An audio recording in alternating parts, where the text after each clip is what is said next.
Okay. And this on.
Okay. Good morning, everybody. I hope you can hear me fine. Let us know if there's any issues with the sound. Welcome to day 2 of Connecting Loops Conference and Hackathon. I'm just going to give a few announcements now. At 11 o'clock, we'll be having the roundtable. And then at 12 to 2 o'clock, we'll be doing hacking time.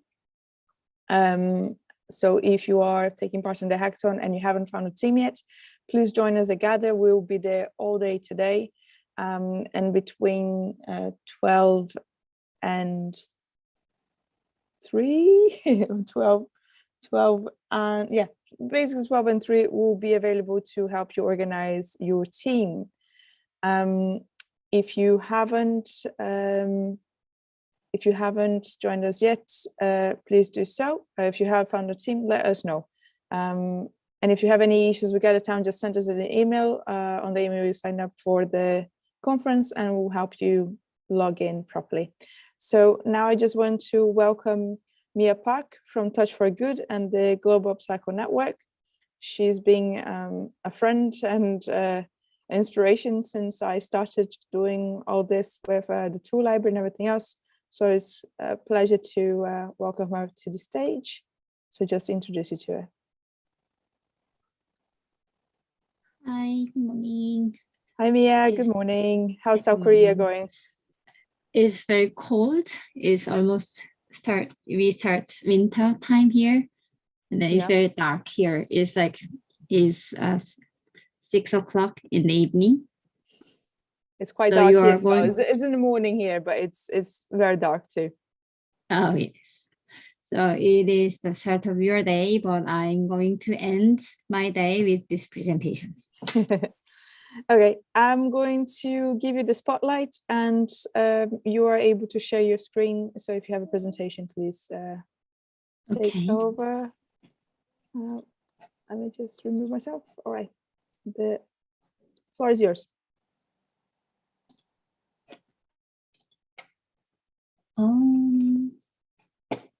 Actually, I have 2 accounts here.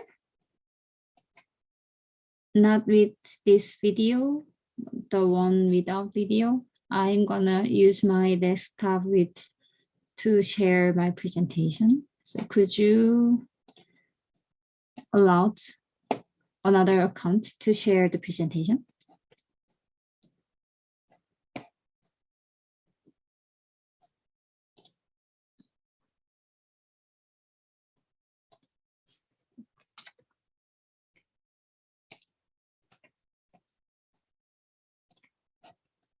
I'm having issues with it because it doesn't show that there is anything to be shared.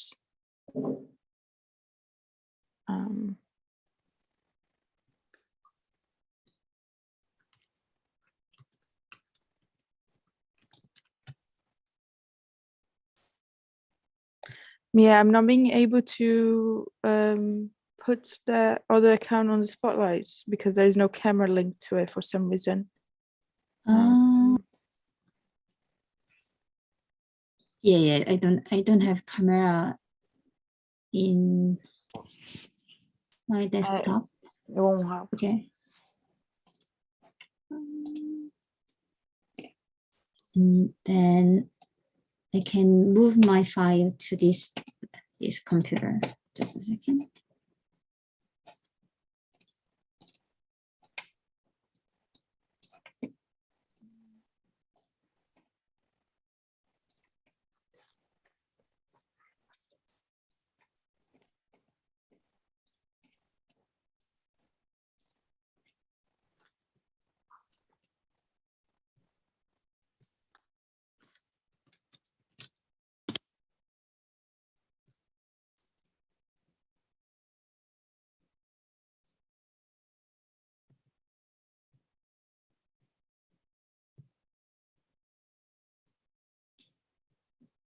Okay, so while we waiting for open this file,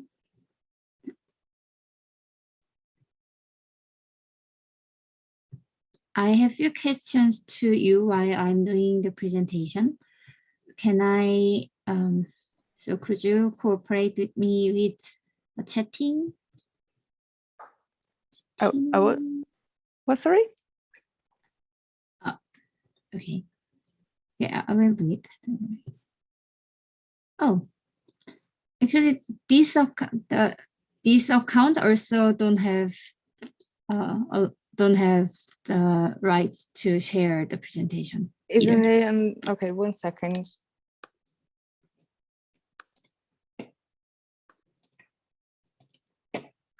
Try now.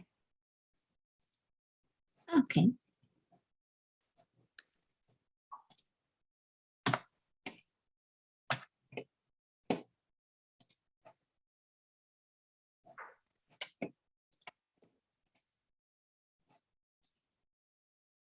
Here we go.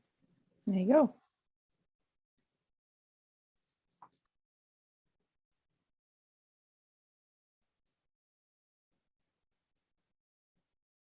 Okay, so this is the page. So I can see 5 people here. So I have few questions during my presentation. So if I ask something, you can use the chatting system through the Zoom. Like for example, my first question is, I have 2 pictures here. What do you feel about flowers? It doesn't matter what kind of flower it is, but when you see the picture of flowers, or when you think of flowers, or when you get a present of flowers, what do you feel about flowers? Actually, last 10 years, I have done this question many times. Then I always got a very, very nice answer from this question. Thank you. Yes, you think you come up with summer. Someone think of spring when it's very nice weather, where all the lives are start. Yeah, nature, beauty, have nice things and nice color, want to have it. And if you think of someone with flowers, he or she is very important person to you, because present flower to someone means you are very concerned of those people. And I have second picture here. It also have nice variety color in the picture. And this is a picture of trash, and it's a trash in Korea. We are where the collecting trash from the cities. And what do you feel about trash when you see the picture like this, or when you found the trash in the street, or when you think of trash? And what do you think of trash? Yes, it's undervalued.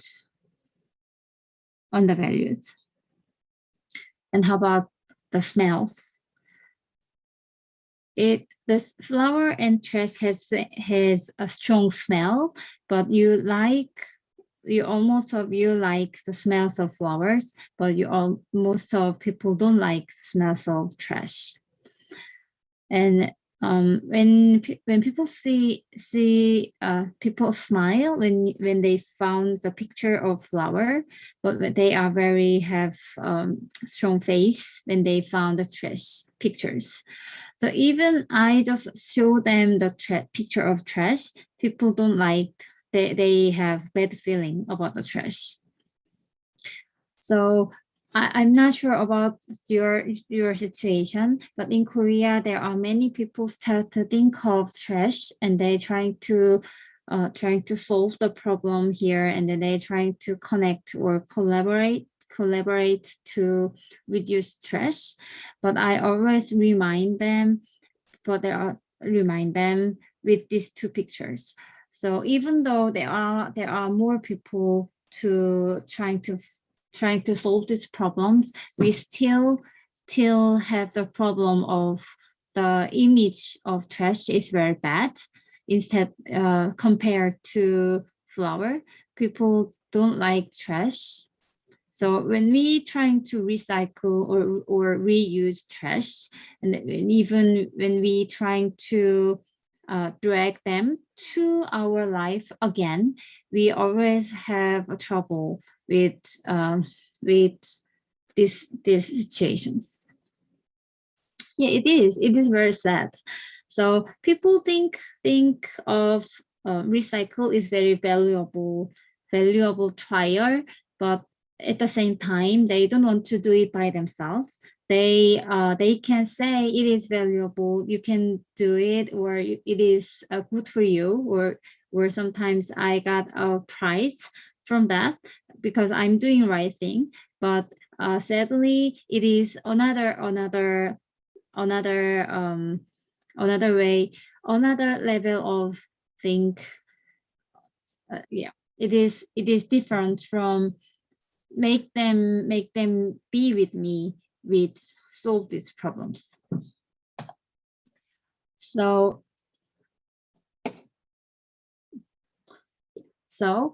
Touch for Good, we restart this company in 2008. We are social enterprise in here. So as social enterprise, we have social missions at the same time of business missions. So our social mission is touching mindset and system on waste issues. So with these social missions, we have four business field. We are running 4 business fields now. So first one is Upcycle design team, and also we also work with big corporates who provide lots of trash every day. So we consult them how to use their trash by themselves. And also we are running of Urban Eco Education Center, which we are focusing on the waste and energy issues in urban society. And lastly, we are open upcycling lab. So we are researching on skills and how to promote the upcycling industry in Korea. So my first concern was when I start this business, or not a business at the first time. I just wondering what waste can do at the first time, because the name itself, waste, it means useless, and it is 쓰레기 in Korean. The waste in Korean is 쓰레기, that means useless. So the word itself means useless, the undervalued, and very, very negative. So I was very wondering, the waste is really, really worthless, or well, is there anything the waste can do? That was my first question to start these activities. And in 2008, there are no words of upcycling in Korea. So we usually said, I'm doing recycling. And I was the youngest one who do the recycle in Korea. So people were very struggle. People were very shocked when I say I'm doing recycling in Korea. So they were very worried about me, and they said I am too idea, and even they say I don't know the word. I'm not too idealistic to do something in real world. So I have to find those. I have to find another way to say the value of what I'm trying to do. So we use the word upcycling in Korea at the time.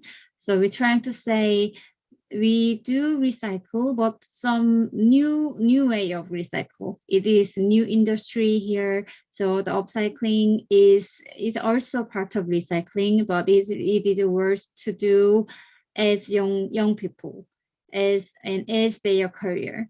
Very sadly, recycling, like working in recycle industry, symbolize failure in their life, even in these times. So people were very ashamed to have those jobs in here. And also some of my partner trying to hide their job from their children. So it is very sad thing and very hard to invite people to join to my activities. So it was, I was desperate to explain my activities, desperate to explain better ways to my activities. So I used upcycling instead of recycling. So, and that was very nice point to start, rebuild new activities. And there are a few, how can I remove this orange box here? There were a few characteristics of upcycling. First one is we trying to use the characteristic, the waste itself, to better ways. So there are many cases like this. Waterproof the resources, if the resources has the character of waterproof, it can be the upcycle by waterproof product. So it is the case of England. And this is a case of Korea. It is one of my partner. They use the coffee bean which failed to sell or failed to lost. So it is like a burnt coffee bean. So instead of they throwing it out, they coat with some glue and colors. They make it as a beautiful accessories. And this is one of my favorite case, and we cannot do it in here in Korea because we don't throw away airplane in Korea. But there I have seen there are like deserts of aircraft, the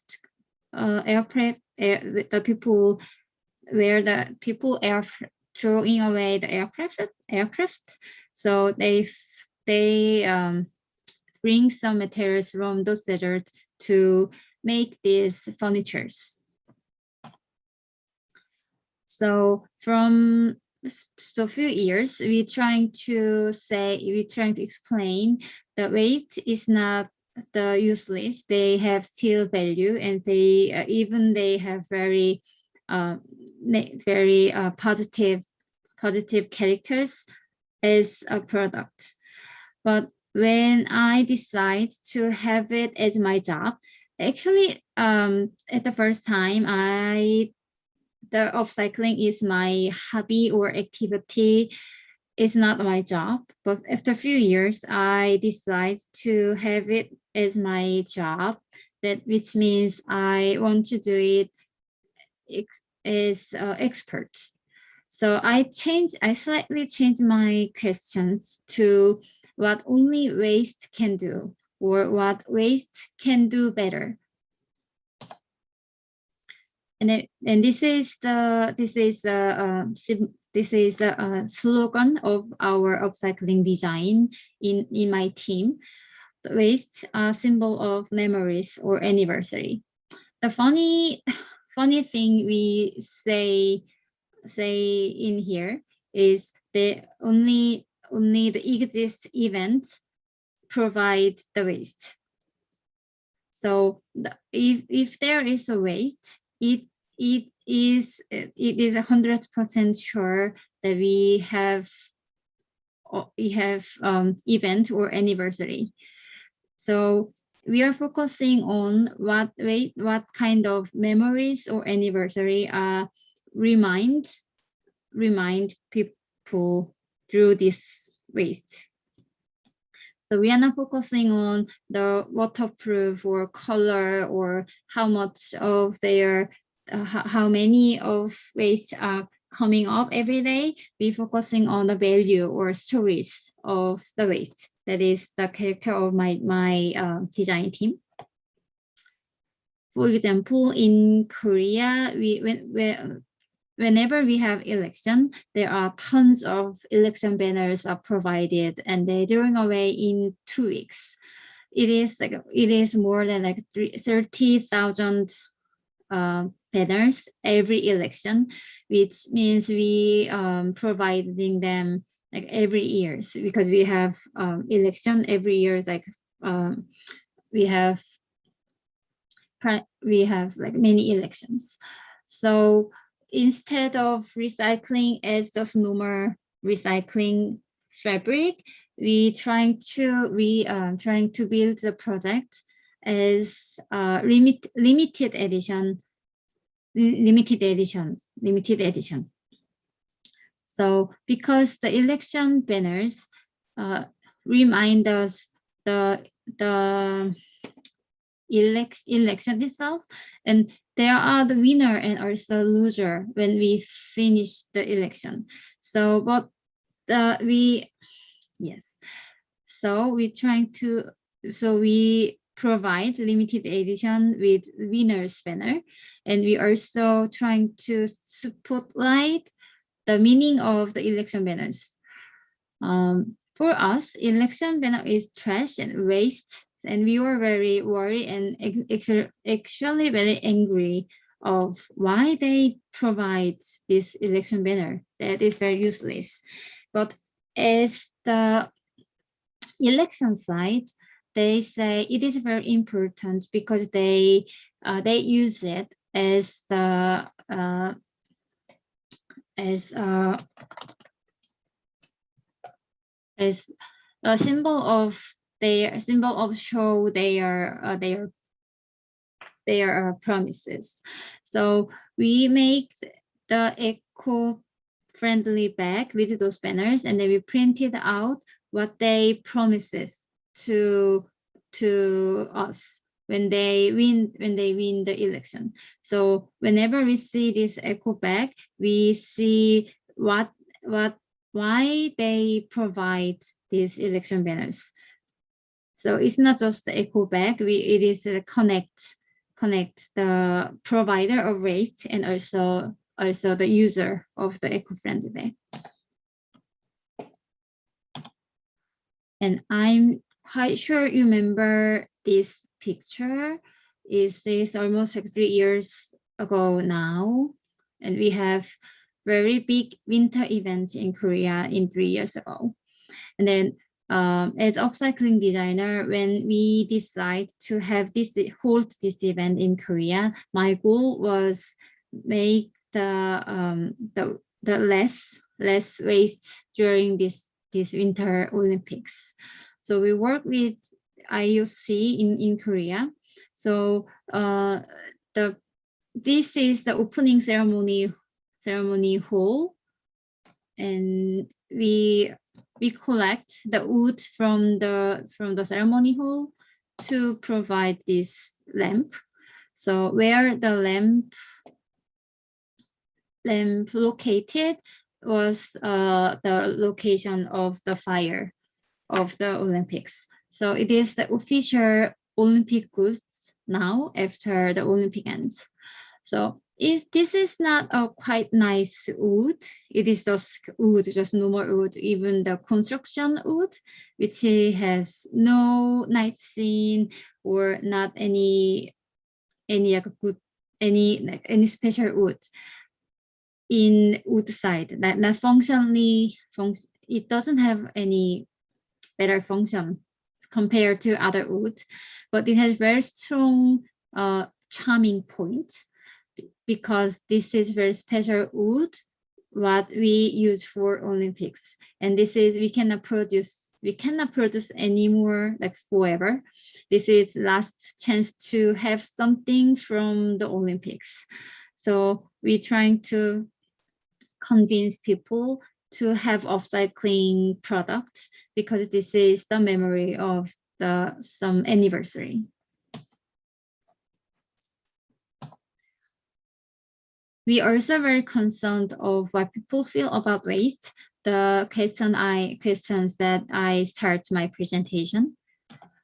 And because the people don't like the trash, we're trying to convince people and trying to convince people to use the waste in normal life more like often and more way. We provide skills and we provide do-it-yourself kit to help people to use their waste.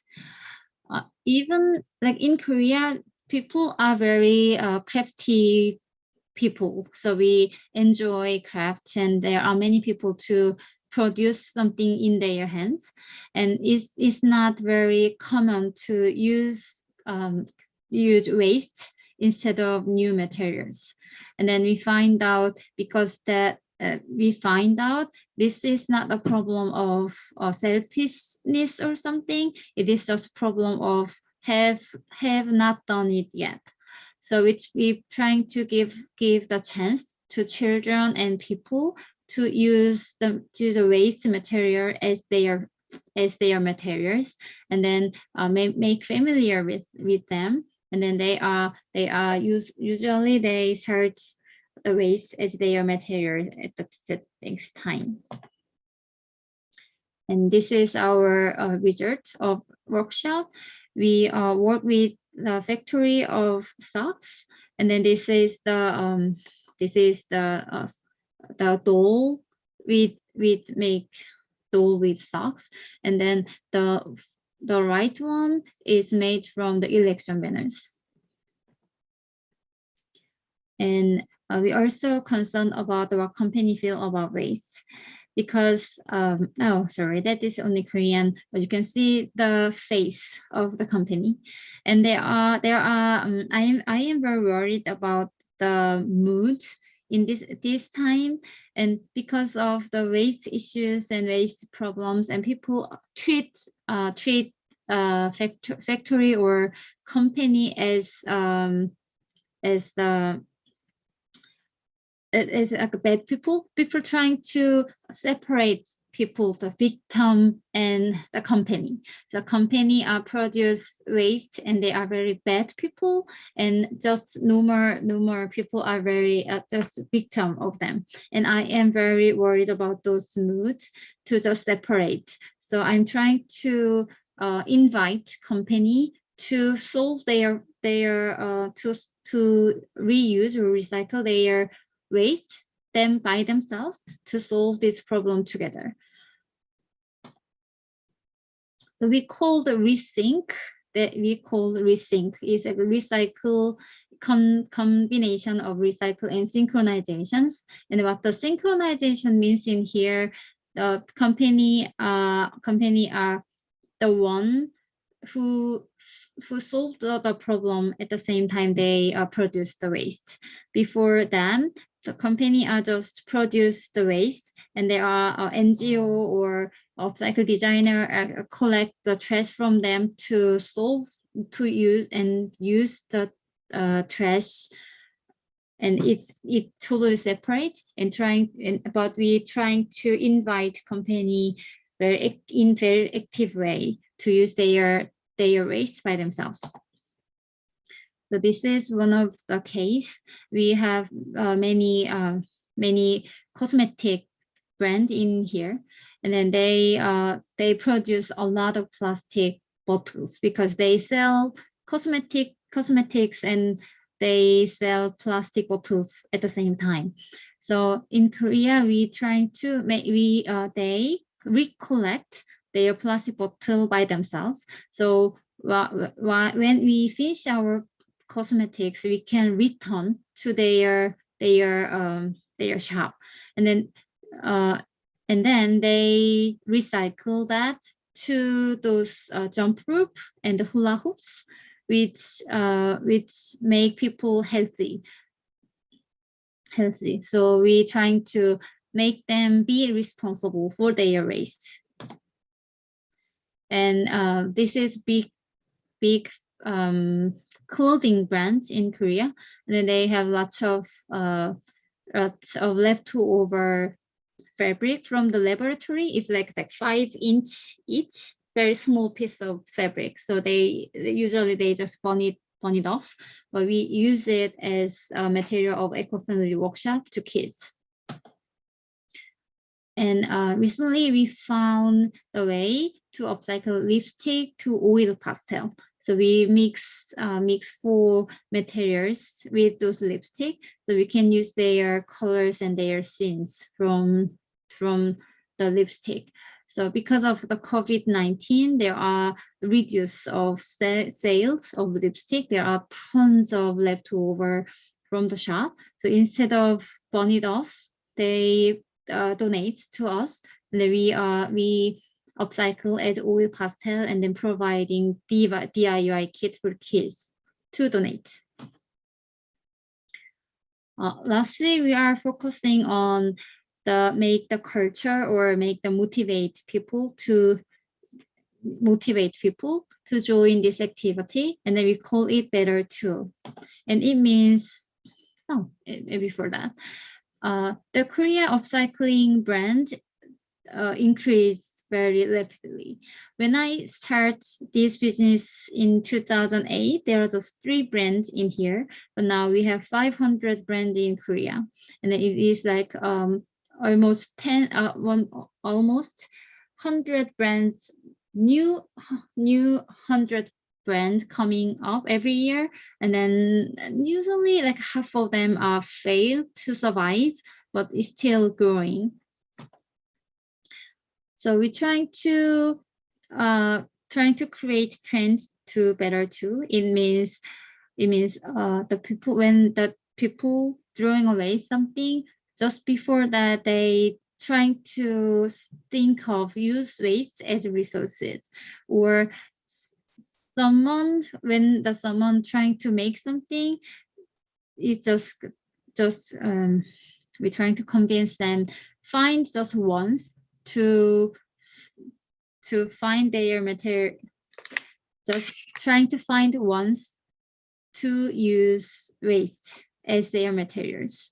So we are running the Upcycling Resources Agency, and we have Upcycling Resources database, and we have 800 database in here. So when the designer trying to coming up with new design, we consult them to use waste as their materials. And there are many people are coming up every day and handle with their waste.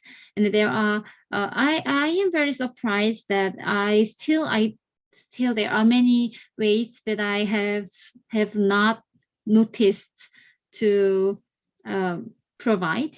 There are many things, like for example, yesterday I have a meeting with the medicine agency, and then they have very cute plastic box, and they say it is that I have not seen it before in my life, but it is very common thing in their industry, and every company throwing away those boxes, like at least 10,000 every month.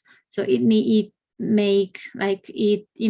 have 20,000 boxes, plastic boxes that throwing away every month. So we are trying to find a way to connect upcycling designer to those medicine industry to promote the upcycling those plastic boxes.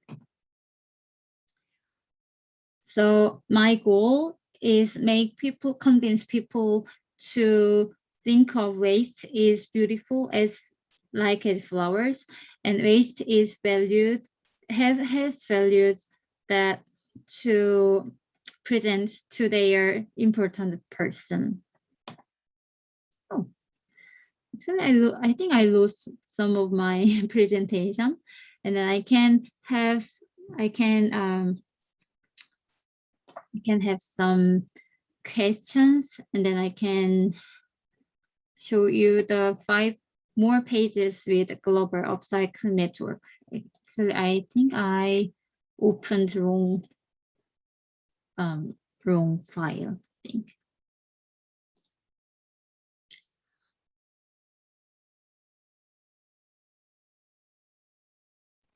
Mia, just do the presentation of the Global Upcycle Network, and then we'll do the questions afterwards, and then the guys can join you on the screen to ask you the questions. We'll have Stefan Okay. and Hafli ask any of the questions today. Okay.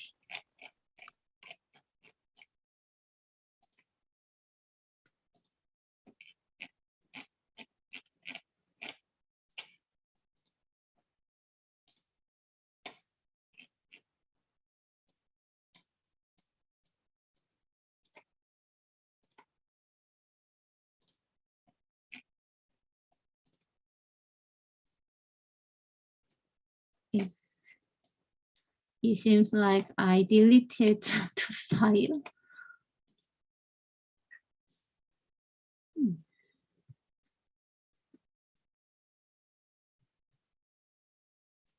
Sorry, would you like to ask the questions now? And then if you can find a file, you can present it. If not, you can just talk to the guys about it.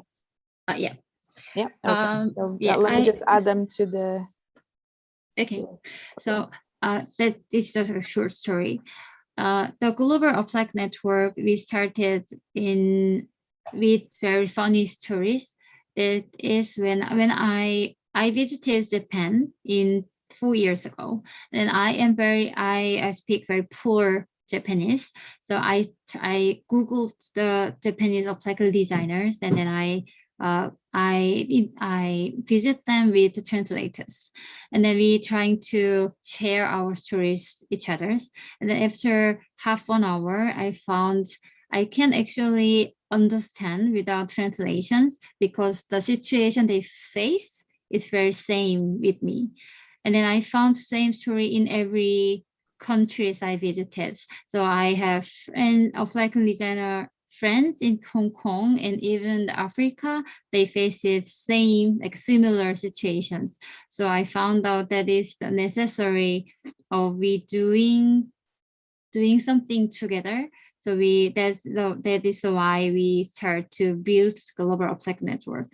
So by now we hold 2 events. We hold Global Upcycle Festival in Jeju Island. So we invite upcycle designer all over the world, but actually the designer were from Hong Kong and Africa, but we invite products from all over the world. So we trying to explain the upcycling is not only not Korean thing, but the small business in here. It is a quite global movement. And then recently we hold another exhibition to try to show people there are many upcycle designer, and there are also many resources we have not used it in here, but there are many upcycle designer overseas use those materials. So, and because of COVID-19, we cannot go and visit each other. We're trying to find the connect by online. So we have some contracts each other's. So I have contract with the Hong Kong upcycle designer. So I produce, instead of shipping their product in Korea, which is not quite fit in Korean market, and also has lots of money to bring the ship, we provide those product in here, and we share the profit with the designers. So in that way, we're trying to connect and cooperate now. So, hi Mia, thank you so much for your presentation. I want to expand on what you were just saying. So do you have a co-op or something that you operate together? And do you share information between yourselves, and or how does that work, the collaboration you were just describing? I started to build global upcycle network. It is very small organizations, and it is based in Jeju, which is an international city. So first year we got funds from the Jeju city, so that we can invite designer to Jeju Island to share the ideas, and we can hold the event. But after that, we are facing the COVID-19, so it is not there were no way to invite designer to Korea, or even I cannot go there. So we're trying to find another way to cooperate, so that the contract is the other trials. So we are working on we are actively joined with Hong Kong and Malaysia and Japan and Korea, and also we have few other partners overseas. I see. Okay, it's nice to hear that you can work together and even share profits. You were talking about the Upcycle resource database. I wanted to ask how that works. Who is operating the database? And yeah. Actually, we were the first one who started upcycling in here. We have lots of informations, and there are many people coming to us to explain how they what they have. So we know the location of waste, and we know the person who to connect to get those wastes. But if you imagine if someone starts the upcycling today, it is very dark side.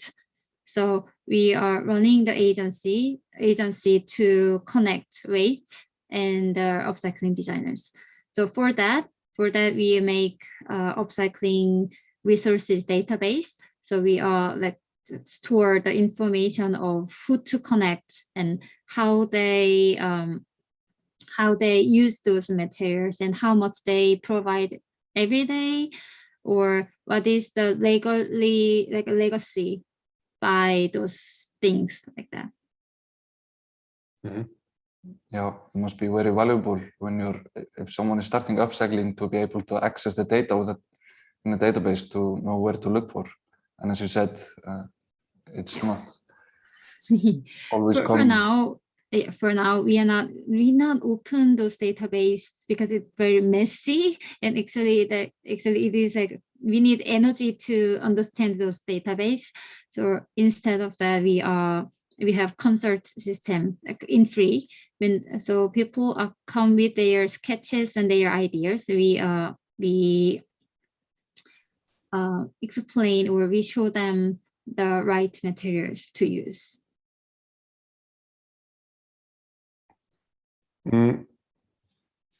So I wanted to ask, when you're trying to source materials for new products or designs or ideas that you have, how are you received by local officials when you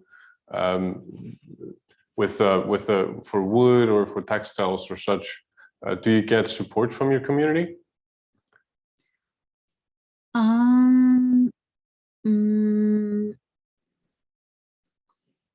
It depends on the type of materials. Actually, the location of my company is the location of our neighbor is 900 of little factories, like fabric factories. So we know exactly where the leftovers are gone, and it is easy for us to collect the fabric from the neighbors. But from the outside, it is harder than us. So we connect the information. And recently we worked with, I don't think I know the word. When we trying to don't use the car anymore, we have a special list to separate car, like the iron and seat and something. So, and they have agency of those kind of people. They say it's a car recycle agency or something. And we recently we start to work with them. So when we because our partner in Malaysia, their main material is safety belt from the old car. So we're trying to produce those back in Korea. So but there are no way to get those materials. But now we can do it because last week we have contract with those agency.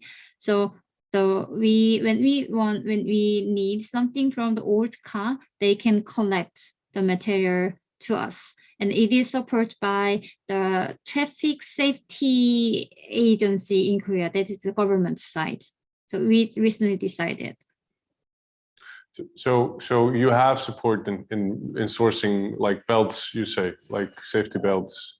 Someone can collect that for you.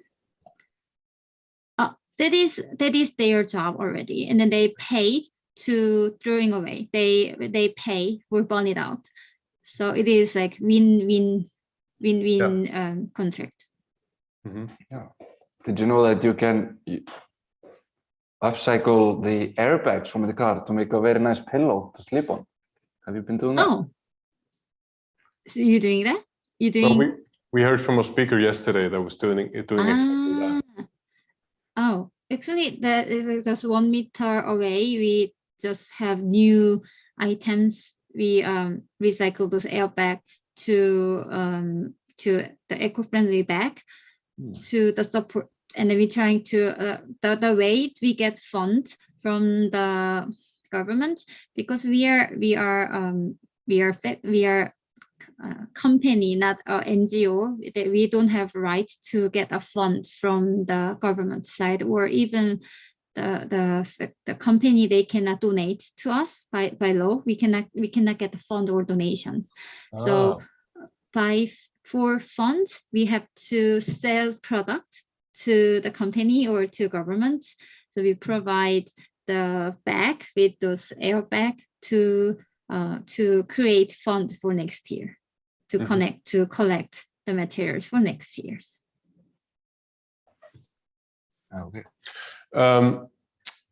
In what areas do you think are the largest upcycling opportunities? Is it within textiles, within maybe wood or plastics? Are you seeing any trends that you think are valuable? Valuable. The situation in here, we are quite focusing on fabric and plastic in here, but I don't like those situations, because the reason why we're focusing on fabric is that is like cheaper to start. The use fabric is easier than other parts, and we don't need lots of researches, and so there are many upcycle designers in here. They use fabrics, but for sure there are variety of fabrics. Recently, we have big new lookies. They use old wedding dress to provide the other fashion products. They are quite big growing company, but I always explain to new upcycle designer, if you do it better, please do some researches on materials and do something on techniques or skills, even some scientific ways to do it. So at the same time, I am very interested of upcycling wasting food. So not only food from the house. We have lots of leftover things from the farming, and also even the market. There are many things, but in Korea it is prohibited by law to reuse those things. But the law will be changed next year, so I think there will be very big chance will coming from those area. And also all the, I believe there are quite many. Food system, where? Yeah. A lot of That's very exciting that there's a new law coming with the food. There's a lot of potential there. It is. Do you have a last question, Hafliði? Well, I want maybe one really quick one. So I'm always very interested in sustainability and culture in a context. So, for example, here in Iceland, because the island is so isolated, our culture, we have really old stories of people making their own stuff, like their own houses, their own clothes, and everything like this. So I'm just wondering if you would consider culture, Korean culture, as a resource for coming up with ideas on how to recycle, or rather upcycle, the materials that you're using. Do you have any examples of that? The reason why we're focusing on story rather than function of the waste is based on our culture. We have very many cultures that we believe there are spirits in product. So when we recycle product, we use the function of this material, but at the same time, we use the stories and spirits of those products. So now we're focusing on stop to explain this is 100% waterproof, not doing that anymore. We're trying to, this is the weight from some anniversary or some event. That means people were happy about those anniversary. So if you buy this, you can connect those happiness to you. We focusing on trying to come up with those type of stories when we do the upcycling. That is wonderful. Thank you so much for your time. It's nice. Thank you for having me. It's very clever to make souvenirs out of the event itself instead of getting new raw materials for whatever for sure create. Yeah, it is fun to do. We can do new thing every day, but at the same time, it's very hard work because we do new thing every day. But I enjoyed it until now. Well, thank you so much. I think Anna. Yeah, thank you, Mia. Thank you, Mia. Hi guys, I'm back. I will remove you guys from the spotlight.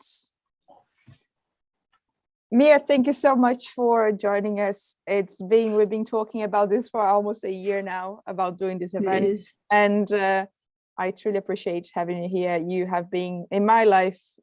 Watch you grow and your company grow has been a super important part of it. We met each other before you started this, and so I've been able to see this grow right from beginners when I went to South Korea in 2009, and you gave me this bag and you said, this is what I'm doing right now. And I just remember like, what? Okay, this is cool. And you just have, blow my mind every time we speak and catch up. Is just an amazing experience. And I'm very thankful for you and for everything you do. And I hope that we'll be able to possibly connect you with Cynthia from the Nordic regions, who is talking about creating databases as well, and that sort of shared knowledge and shared materials. There is Flatter, the company that the guys talked about, who are making cushions out of the airbags. They actually also do a lot of car upcycling materials. And they started originally a database similar to yours here in Iceland, but they didn't get any funds to continue with the database. So maybe this sort of talk will motivate them to get back on it and create a database again. Or anyone who's taking part of the hackathon today, if your database is the thing that you want to come up with, there's obviously a spot for it. So I'm going to say goodbye and thank you. And then I'm going to bring to the front light, to the spotlight, Chloe, who is our next speaker, and she's already waiting. So thank you, Mia. It's been lovely seeing you again. Bye.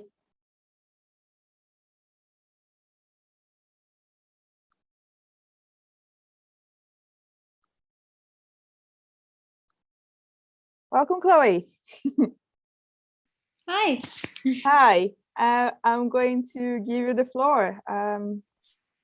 Please take it away. Thank you. Hello, everyone. Thank you for having me. I'm going to try, I've got yellow eyes. I'm going to try sharing my screen. Just let me know if it works.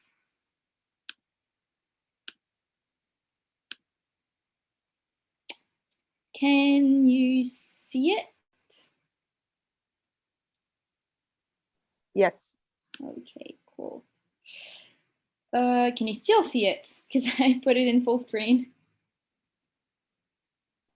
Yes, it is loading. Okay, good. Okay. So, hello everyone. My name is Chloe. I currently work as the coordinator for the Right to Repair campaign, and I'm going to tell you a bit more about the campaign in a minute. I am based in Belgium. I'm also a climate justice activist. And I do think the Right to Repair is a very important tool if we want to achieve climate neutrality, notably. So we are a fairly young campaign. We were officially launched in 2019, so we're a bit more than 2 years now, and we've grown massively. But before I tell you about the campaign, here's why it exists, why we think having the right to repair is important. We focus mainly on electronic products. Why? Because they have a massive environmental footprint. Obviously, from the moment minerals are extracted to the manufacturing of a product, to the energy use, and then the way it's discarded, it has a very, very big environmental but also social footprint.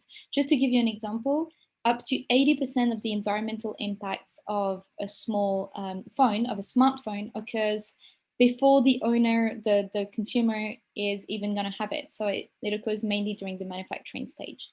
And so keeping products in use for as long as possible is the greenest thing to do. You know, no need to replace your current phone with a super energy efficient one.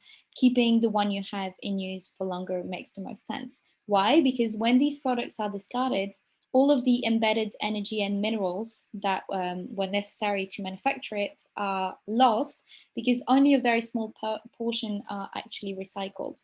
I think the statistics that worldwide 17% of e-waste is actually recycled. And this is why we need the right to repair, because it makes sense from an environmental point of view, but it also makes sense from a social point of view. Yeah, so that's pretty much why we need the right to repair. So the campaign, as I was telling you, is a fairly young campaign. But we grew massively in only 2 years. We now have up to 80 members in 18 European countries. And that includes countries such as Switzerland, UK, and Norway. And this is why I say European and not EU. And the campaign is actually made of loads of different organizations. So we have community repair groups such as repair cafes, tool library, for instance. We have environmental NGOs such as a bunch of Friends of the Earth, but also European environmental NGOs, social economy actors, reuse actors, self-repair advocates, and essentially anyone who would like to obtain their right to repair. But what... Okay, the other side. What is actually the right to repair? So a lot of people usually ask us, but don't I already have the right to repair? Can't I take my phone or my computer to the repair shop at the corner of my place and get it fixed? And while of course it's not illegal for you to get your stuff repaired, all the barriers that manufacturers are implementing, such as putting glue into products or making them extremely difficult to disassemble, making access to spare part and repair information very, very difficult, having a monopoly on who sells spare parts and the cost of spare parts, all of this are barriers that mean that effectively you don't really have a right to repair. And there's this quote, which I really like it, that says, your right to repair stops when the right for a manufacturer to make unrepairable product begins.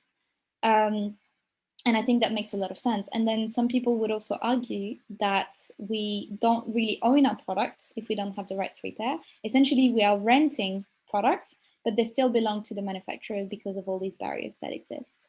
So there's 3 pillars to our campaign. The first one is good design. We want products to be designed to last and be repaired. So that means no glue or very difficult element to take out, for instance. No use of what we call proprietary tools. Proprietary tools, it essentially means that it's tools that are produced by the manufacturer to repair only the products. And a lot of the time, of course, they don't make these tools accessible to consumers. They only make these tools accessible to the repairers in their network. The second pillar is fair access. We believe that repair should be accessible, affordable, and mainstream. We have done investigation and we have seen that if the cost of a repair is more than 30% of the cost of the initial product, people usually don't repair. So the cost is an extremely important point, yet it is very difficult to change policy-wise.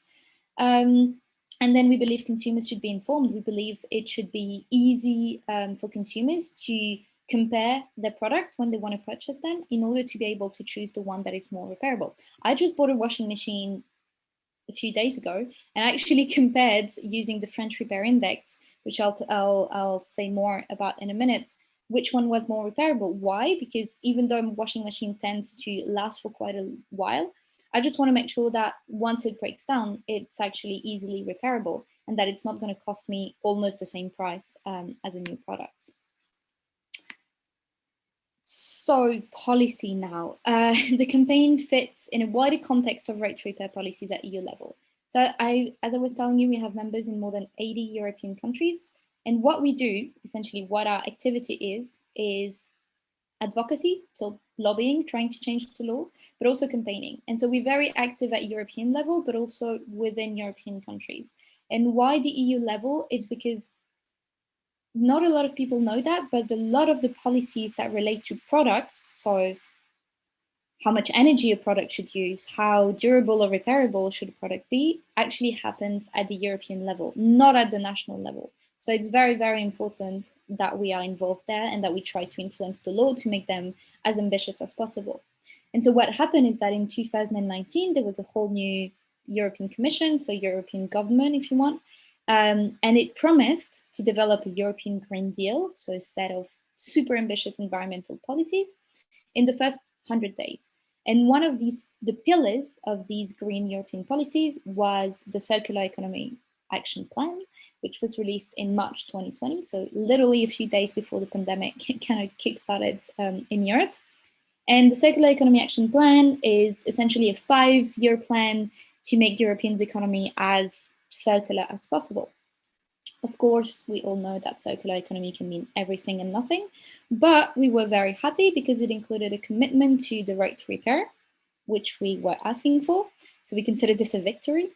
Then I'll tell you more in a minute, but in 2019, Europe actually adopted the first ever repair rules, repair regulations. So that was also a step in the right direction. And then there's a bunch of other policies that Europe is currently looking at that relate to the right to repair. So it can be stuff such as consumer law, competition law. How do we make sure that there's no monopoly from manufacturer and repair? How do we make sure that consumers are informed? So essentially, right to repair, it's not one policy, it's literally a package of a lot of policies. We had the support from the European Parliament, actually, which was really cool. The European Parliament tends to be always more ambitious on environment than the Commission or the Council. But it says in the last 4 months, it's not actually correct. It was more at the end of 2019 and beginning of 2020. There were 2 votes on right to repair, and both were in favor. So one of them was won by 2 votes, which was literally super, super tight.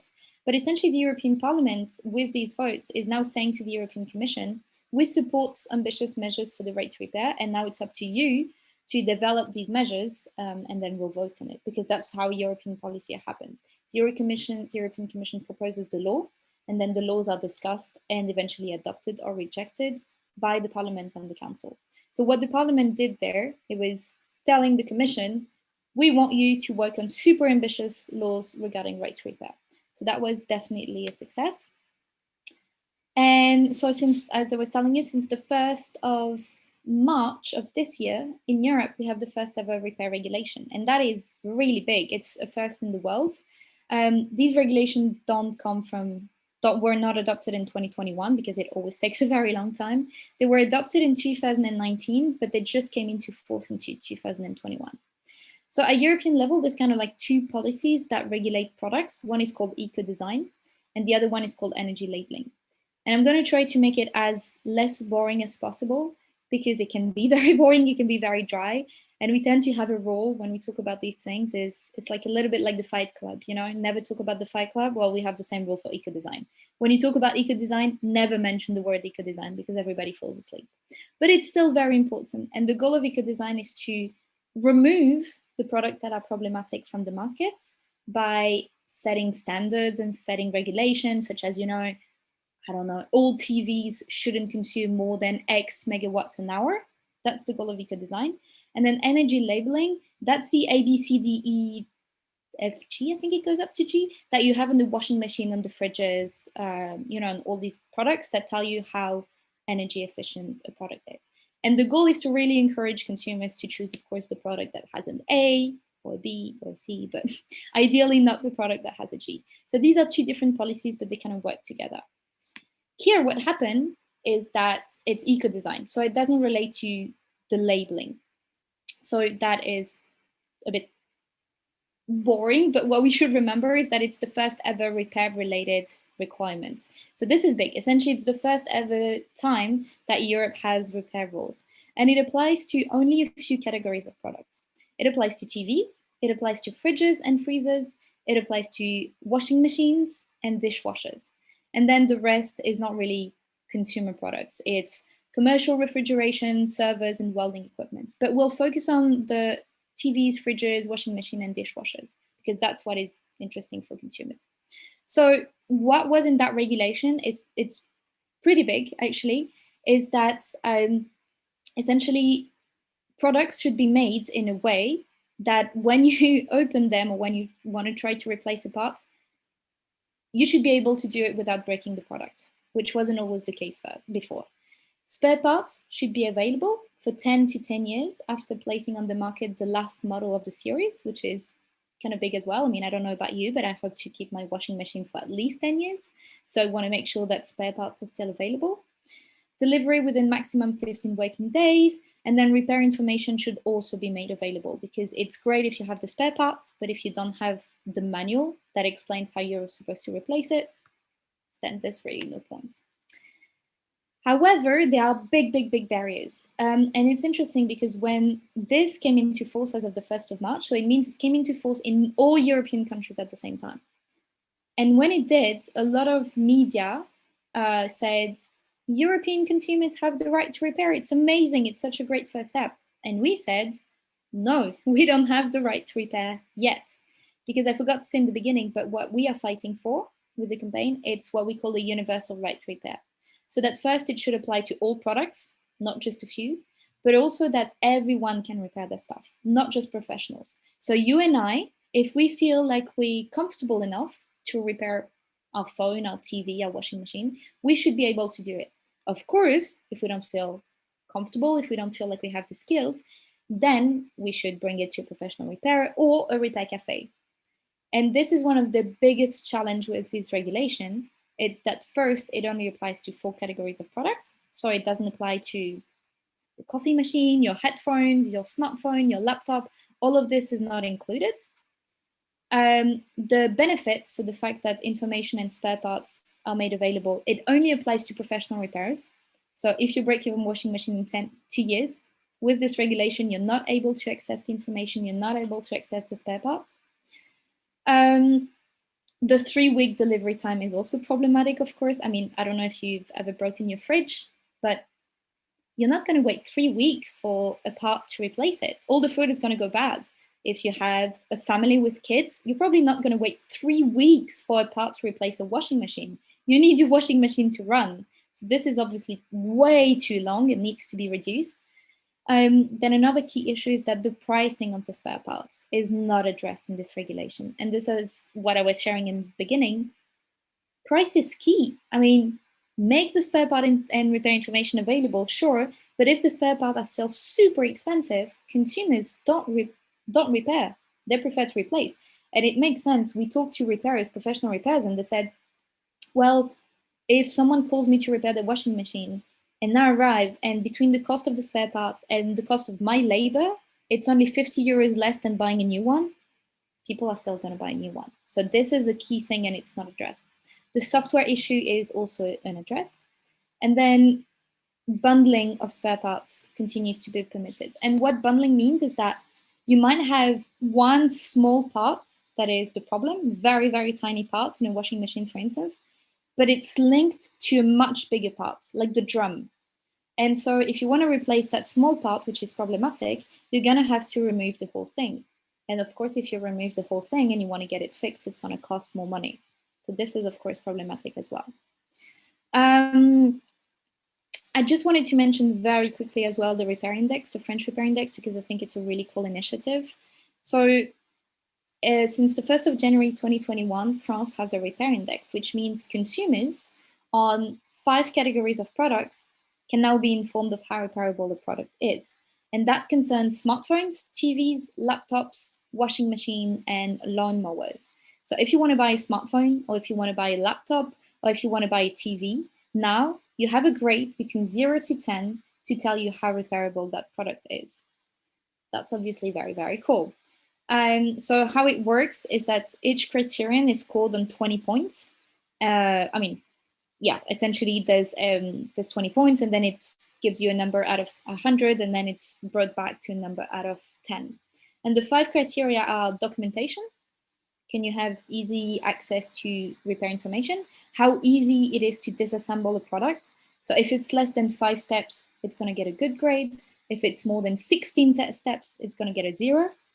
How easy it is to get spare parts, how expensive it is to get spare parts, and then some product specific aspects. So for smartphones, for instance, you're going to have,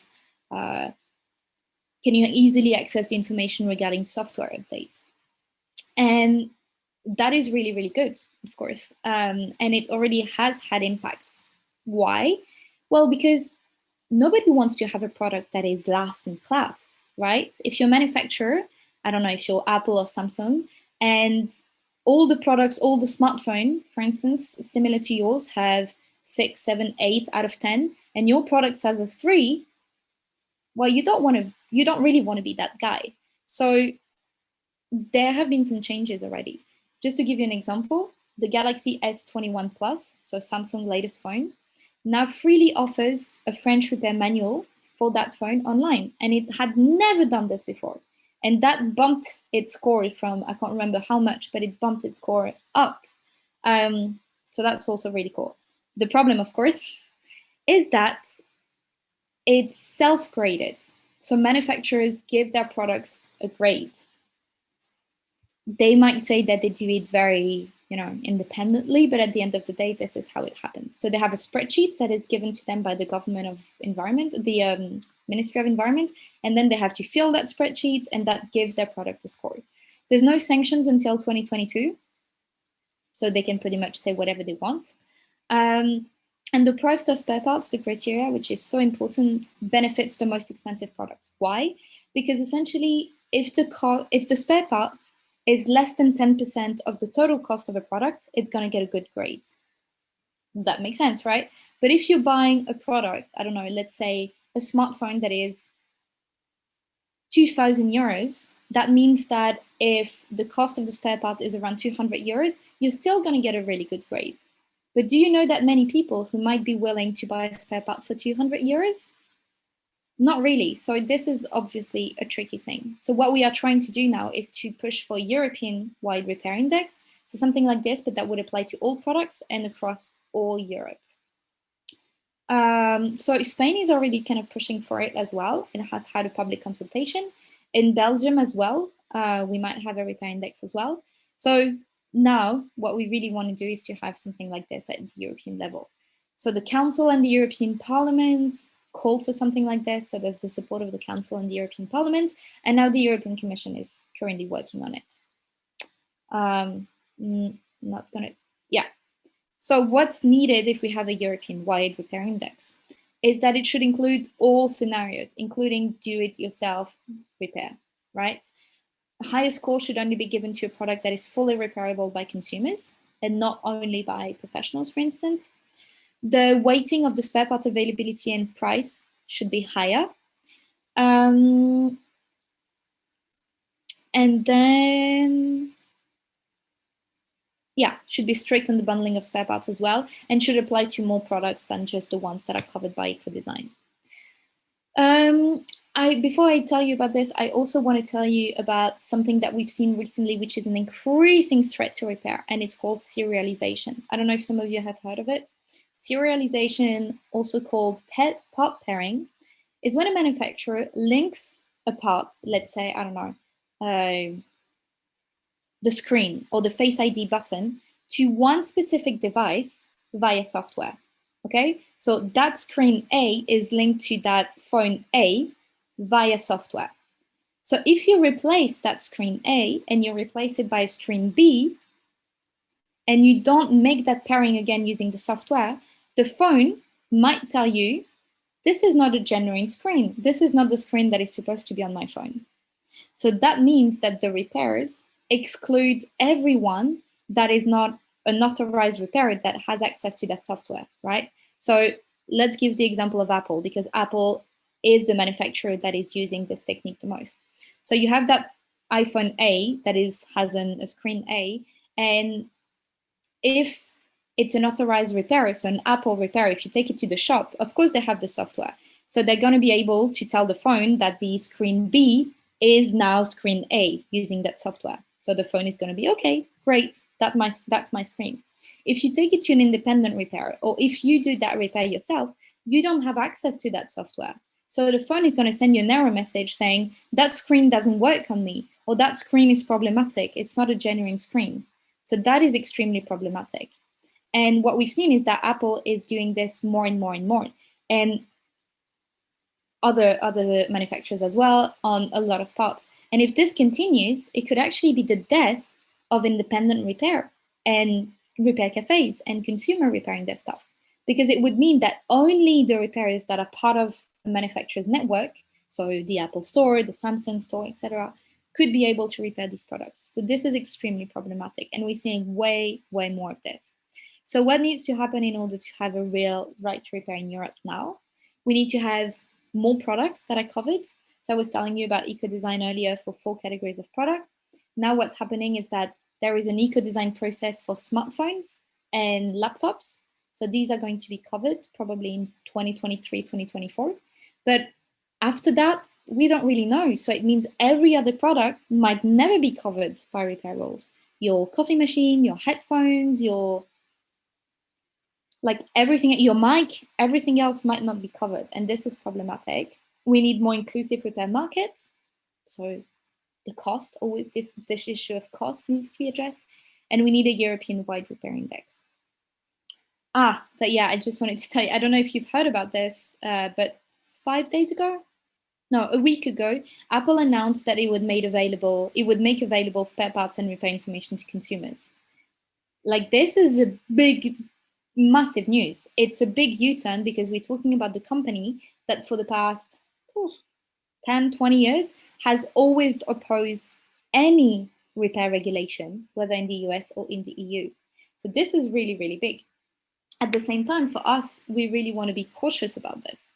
Why? Because it's capitalism, right? At the end of the day, we always need to question the motives behind these announcements. What is Apple's benefits by doing this? Is it really changing its mind about repair all of a sudden? What we think, our thoughts, is that because there are right to repair regulations coming both in Europe but also in the US, it kind of wanted to be the first, and not feel imposed by these regulations and be able to say, look, we're the good guys, we're doing this before we're even being forced by government. So we think this could be an option. And then as well, because the conditions won't be announced until January, we want to wait until January to really see what these conditions are. Because it's great to give access to some spare parts and repair information. But once again, if the spare parts are crazy expensive, people are not going to get them and people are not going to repair Apple products. So we still want to be very cautious about that announcement. And then this, 2 more slides. The before to last one is that right to repair is incredibly popular amongst people. It's one of the few measures that receive support from people from the left, from the right, no matter your age. I mean, we've all been there, right? We've all been frustrated by a phone that breaks too soon. We've all been frustrated by a computer that, you you spend quite a lot of money on, and suddenly it stops working. And when you try to get it repaired, the guy tells you that it's going to cost 500 euros or that you're going to have to wait for 3 weeks because the part isn't there. Everyone has experienced this. So it is an incredibly popular measure. And there was a survey that was done a few weeks ago in the UK. And of course, it's UK specific, but it's actually pretty much the same results, whether you do it at European-wide level or even in the US. 81% of people support right to repair legislation. Like, there is hardly any other measures that receive such a widespread support from people from the left, from the right, that is 20 years old, 80 years old, 60 years old. It's really, really receives a lot of popular support. So what are the key challenges, especially for us as a campaign? Industry pushback. So I don't know if you know, but Brussels is actually the second city in the world with the most lobbyists. The first one is Washington, DC. In Brussels, we have between 25 and 40,000 lobbyists. And you could argue that I am a lobbyist. You know, people in environmental NGOs are lobbyists. And that would be a very fair point because we are indeed trying to influence legislation. But let's be honest, the vast majority of lobbyists here in Brussels are corporate lobbyists. So they defend their own interests. And the way it works, and they duplicate, they multiply their impact, is that they represent their own companies. So you're going to have the Samsung lobbyists, the Apple lobbyists, the Huawei lobbyists, but they also are part of what we call industry groups, or that I forgot the name, but it's industry. How do you call it? Industry interest groups or stuff like that. So they gather depending on industry, and then they are also part of the meetings. And then sometimes they also fund what we call think tanks that produce reports. But of course, even if a think tank pretends to be super independent, if it's financed by a lot of companies, there might be an issue. So they are able to multiply their impact that way. Then another issue is that there is a lack of resources in the European Commission to work on a lot of products. Eco-design is a product-to-product regulation. So it regulated washing machines and then fridges, and now it's regulating smartphones and laptops. But because of the lack of staff and resources, it can't regulate 30 products at the same time, which is what we would need in order to have a European universal right to repair. Regulation time takes a very long time. From the moment you start regulating a product till the moment that the regulation actually applies on the market and consumers feel it, 3 to 4 years, 5 years minimum. Then it's very difficult to address the issue of cost, because if you try to get a government to address the cost or the price of something, a lot of the time it doesn't have that competency, because we live in the market economy, right? Where it's companies that say, oh, this should cost that much, this should cost that much, based on the competition and the capitalist system. But also, if a government says, oh, I'm thinking about maybe setting a framework for a price of something, you have an army of libertarian people that go crazy bananas and that say, oh my God, this is a dictatorship. You're trying to dictate the cost of something. We live in a free market, etc. So cost, very difficult to address.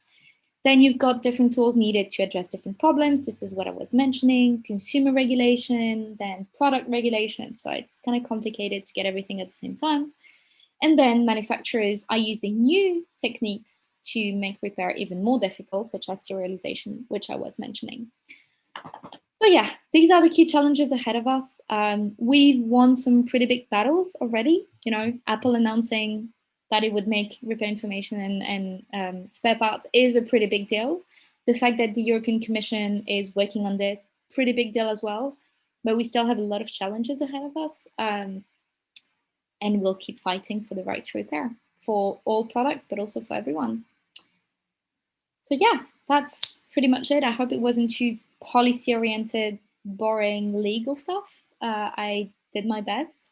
But if you have any questions, or if you want to follow the work that we do with the Right to Repair Coalition, feel free to send us an email or follow us on social media. Chloe, I'm going to now bring Stefan and Hafle to the screen, and they will be joining you for questions. Hi. Thank you so much for a wonderful presentation. That was very interesting. Would you like to start, Stefan? Yeah, thank you, Chloe. It was definitely not too boring or legal stuff. And like the R2R Europe, I thought it was rent the runway first, but a right to repair. Okay. Yeah. How do you keep up with all the legal stuff? Do you have how big is this movement or network you are working with? So the way we work is that we are a coalition. So we have, 80 members, and then we are run by what we call a steering group. So the steering group is 6 organizations, and we all have kind of skills or competency. So as part of the steering group, we have European NGOs. So their work is to only follow the European regulation and to do the policy papers and to be part of the technical meetings. Then we have members who are more on the campaigning sides of things.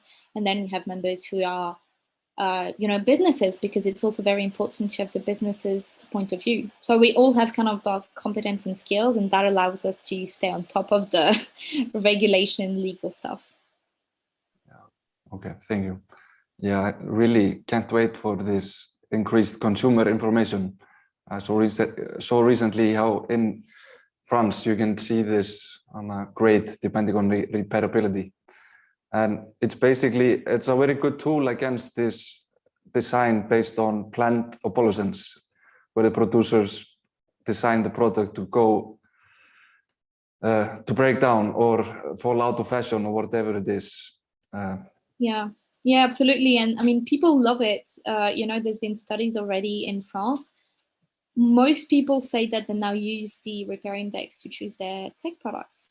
So it definitely has an impact. And as I was showing in the presentation, it also has an impact on manufacturers, because nobody wants to be last in the class. Nobody. It sucks to have your product the last of the, of the category. So you want to make changes. They want to make changes so that their products, increase and they're great. You do have products that have 2 out of 10. I don't know if it's really something that you want, when a consumer is in a shop and is looking at 10 different phones. I mean, I'm not necessarily saying that it's going to go for the one that is 9, but it might not go for the one that is 2. So it definitely has an impact on consumers, and it definitely has an impact on manufacturers as well. So it's been really, really like a great step. I have a question relating to intellectual property. I'm just wondering about, so in the interplay between intellectual property and repairing or modifying the things that you're working with, does that influence the movement in any way? Or I'm thinking about, so the other day I heard about, I think it was Ukrainian farmers that hacked a tractor or something. And they were downloading a firmware update where they could tinker with specifics. So I'm just wondering if that is, what the discussion related to that is. That's a very good question. Definitely not a specialist in intellectual property, but I do think that the barriers that manufacturers have put for so long on repair, and it's very interesting that you mentioned tractors, because this is actually how the US movement was born. I didn't talk about that, but in Europe, we address right to repair more via the environmental kind of product side of things. In the US, they started the movement, actually the farmers started the movement because they weren't able to repair their tractors. And the way in the US, the right to repair is addressed is more towards I bought this product, so I own it, so I should be able to do whatever I want with it. If I want to drop it from the 10th floor and break it, that's my prerogative. If I want to open it and look at what's inside, it's also my prerogative. And so the way it works is that manufacturers have put so many barriers, including software, that prevent the repair of products. You mentioned tractors. During the pandemic, in the US at least, respirators, the thing that helps people breathe. So in the US, you've got kind of a law that means that the hospital tech person, if a respirator is broken, it cannot fix it. It has to ask the manufacturer to send someone who has access to the software, the tools, etc., to fix this. And it means that in the US, there were hundreds and potentially thousands of respirators that could have been used to save people's lives that weren't, because manufacturers said, no, my products, my people, I don't want to give you the information. And so yes, online, there were people that were trying to share the information, and it was illegal, of course, because when the law is like poorly done, then of course we got people that are going to try to get around it. So this was extremely complicated. So I'm not saying intellectual property shouldn't exist or whatever, but I'm just saying that in some cases, manufacturers are using the intellectual property argument to make repair even more complicated than it already is. And in those cases, of course, you're going to have people doing illegal stuff such as hacking, etc., and sharing the information online. Thank you. Yeah, it was such a good talk. I'm kind of thinking what to ask you. You talked about the key challenges. In your job in this, what's the most fun part? I think for me, the best part about this campaign is that, so I kind of come from the climate justice movement, climate movement. And a lot of the time we talk about what's wrong, right? The bad policies and the relationship between policymakers and the bad companies and all these kind of things. We call out a lot.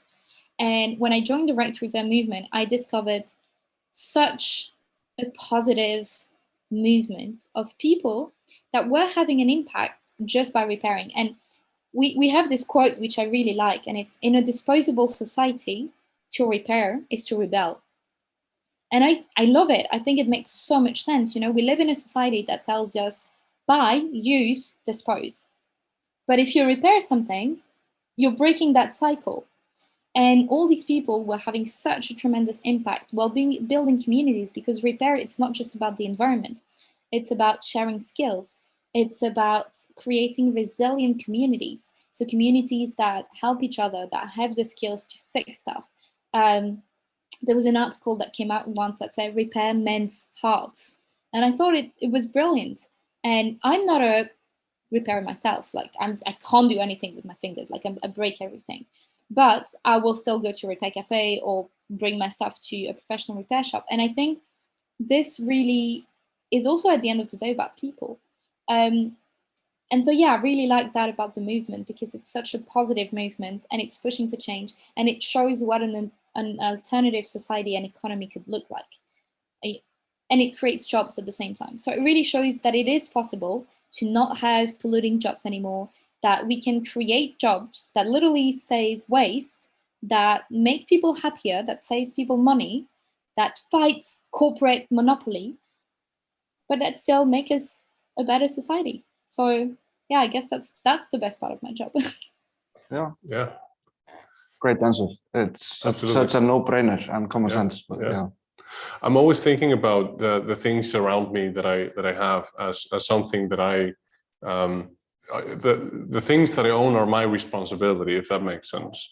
And I'm sometimes thinking about the stuff around me in a cultural and historical context. So I have a cupboard that my great-grandfather built and stuff like this.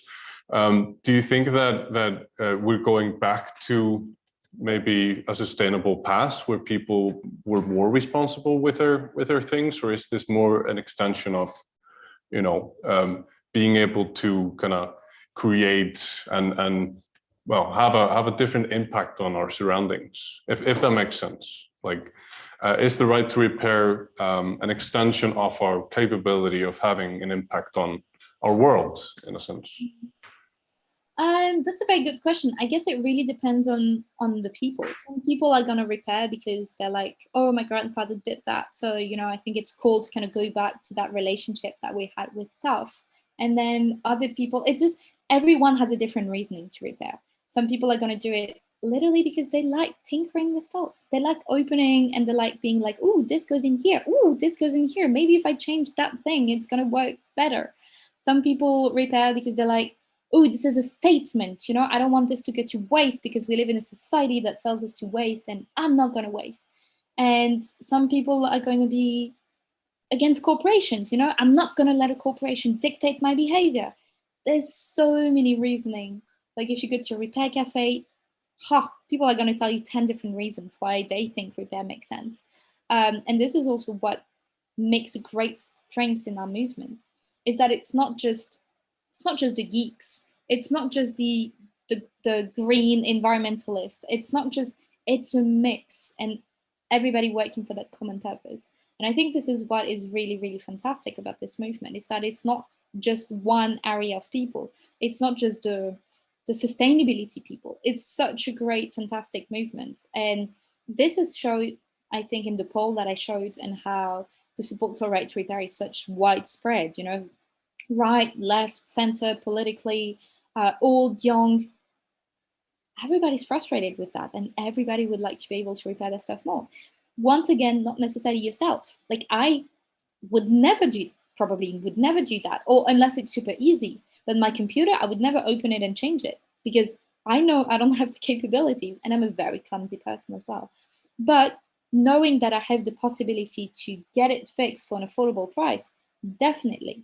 And I think this is also what we're trying to do, and that is the universal in the right to repair, you know, that everybody, we're not saying that everybody should repair the stuff, because once again, your 95-year-old grandma, maybe you don't want her to repair something in case it explodes and it, you know, burns the house down.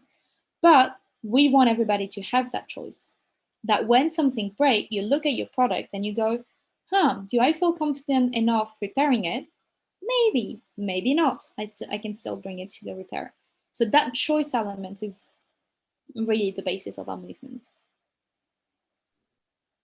Yeah, I agree. It's a really great answer. The access to being able to repair, and like you were saying, okay, we have 5 cans of stuff that you can repair, but you need to push it further, make more stuff able to be repaired. I'm just brainstorming, since you were talking about the climate justice movement. The climate should have its own right to be repaired. Can you say that again? I was brainstorming after you talked about the climate justice movement, that the climate should have its own right to be repaired. Yeah, I agree. I fully agree. But I think, I mean, if you look at repair just from a climate perspective, it makes so much sense. I mean, I don't have the numbers in mind because there's a lot of like equivalent CO2, etc. But if you look on our website, we published a bunch of posts about the impact that repair has on climate, and it's so big. And another thing that is really important, I think, is that we are going to need a lot of minerals, right, for the energy transition. I mean, you guys live in Iceland, you know about green energy, right? We do need a lot of minerals, you know, to power the wind turbines, to make the solar panels. Does it make sense in an ecological urgency that we're in? Does it make sense to use these minerals to produce more smartphones and laptops, when we could actually extend the lifespan of these products for longer if we had the right to repair? I think there's a priority. Right now, we should be using those minerals. We don't have an infinite amount of minerals, you know, and they're very difficult to extract, and it has a big impact on the environment, has a big impact on communities, especially in the global south. So do we still want to extract tons and tons of these just to power our stuff, like our Netflix binging exercise or our new TVs that we want to change every year? Or shouldn't these minerals be used for a greater purpose, which is to transition our energy towards green energy? I think the second, and I think the way to do that is, of course, to have better recycling techniques, that is for sure. But even before all these products go to recycling, they should be used for longer. And this is when we need repair. And I think during the pandemic, it was really, really obvious. We received loads of testimonies during the pandemic from people who realized how dependent, you know, they were on their tech products. They needed those to work, to stay informed, to stay in touch with loved ones, to stay entertained, because we were bored. And they realized how dependent they were on the stuff. And if something broke, how terrible it would be, because they couldn't work, they couldn't study, you know. And that also is, I think, when there was a big shift in people's mind that we really need those measures, those legal measures, in order to prevent all of these stuff to go to waste. And also because the pandemic kind of showed the issue of digital exclusion, that so many people didn't have access to laptops, just students. There were loads of students who couldn't keep studying because they didn't have a functioning laptop. And so there were loads of initiatives that, you know, gathered and collected laptops, kind of refurbished them and gave them to these students. But if we had the right to repair, we could do even more, because we could collect even more laptops, completely refurbish them and give them to these students, or these, I don't know, these older people, these people who don't have the financial means to buy laptops and therefore are excluded from the digital society. All these elements, it really links all together.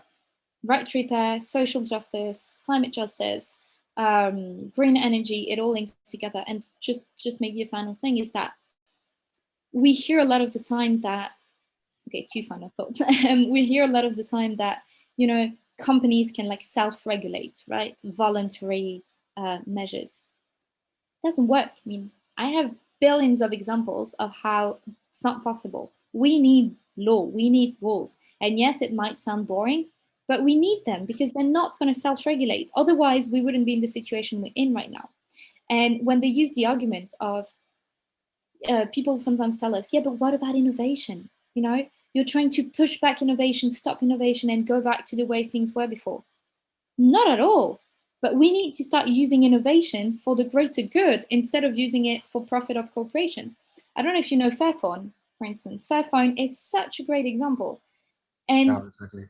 this is innovation, right? And they show, if a small startup from the Netherlands show that it's possible to do a phone that is durable, repairable, modular, why can't the billions of dollars generating corporations do the same?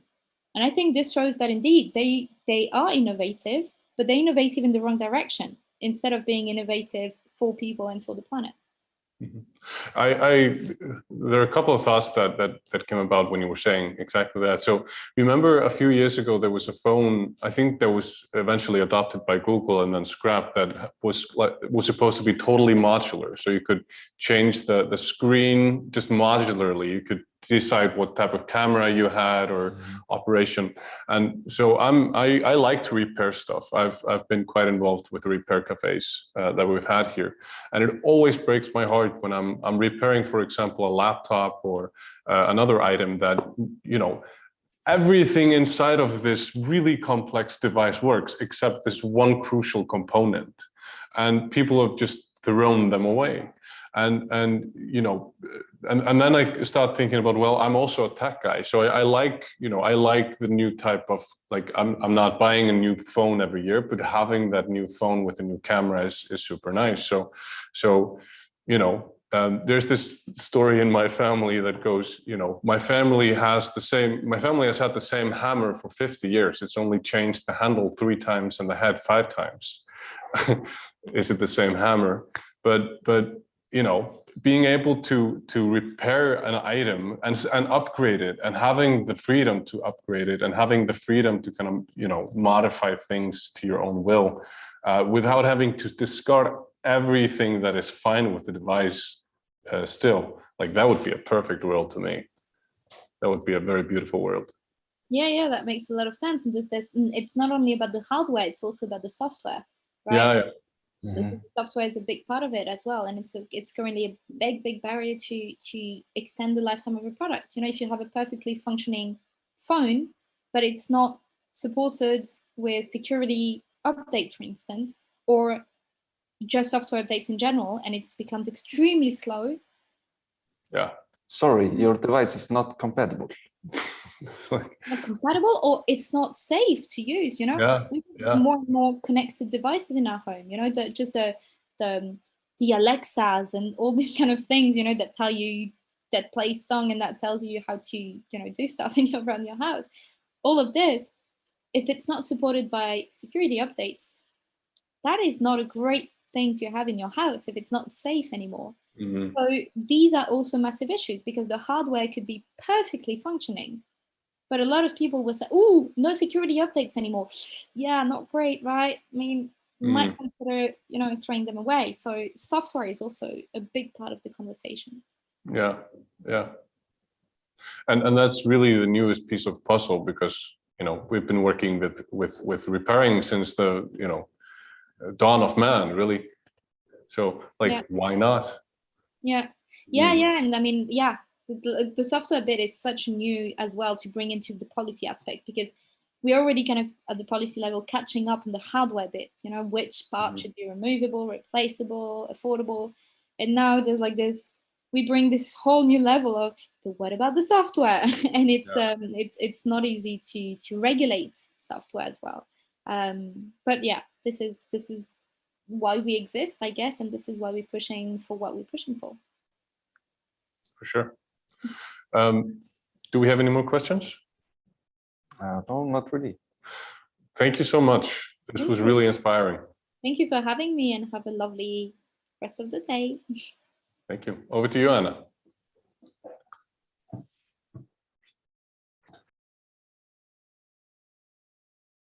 Hi, everyone. I'm back. So we were supposed to have a roundtable right now, but unfortunately, some of the speakers are not able to join us.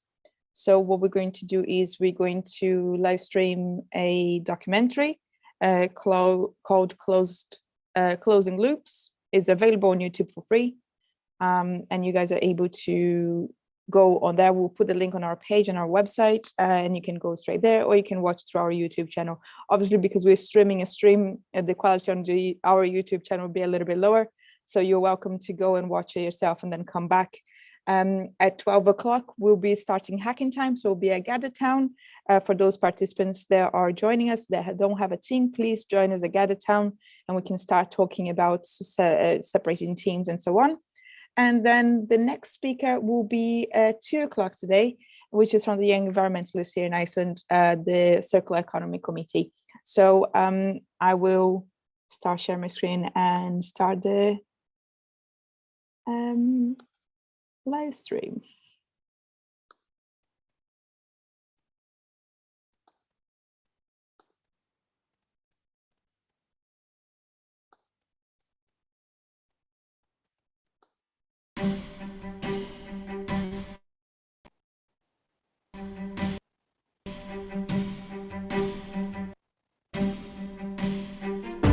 Unless we go to circular, it's game over for the planet. It's game over for society. We don't have a choice but to do this. This is imperative for our survival. So if we really don't change our mindset, I think it will be the end of the world. We're moving from a world of 7 billion people on the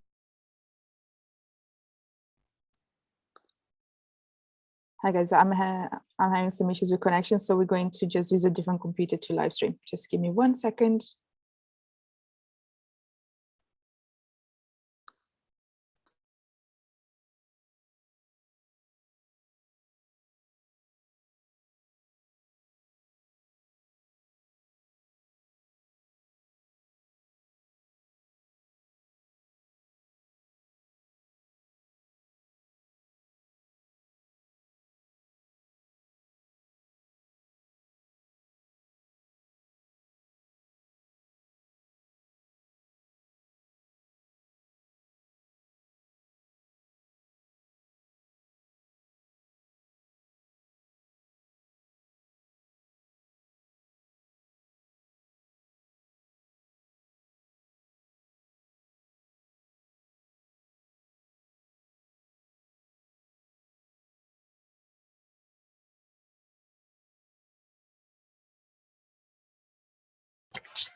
This is imperative for our survival. So if we really don't change our mindset, I think we'll be in.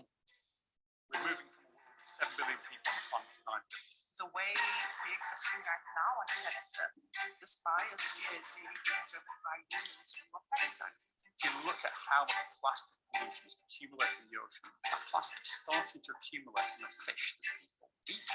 There's not a lot of stuff left. And the stuff that we've got to protect, and we've got to care for, we've got to use efficiently. It's not utopia, it's necessity. I'm frightened that my generation will be the first generation in the world which will leave my children and grandchildren an earth which they might never be able to fix.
Then it should be fine. You should be able to share your live stream, and your sound will be from the computer.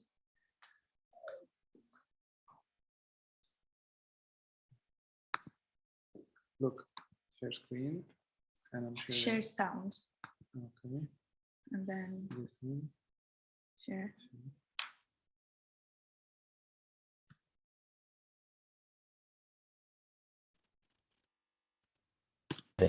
For growth, whether it's a country or a business or a consumer. And so the only way we fix that problem is to make it circular. And so I started to think, you know, I'm working in sustainability, I'm lecturing, I'm consulting, but it's just not enough.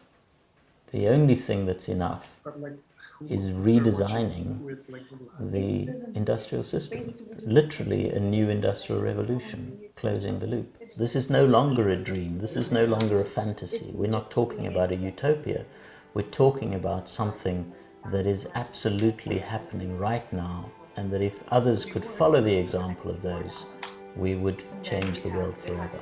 That's why I'm so excited to go and visit these companies that are pioneering in this space, because they're showing that not only is it possible, but that they're doing it already. We don't need new technologies. They're already there. What we need is new thinking, and these companies demonstrate that we can bring that new paradigm, that shift, to actually change the world today.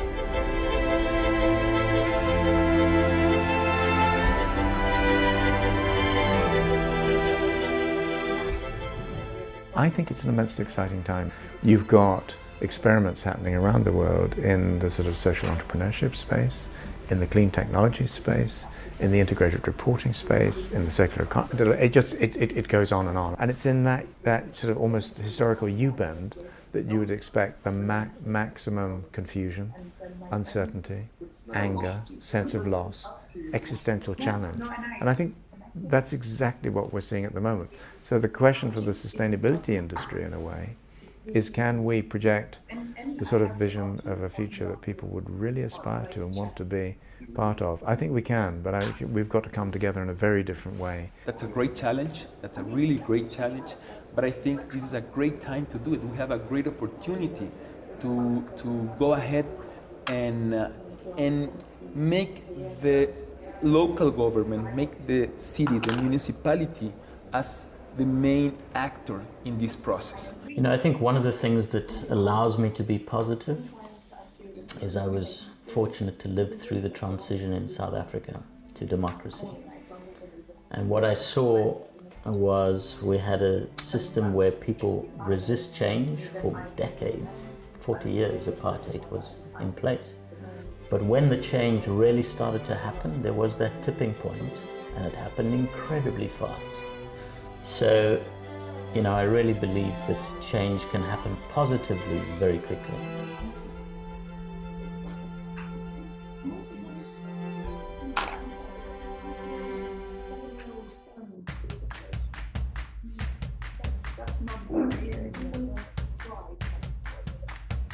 What is circular thinking?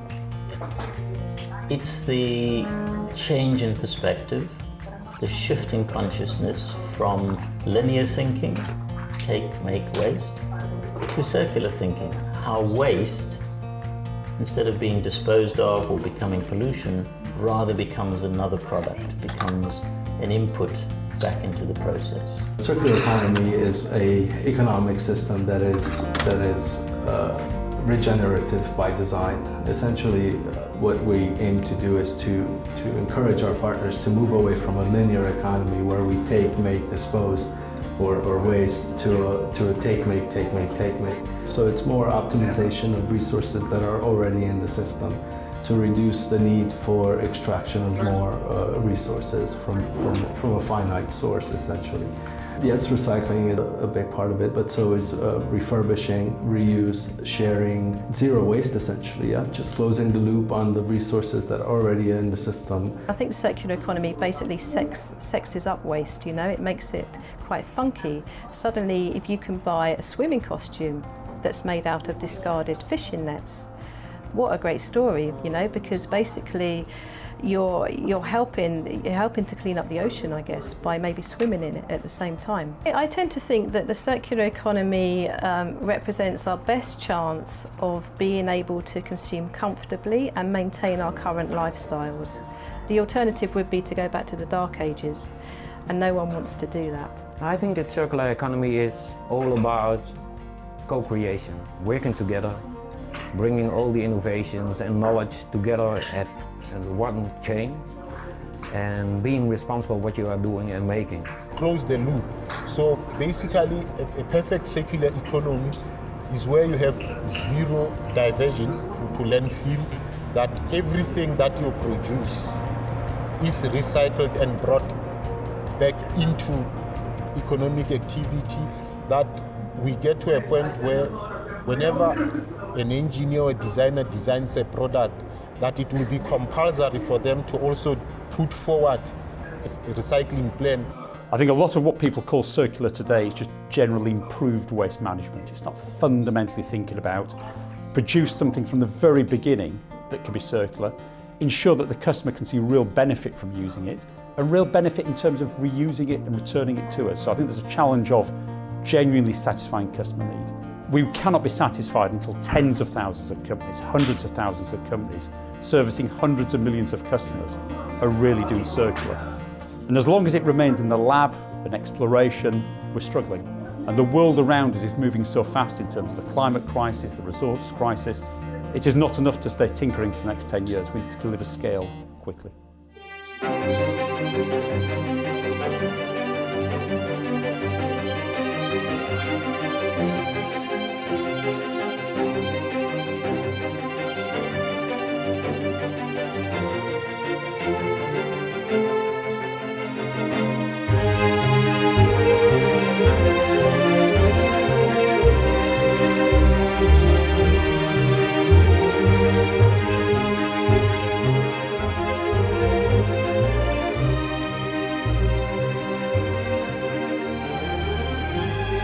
Would you say that what you're doing here is in some way revolutionary?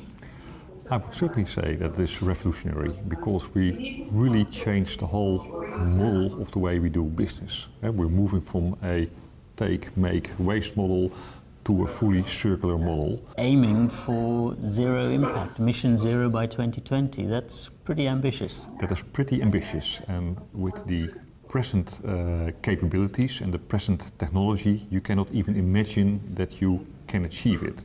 So this really ambitious mission that Ray gave us really forces us to new avenues, and that is very exciting.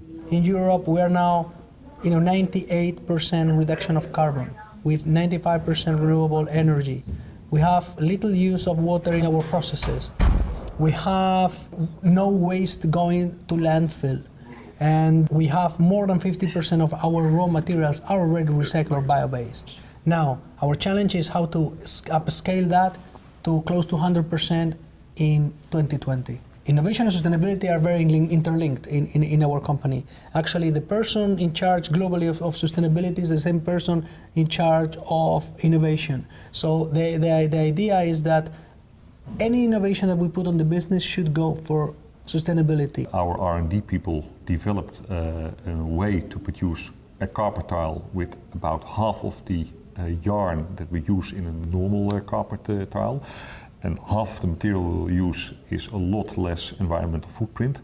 But in the meantime, they created a completely new look because there's almost no yarn in the tile. It's a very flat, minimalistic look, and it opened up a complete new market for us, especially in Scandinavia and in Southern Europe, where they liked hard flooring. There are many opportunities in the waste from other industries. If other industries are not clever enough to recycle their own waste, we will look at what is the potential waste which is interesting for us. So for example, we've looked at fishing nets, gathering fishing nets to make nylon. We look at the laminated glass and extracting PVB from that laminated glass and using as a substitute for latex. We're looking at various ideas for our backing. And the idea is that your processes are flexible enough so that they can take different waste streams. And I think normally in the old industry model was about just making machines efficient for only one raw material. In the new model, it's about making machines that maybe they're a little bit less efficient, but they can handle more raw material. So here we're at the cutting process. Tell me what's happening here. Here we have an ultrasonic technology cutting, which is unique in the industry. And the beauty of it is that it cuts 24 tiles at one stroke. So therefore there is no waste in between. It's ultrasonic, so it's very accurate. And it leaves little waste on the side. Okay, so getting you closer to that goal of zero waste. Getting there. Let's go and have a look at those trimmings. The only thing you have is these sides, these trimmings at each side. Okay, it's very impressive, very thin, very few resources being used and wasted. So what's the end of the process now? The next process is then when the tiles are packaged in boxes. Okay, let's have a look. So it looks like this is the end of the process. That's the final stage. This is the packaging of the carpet tiles. Okay, and this goes out to happy customers in Europe from here? Middle East and Africa. Okay. This is the manufacturing site that serves all that region.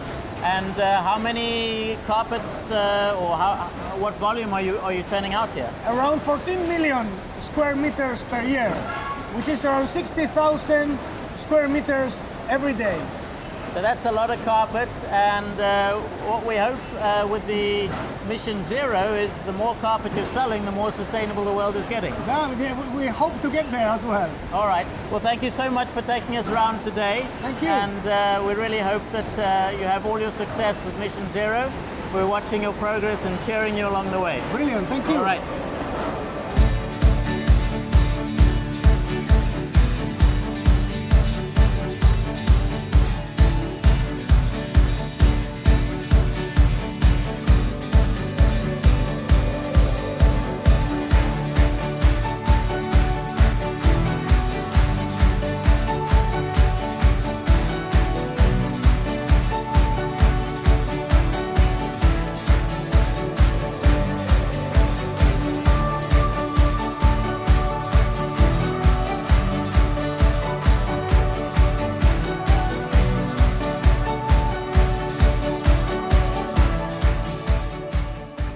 What would you say to other companies that want to follow this revolutionary path, that want to be part of what is effectively the next industrial revolution? What are some of the lessons that you've learned that you could pass on?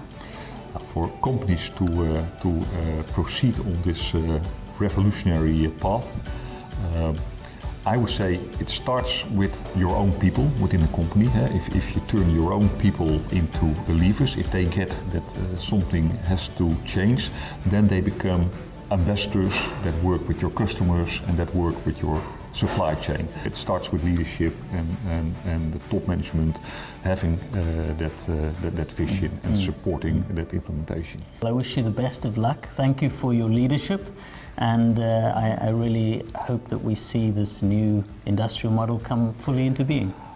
To play a role in a revolution like this is very exciting and very stimulating, and it really adds something to working at Interface. And that's true for me, and that is true for all our employees. Wonderful. Thank you. Thank you very much.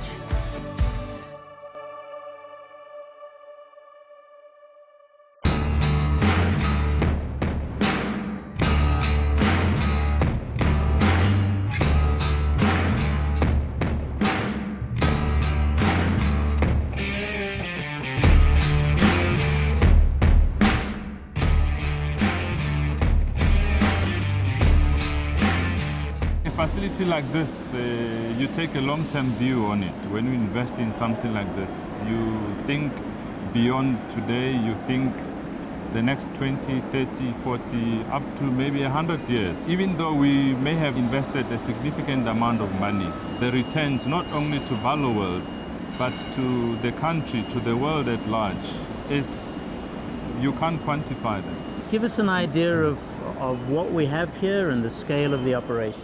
This is a 30,000 square meter facility. 20,000 of that is for the rebuilding of components, and the remainder 10,000 is for warehousing purposes. Okay, and walk me through the process. What are the steps when components arrive here? What happens?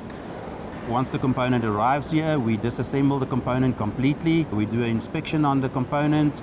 We determine what parts need to be replaced with new and which part can be refurbished and reused again. Parts would then go through a process of cleaning, refurbishment, and then reassembly.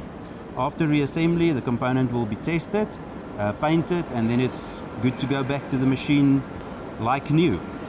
Through remanufacturing, we are able to reduce the cost of doing business because we are able to give the customers components at a fraction of what it would cost to get a new one. When we remanufacture, it also reduces the load on raw materials such as iron ore and steel. And what we can't reuse, we send through for recycling. So this is obviously a process that replaces having to get new equipment every time something breaks. That's the essence of remanufacturing. I presume there must be some real benefits to that. Absolutely, yeah. Benefits could be, depending on the component group, between 20% for a specific component after failure, up to as much as 60% saving on the price of new. So the benefit is quite big. Is there a role for government to play in supporting these kinds of initiatives? In a big way. Government as a regulator, they have a role to play. One of the ways in which they could do is to provide tax incentives for facilities such as these, but also to make sure that there's adequate supply of skills so that we can continue to bring people here and train them. Okay, so you've got definite economic benefits by what we call remanufacturing here, but there are clear environmental benefits as well. Iron is reused. I mean, there's an iron shortage or steel shortage worldwide, so we reuse steel, and we also clean some of the runoff water on the cleaning plant and reuse some of that water for the cleaning process. What are some of the things you think that Valor World has overcome that are lessons that other industries could learn from if you were to advise them to go down the circular economy route? I think it would probably be to say, let's think beyond profits, because if we don't take care of the environment, none of us would be in existence. If we don't take care of the environment, none of us will be around in years to come. And the generations to come will blame us. And therefore, it's a responsibility that each one of us has to make sure that we do our best to minimize the impact of our economic activities on the environment. So let's think bigger. And also, when we become sustainable, we take the cost out of doing business.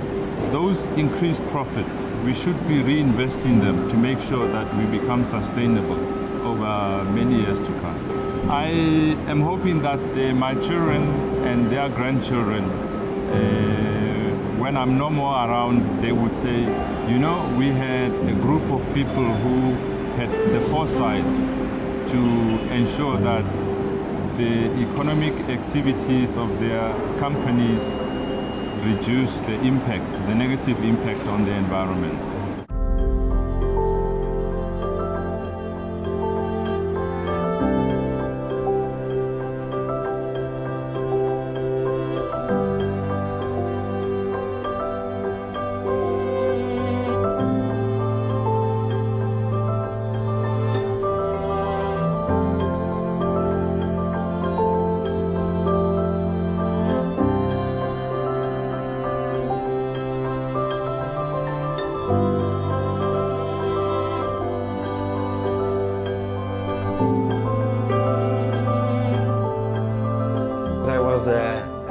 A designer, and on a certain moment I went to Ethiopia. We saw the land and it was all land filled with clothing. And on that moment I said, okay, I have to take my responsibility and I have to do it on another way. Industrial revolution was started with the textiles. So we are stating, okay, we are from textiles, let's start up a new revolution with textiles. So we had to show that it's possible to make a raw material that's recyclable 8 times. We have to show that we can put it into the market. We have to show that we can track and trace it and make an LCA, a life cycle analyze. We have to show that there are business opportunities and new business models. That's what we're showing with performance-based contracting. And that's something amazing what's happening over here. You will see all the innovations, you will see all the clothing and the partnerships and the love, I hope. One of our innovations of the suits, we made together a new brand. Wherever. We made the suits for them and fabrics, and they are very young and they are going with emotion into the market, making it very sexy to have a circular product. It's amazing.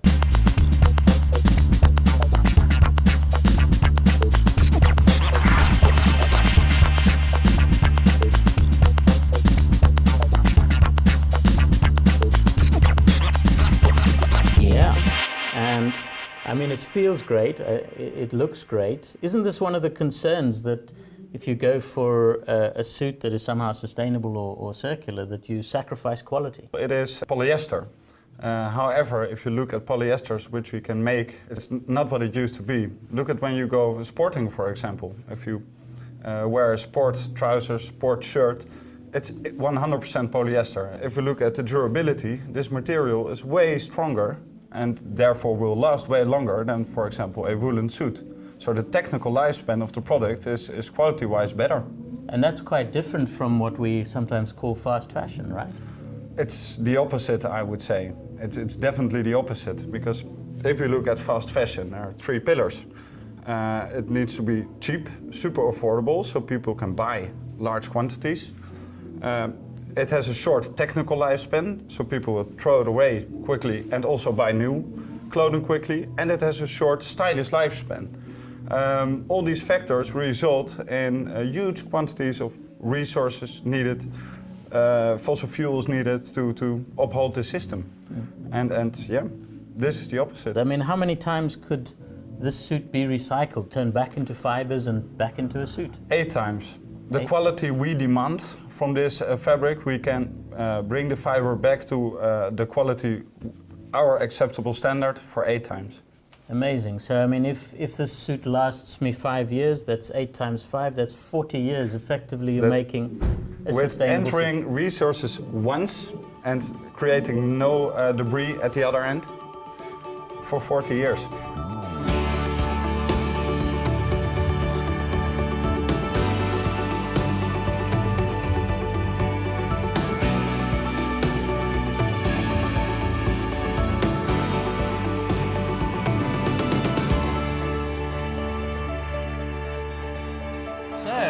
we are at the heart of your process, and tell me what's going on here. Well, at the moment we are at the melt spin process. That's what you can see over here. Polymer pellets are loaded in this machine, and it will convert the pellets to PET yarn. So you keep this running and running, and the pellets are melted. It comes out as what you call filaments. So what is a filament? How big is it? How do you use it? Yarn consists of hundreds of filaments. One filament has a diameter of about 5 to 20 micrometer. The human hair is approximately 80 micrometer. So this is in fact much smaller than the human hair. Okay, so anything from a quarter to even a tenth of a human hair. Now, what is it that makes something more or less recyclable when we're talking about these kinds of yarns? Well, essential for the process is a clean waste stream. If you have a lot of contaminations in your waste stream, you're not able to process it into a filament or a yarn. So even dyes, if we're not thinking through the whole process, it could be that the coloring that we add to the yarn is making it less recyclable. Yeah, that's right. Yeah. All right, and I suppose this is why it's so important to have the life cycle thinking. It makes it easier once you get to the end if you've thought about the beginning. Yeah, if you really think of how to handle in the start of the process, then it will help you in the end of the process. Then of course we have to test the mechanical properties of the material. Of course you want to meet the same requirements as a virgin material. So for example what we do is test the tenacity of the yarns. Okay, well, this is quite important because you're suggesting that just because it happens to be recycled doesn't mean that it's got a lower performance. It goes through the same tests for performance as any other yarn. Exactly. I mean that's the big challenge of using recycled material. The challenge is to meet the same requirements, specifications as a virgin material. But you're finding that's possible to do? Yes, I'm sure of that.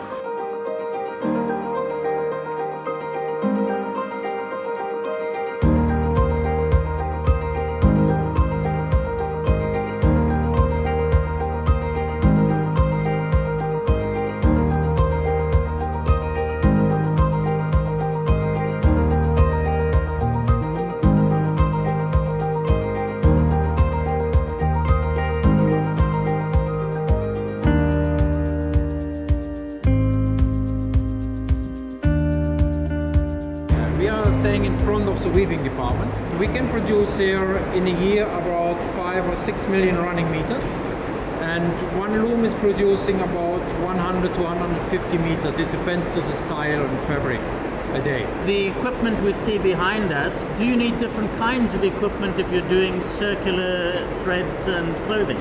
No, the machinery is always the same. We use the same machinery, but we have to use the right material.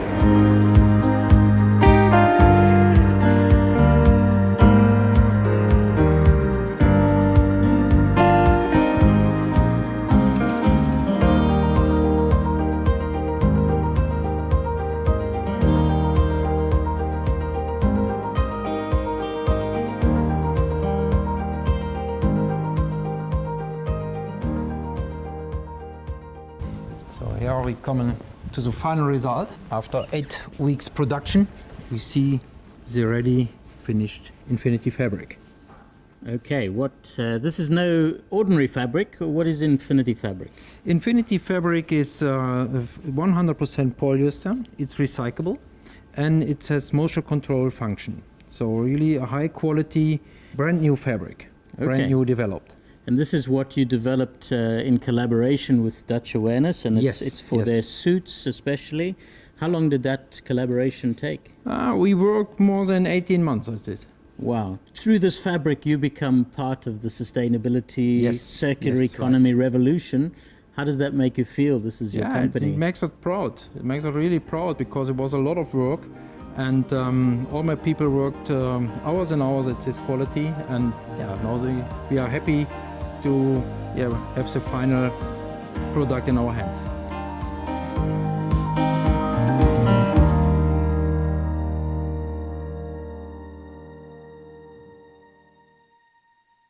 Well, I think it's a big step because we are used to thinking linear: produce, sell, wear, stop. throw it away, and now we have to go to take it back to our production countries. So that's another way of thinking, not only for workwear, but I think for all kinds of industry. It has to be as well supply and demand. We need clients who say we want to buy this, and we are not afraid to pay maybe a little bit more for the same quality. That is what we need.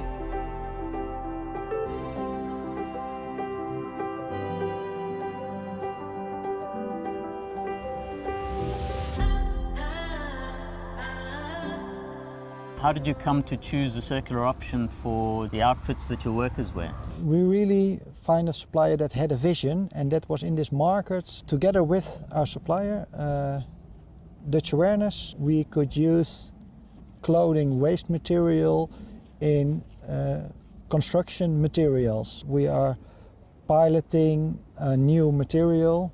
The name is Cliff, and we can use that instead of this wood. A problem with a lot of waste is clothing waste, cotton waste in our cities, and if we harvest that waste and make it into a construction material, that's a second problem that you are solving with this material. This is the idea of urban mining, right? This is the idea of urban mining. Use the waste that you have, reuse it, and we also think reuse it really nearby where you are mining it.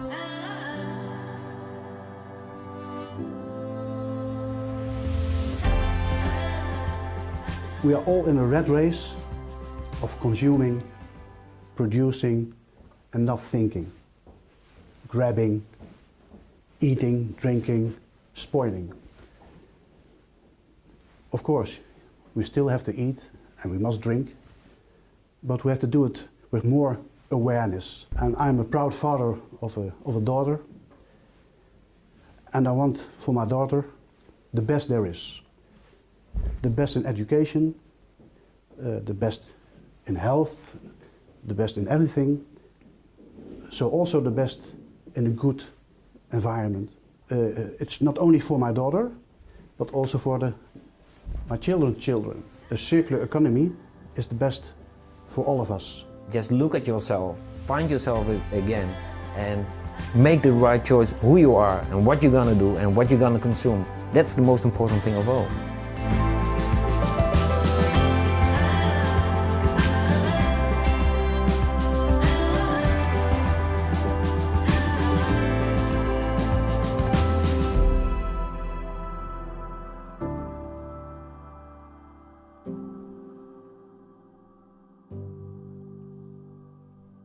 The starting point was several different research projects in different areas, but the first one that arrived to obtain important results was what we have defined the complexation of starch. So the possibility to use starch as a regular plastics. From this first application, new products were generated, and together with these new products also a new approach to chemistry and to the use of renewable raw materials and to the exploitation of biodegradability was developed. These products are part of the raw materials that can be transformed in order to obtain matter B that is bioplastics made using starch complexation technology.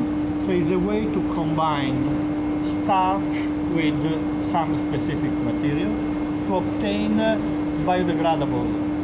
So the inputs are entirely natural from bio-based inputs, and the output is entirely biodegradable. This is a completely biodegradable material that can be transformed in several different products, and these objects can be used for different applications and then can be disposed in an industrial composting plant. These are often the products that we dispose of very quickly in our throwaway society. And not only will they degrade, but you're saying the plastic bag will degrade as well. Exactly. So it is a perfect support to divert organic waste from landfill and from incineration. Now this is interesting because this looks to me like diapers or disposable nappies, and these are biodegradable also. Yes, this is a backsheet. The backsheet is made by one of our Matterby grades, and the backsheet is a biodegradable. So how long would it take to get from that to this to that? It depends from the different objects, but the time can vary between few weeks and a couple of months. So 30 days, 60 days? 30 days, 60 quite days. Quick. Yes, quite quick. Yes. Yeah. So the different raw materials are mixed and dosed, and here the reaction, the transformation happens, and this is the finished product. It looks like spaghetti when it comes through here. Yes, we are in Italy, so we like spaghetti. Okay, so it comes through as plastic, bioplastic spaghetti, yes, and then it ends up down there. And then the product is cut down in small pieces, and the granules are prepared. Okay, and those granules are what then goes to your clients? These granules go to our customers to be transformed furtherly in different items, films, sheets, or injection molded items.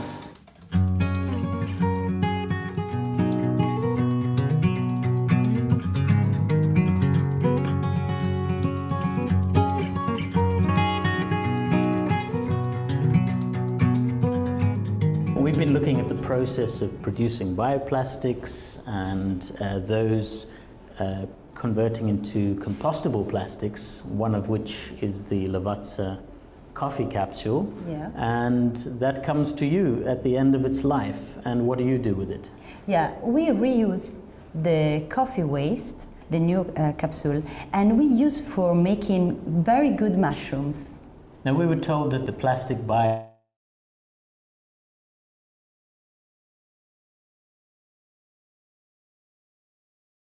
what the quality of that compost is? Yeah, we have tested that the vegetables grows much more with this kind of soil than the normal soil.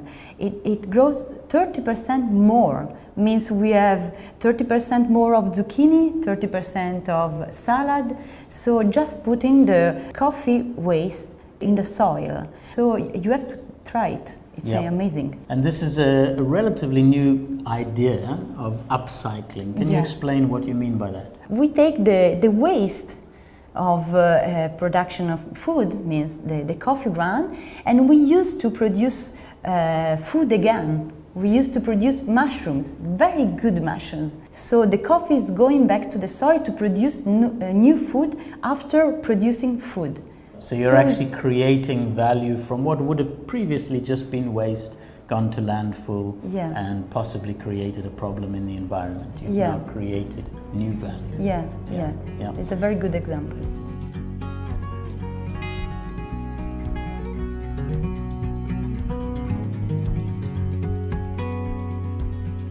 Yesterday we followed the road of the moon.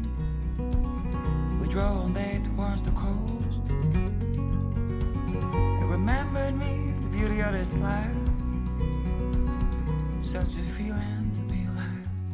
We take almost 250,000 tonnes of food waste from anywhere from households to manufacturing plants to retailers, and we transform it here into renewable energy, and as a byproduct of that we also produce a fertiliser that goes back on the field, so a true closed loop process. So this particular plant will take around 45,000 tonnes of food waste in a year and generate around 45,000 megawatt hours of electricity, which is enough to power around 40,000 homes. This is where all the food first arrives from, wherever it's come from, whether it's come from someone's home or from manufacturing or from a restaurant, and it'll be brought in here in big trucks. The guys will tip it on the floor, mix it up. The more it's mixed, the better it is for the process. So once it's been dumped here, how long does it sit here before it goes into process? Ideally, it doesn't sit on the floor for any more than a day. The fresher it is, the more calorific value, so the more gas we can generate. Right. So you take it from here and then it goes into the process behind me. What happens here? The mobile equipment will pick it up in a bucket. It'll transport it into the hoppers that you can see behind you. And in those hoppers it will be mixed, and then it's slowly fed into a big machine that pulverizes it into as small a particle as possible. Okay. And then liquid is fed into it, so it creates a slurry, a pumpable liquid. All right, now we've seen inside the process of receiving the food waste, mangling it up and turning it into a kind of slurry, and then it comes outside into these tanks. So what happens in that process? The first part of the process is the liquid will go into the raw waste tank, and there it's mixed and blended together, and then it's slowly fed into the 2 tool digestion tanks, where it'll digest over a period of 35 to 40 days, generating methane. That methane is then pumped to the gas holder, which is the green bubble you see. There the gas is mixed and transported to the engines, which turn it into electricity. Okay, so that's where the green electricity is that you create and you feed into the grid, but presumably you're left behind with all of that waste and slurry. What happens to that? Once we've used all of the gas from the liquid is then sent to a pasteurizer, where it is cooked at 70 degrees to kill off any pathogens or any germs remaining in the process. And then that liquid is then stored in tanks, and there it will stay until it's needed for the local fields around us, where it's spread as a nitrogen-rich biofertilizer. This product has actually proved very beneficial to the farmers. Over tests, they've managed to gain a much higher yield from the digestate fertilizer that they've used from our process compared to a chemical fertilizer that they've used in the past. When I look at this process that we've seen here today, it's ticking a lot of boxes, it's doing a lot of things right, it's solving a lot of problems. Why hasn't this gone to scale? It requires legislative support. There are incentives that we use to effectively fund the plant over the long term. One of the barriers really, again, for this specific industry is how do you get more food waste out of that 10 million tonnes? It's a huge problem for the UK, it's a huge problem for the world. If you look at Scotland and Wales, both of those sort of sets of authorities have done a really good job in forcing food waste out of landfill. If I look at where food waste goes today, there is still a huge amount that goes to landfill, typically out of our householders' bags. There's a huge amount that goes to incineration, which arguably scientifically is not the right thing to do. So we've got to do more. There's still millions of tonnes out there to go after.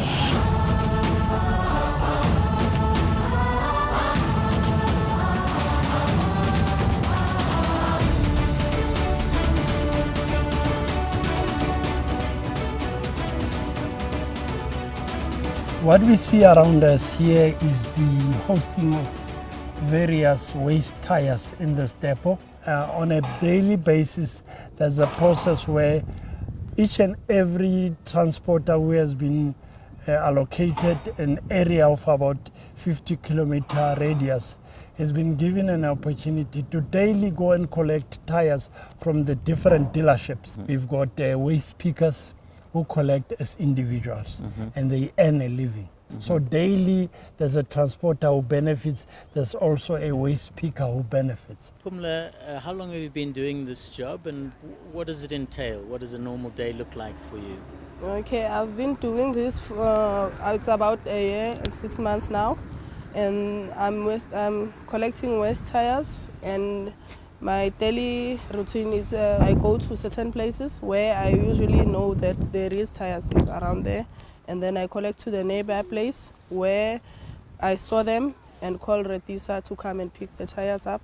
The thing that makes me get to work is because I know that this cause is far higher than just repurposing tires. We have mothers who have never owned bank accounts in their lives. The first time I went out into the field to register our first group of waste collectors into the program, when we returned after their training program, we issued them with their bank cards. And I had a 53-year-old woman break out in tears, and I thought, what have I done to offend her? And she said to me, nobody's ever done this for me. You don't understand. It was impossible for me to get a bank account before because I don't have a residential address. I don't have a credit record, so there was just no way. But through us becoming a collective bargaining tool, we were able to negotiate with the banks to empower these people to have a bank account. I have transporters in our network who would write me letters to advise on the fact that this is the first time ever they've been able to pay school fees. What a pleasure it is to own their own home, to have that. So this waste into worth is far more than just talking about the commodity or converting the commodity. Worth speaks into self-worth. It speaks into growth. It speaks into development of people. And I think because our heart is in the right place, we do know that through pushing for the circular economy, we're able to change lives. How do you see the benefits of being involved in a business like Redisa? 3 years back when I started with Redisa, I was not working. I didn't have a car. The only thing I had was a small buggy with a trailer. And I managed to register with them and I was appointed as a transporter. So far after 3 years I managed to get 4 trucks and I'm giving work, I'm giving something to eat to about 6 families. Yeah. So Redisa really helped me. Even my children, they go to a better school. I also managed to pay all my debt. There's a lot of social benefits and economic spin-offs. Can you give us a specific example of somebody you know whose life has been changed by being involved in Redisa? An example is me. Yes, well, tell us your story. My life has changed completely. I got very, very sick. And at my age, I couldn't get any job. In life, if you're not working, it's very, very difficult. More especially if you're not a thief and you don't know what to do and then you get an opportunity like this. It has changed me forever. And I'm a better man and my family enjoys the opportunities that I give them, you know, and they benefit, you know. We have food in the table and also, you know, as Africans we have it's not only your family that benefits. It's not only my family, there are other close families that benefit also, you know. I'm currently employing 14 people. I started with about 6 people. They also support their families. So my life has changed to see other people happy and also myself happy and healthy. If only all the other industries can look at this other waste processes in this fashion, I think it can go a long way to creating a healthy South Africa. And also we're having a lot of businesses springing up and people getting jobs. Remember, when you talk of waste pickers, you're talking of a family, probably the entire family is not working. And now suddenly they are able to collect tires. And these tires bring food into the table. And that motivates me, that at least people are getting jobs and people are doing something, you know. Waste is worth something if people can put their mind into it. And when I grew up, there was 1976 where we banned these tires. But today, I'm creating jobs with these tires. So I'm very proud to say my end will be a better one, you know, and I'm happy to live in this South Africa that we are in today. Unlike a linear economy where we're taking, we're making, and we're disposing of products, in this case in South Africa, we're taking, we're making, we're not disposing, we're diverting into another industry, which is looking at beneficiating and transforming those tires into commodities to add to economic growth, to allow for job creation and to allow for small business development. This is an OTR downsizing process. Okay. So basically what we do, we take a whole OTR tire, which range from 1.5 tons to about 6 tons per tire. The scale of the operation, I think we can do up to 120 tons per day. Okay, and after that it goes off and becomes other products, other uses? Yes, it then becomes a raw material for other processes, and those processes could be to feed it as what they call tire-derived fuel for cement kilns. You can take it further and convert it to what we call crum, that is used for making rubber products and used for road paving. And then there is also a process called pyrolysis, which is the extraction of oils or fuel from these tires. Now, what is it that personally motivates you to be involved in a business like this? You know, you could be doing many other things. Is there a personal drive? It's about where we grew up. I mean, tires were always an unspoken problem.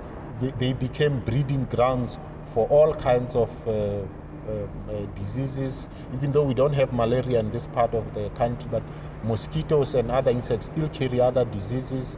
In summer, after rains, you know, as children became very difficult. You could hardly play outside because of the amount of mosquitoes that would have been bred in these tires. But also in winter, I mean, if you go to most townships, the smog is there. Yes, there is coal also, but a huge part of it also came from tires, and tires, unlike coal, also emit a lot of toxins when they are burned. So you are not only looking after the physical environment, but you are looking at the health and well-being of the surrounding communities. So for me, those are like, you know, the reasons that motivate me and that excite me about this business, because it does really excite me.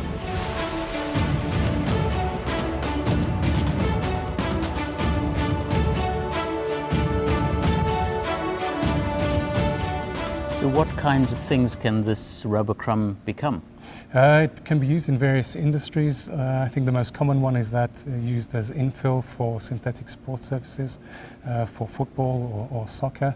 We're actually looking at developing ways that it can be utilized in industry. So we're looking at the paint industry, for instance, that utilizes it for non-slip paint.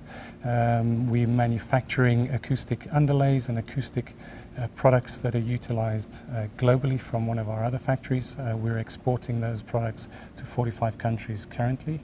And also we've developed a market for paving, bricks, interlocking mats for sloping driveways. So they really play a very strong role throughout the value chain. And when you talk about the kinds of products that come out of here, it sounds to me like those products didn't just exist. You had to find ways to create new products. So I'm just interested in the role of innovation in this whole circular economy as well. That's right. I think South Africa, in the utilization of rubber crumb, is in its infancy. It's not like many developed markets like in the United Kingdom and the United States, where it's in a stage of maturity. So our role as processors or recycler is to help from an innovation perspective, to try and work with other industries to create innovative products from the products that we're producing here, and also work with research institutions to try and spurn more or generate more innovation coming through.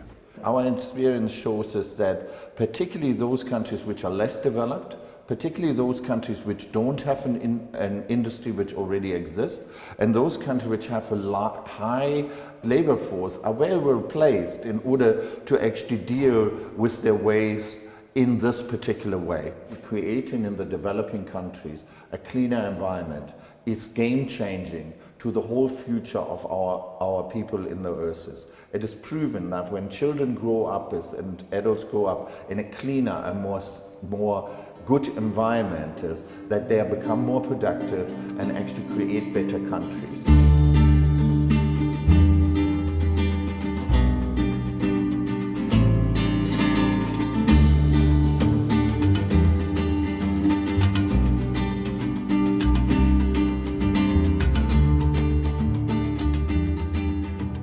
We are in the middle of the mountains, but actually the land that is part of the metropolitan district of Quito is quite diverse in altitude. So we have many different ecosystems, some of them very fragile.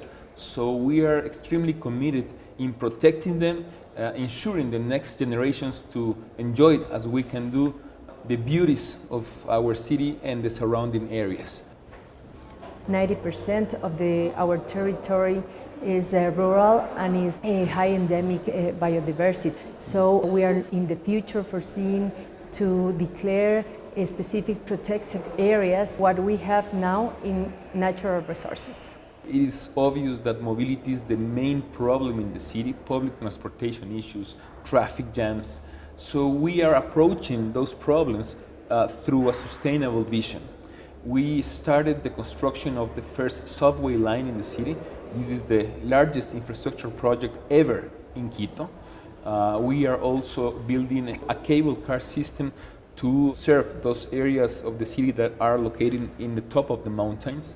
And that's not only an environmentally friendly project, but it is also an initiative that helps to regenerate areas that have been poor for decades. And Quito is highly known because of the efforts of conserving the watersheds to provide Quito for a long-term water in a better quality and in quantity.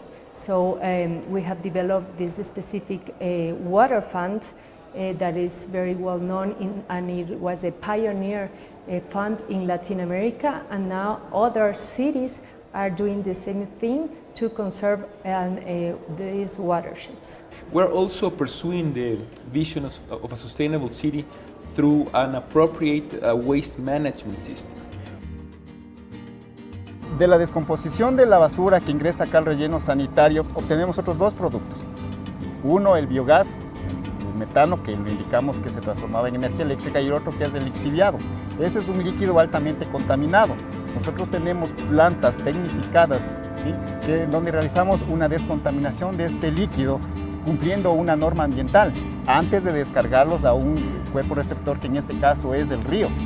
Entonces, aquí en el relleno sanitario hacemos un proceso de purificación de esa agua, ¿sí?, producto de la descomposición de la basura. We have provided more than 40% of the city with waste containers. We are also working towards introducing in the city a culture of recycling, separating waste from the very beginning. Likewise, we are working towards protecting our natural resources, prohibiting certain activities that are harmful for the environment, like for example minery, which it is actually an activity that some sectors of the country were pursuing in that area, but we actually prohibited that through an ordinance in the metropolitan district. So these are a few examples that reflect how we are fully committed in making our city not only a sustainable one, but also an example for the region. It's crucial to be sensitive, to be passionate about the things you do, and sustainability is the one that is a vocation.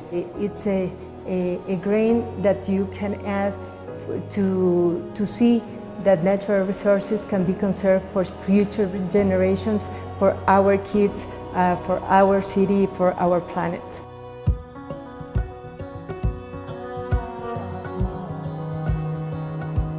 Ecuador is one of the most biodiverse countries in the world, and we try to keep it that way. So we're putting our grain of sand in the process and helping a bit. This is all about recycling of waste, specifically Tetra Pak. Now, I know a little bit about Tetra Pak, and to me it seems like a really difficult material to recycle, because you've got a layer of cardboard, you've got a layer of foil and a layer of plastic. How do you deal with that? The thing is, we have two main products. One, which is made from the three types of material, and the other one, we take the cardboard out through a process that's called hydropulping, and we use the cardboard to recycle paper, and we keep the foil and the plastic to make the products you see here. Okay, and give me some idea. I mean, what kind of products can you make from Tetra Paks? It's amazing how versatile Tetra Pak really is. We make roofs. Our roofs can last 30 years. We have chairs, we have outdoor furniture, which is hand woven in Ecuador, and we're sending that to the coast. So they're probably the most skillful artisans in Ecuador. We have jewelry, and we have the countertops, and we're doing whole kitchens and bathrooms with Tetra Pak. So we're turning waste into something amazing, like something you would have in your house and you would never know it's Tetra Pak. What do you see as the future for businesses like this? Well, it's a great business, and we're actually trying to expand internationally. because the biggest impact of this is the transportation. So we don't want to bring Tetra bricks from Mexico or from Panama, but we want them to process them locally, and that way it will be less of an impact for the environment. I mean, you see Tetra Pak as a resource, it's an input to your process, and yet I understand that in other countries they're actually paid to get rid of it. Yes, and they pay a lot to get rid of it. So not only are you getting rid of a problem, but actually it's just creating a product for you, so it's a business opportunity. Everybody wins. We can make pretty much any product that's using wood or cement or non-renewable materials and make something even better. The quality of our products are better than the ones that are in the market right now. So it's a great business.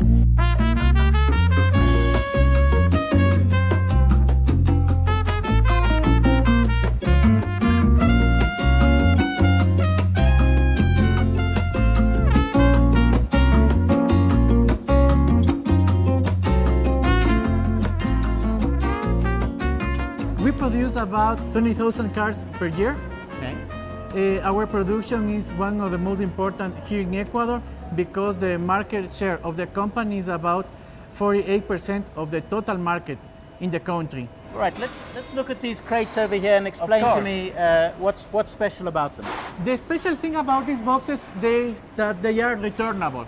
It means we can collapse them, they go again to Japan, so the people there take new parts and goes over again to Ecuador. It happens about 10 times before the box is not useful anymore. Okay, and when you say the box, you're really talking about this metal frame. Okay. It's much stronger, it doesn't break like the wood or like other casings. It's a very elegant solution. Yeah, it's very simple idea, but in fact, the results are very good for us because we are avoiding to buy another metal boxes. What are the achievements you've made here on environment? Our calculation is that at this moment, the 99% of the waste from the company, they are totally reusable or recycled. It means all the material has a solution or has a partner who makes anything with that material. So the whole chassis of the car gets dipped into the water with lots of chemicals. What happens to that water and those chemicals? Okay, the water goes to a wastewater treatment plant, so the water is recovered. We take off all the chemicals, all the hazardous materials, and the water comes back. It's a closed loop for the water. Amazing. So you've got two closed loops there. The water is going round and round your system, and the chemical sludge waste coming out of that process goes to the cement company Holcim, and they use it as a fuel for their process. Yeah. Here we receive all the water. We try to mix it up a little bit. We regulate the pH of the wastewater, and then we apply a biological treating system that is intended to remove all the organic compounds that are present in the water. So it comes in, I guess, through pipes, and there's some treatment tanks here. Yes. And then it comes through to this. Yes. This is the sewer where it used to be discharged. Exactly. We used to discharge like from 5,000 to 6,000 cubic meters of treated water per month. Okay. Right here. And now you discharge nothing. Yes. We noted that there was an opportunity for us because we were discharging like really good quality water to a sewage system. So we decided to promote a project to implement an ultrafiltration and a reverse osmosis system that will allow us to get a water with potable quality. And this water will be used in our biggest consumer of the plant, that is the paint shop. So behind us is the technical process, and you designed this? Yes. Okay, fantastic. As an environmental engineer, and you get it to what kind of quality? I mean, is it drinkable quality? Yes. Really? Water is drinkable. Yes. So I could drink a glass of this water and I won't die? No, you wouldn't die. Well, maybe we should do that now. I brought a glass. That's the water quality we get here. Okay. And this is water that's come out of that plant that we were just in. Yes. With all the chemicals in the paint and the treatment. Yes. And now should be drinkable. Yeah, well, it's purified water. Well done. Cheers. It's like drinking distilled water, right? Yes, exactly. Completely pure. Completely pure. You can keep going with the industrial process while you take care of the environment and while you do something to solve some kind of problems. This project was not approved because of the financial profit or benefits. This project was approved because it has a lot of environmental and social benefits. Esta es una región muy húmeda, pero a pesar de ser tan húmeda y aquí llueve mucho, es muy difícil conseguir agua en la tierra, ¿no? Entonces la única manera de conseguir agua o de poder traer esa agua que está aquí en las nubes es con árboles. Bueno, yo vine a trabajar en esta granja hace más o menos aproximadamente 1 año y medio atrás.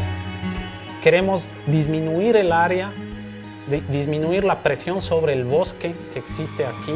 En esta región existe mucha presión sobre el bosque porque la gente lo que hace es normalmente agrandar el área de pastizales, botando montaña, botando bosque, y nosotros más bien hemos hecho lo contrario. Nosotros hemos disminuido el área de potreros y hemos intensificado la práctica, por ejemplo, de conservación, de hacer más bosques, de reforestar, de recuperar áreas que aquí estaban perdidas. Esto lo hemos logrado, por ejemplo, normalmente en esta región, en esta área, se mantiene un animal por hectárea o inclusive menos. Nosotros lo estamos llevando a manejar 3, 4 animales por hectárea, ¿sí? Muchas veces es un poco difícil que la gente crea en algo o en un sistema sin antes verlo. Lo que puede hacer es compararlo y ver a la final que es un sistema que no es tan difícil hacerlo, que solamente implica un poco más de trabajo, pero que a la larga da unos tremendos resultados. Is there a way that you also reutilize your resources?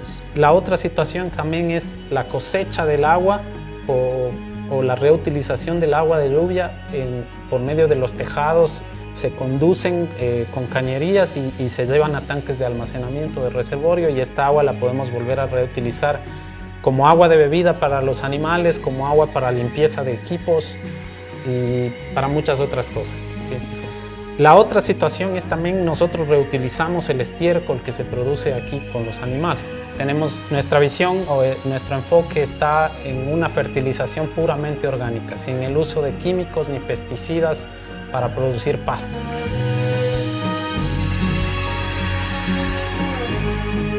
What keeps you motivated?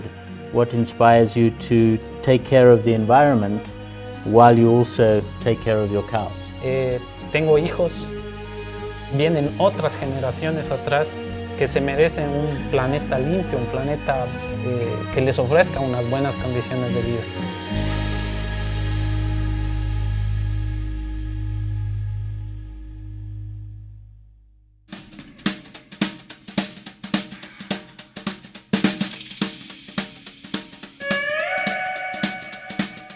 Ok, ahora estamos aquí en la comunidad de Yunguida, ¿no? Una comunidad campesina que viene desde hace 20 años trabajando de manera organizada, ¿no? Con el fin de buscar alternativas sostenibles, ¿no? Ya que aquí en la comunidad, ¿sí? Hace 20 años atrás la actividad principal fue la extracción de los recursos naturales. Entonces, ahora pues después de 20 años la gente ha entendido y ha logrado encontrar otras alternativas de desarrollo sostenible, ¿no? What was this area like in the past? Esta área hace 20 años era totalmente deforestada, es decir, toda esta área, ¿no es cierto?, alrededor de unas 3.000 hectáreas eran dedicadas básicamente para el tema ganadero. La gente aquí practicaba una ganadería a gran escala, ¿no? Eran grandes haciendas que producían leche, grandes haciendas que producían ganado para carne, ¿sí? Eso era lo que teníamos, era todo potreros básicamente, ¿no? Ahora, pues después de 20 años que hemos logrado un poco cambiar la mentalidad de la gente, pues hemos ido recuperando esas áreas que han estado degradadas, ¿no? Y la gente ha ido cambiando sus actividades económicas, digamos, ¿no? Entonces, ahora ya no se practica una ganadería a gran escala, más bien se practica, en ese sentido, pues tenemos ahí también otras actividades productivas como la producción de frutas nativas, huertos orgánicos, un poco como para que ayude a conservar el área en general. Sin embargo, pues sí, o sea, estamos muy conscientes de que todavía tenemos muchas áreas que necesitan necesitan ser recuperadas, ¿no? Necesitan mucho trabajo para irles recuperando, ¿sí? Y, ¿no es cierto?, detrás de estas montañas está la gran cantidad de bosque primario que todavía tenemos acá en la comunidad, ¿sí? Están aproximadamente unas 5.000 hectáreas de bosque primario y aquí en esta parte son unas 3.000 hectáreas. Es decir, nuestro trabajo de la comunidad no está enfocado aquí en esta finca comunitaria, está enfocado alrededor de unas 8.000 hectáreas en total que estamos trabajando, ¿no? Involucrarme en este proyecto ha sido muchas cosas en realidad. Acabo de construir mi casa y mi padre me dijo, esos árboles tú sembraste, puedes utilizar para construir tu casa. Después de 20 años, mira. Entonces, esas cosas es las que nos han motivado a nosotros acá en la comunidad a seguir trabajando, porque estamos convencidos de que se puede manejar los recursos de manera adecuada, de manera sostenible. Seeing that you're protecting this for the future generation, that you really believe that, is wonderful to hear. El principal objetivo que nosotros nos hemos trazado es llegar a vivir bien en nuestra comunidad, llegar a vivir en armonía con los recursos naturales que tenemos, sí, y sobre todo que nuestros hijos puedan vivir en un lugar seguro y sano, ¿no? So really, you know, we have to engage people in this and we have to make them want to actually be a part of this equation and get their participation. Part of our problem in moving towards circularity is most people neither see the importance of it nor exactly know how to do it. They're not engineers and actually very often it's much easier to see the complications than it is to see the longer term benefits, and that's why I think the political leadership and the government endorsement and subsidy for the right sorts of activities is so crucial. I think businesses have to lead. In my time working in NGOs or in business, I haven't seen the leadership that the world needs from governments. Again, I think governments in some places and sometimes are more short-term than businesses. Well, it's very hard for governments which are in a short cycle of voting in elections, 4 or 5 years, to make long-term decisions. And so what we find is that sustainability is about investing for the long term, and the pressure is all short term. And especially in a democracy, what is often very difficult is asking the public to make short-term sacrifices for a long-term gain. We love to accumulate stuff, I think. It's a very human condition. You know, we've kind of, we relate stuff back to our sense of self and our values, if you like, and our status in society. So to suddenly give up stuff and to access it rather than own it outright, it's going to be quite a step for us to make. And getting that messaging right is going to be critical going forward. And the circular economy community hasn't really worked that out yet, I don't think. They haven't really done much work around the public engagement piece that's needed. We expect, even in our countries, in our economies, to always be growing. If we're not growing, it's a crisis. We expect our businesses to always be growing. So we've got a set of expectations which are actually fundamentally in conflict with the finite planet that we live on. On the one hand, humans have always been at the frontiers. They've always been expanding, conquering territories, and generally it's been a path of increased consumption, increased utilization of land and of energy. That's been the story of human evolution. On the other hand, it's only fairly recently that we have been so wealthy that we haven't had to think about reusing or recycling. It wasn't that long ago when, whether it was the milkman bringing milk bottles back for us to reuse or darning our socks when they had holes in them, this was normal. And it was because it was too expensive to do something else. Yeah, I think one of the changes that's happened is we've lost sight of what makes us happy. You know, our fundamental human needs hasn't changed, but the way that we satisfy those needs has changed. In a way, we could say rather facetiously, we invented advertising. We invented consumption to say that you can't be happy unless you have more stuff. Whereas, of course, for thousands of years, we were happy without stuff. That's one of the elements of the take, make, waste, throw away society that we bought into. And we need to really question that. We need to teach our kids that it's not okay just to want more. It's not necessarily going to make them happier. There is something about human psychology where we want to feel that we're growing. We have to just think about what growth means. Does growth always mean more? Or does it mean development?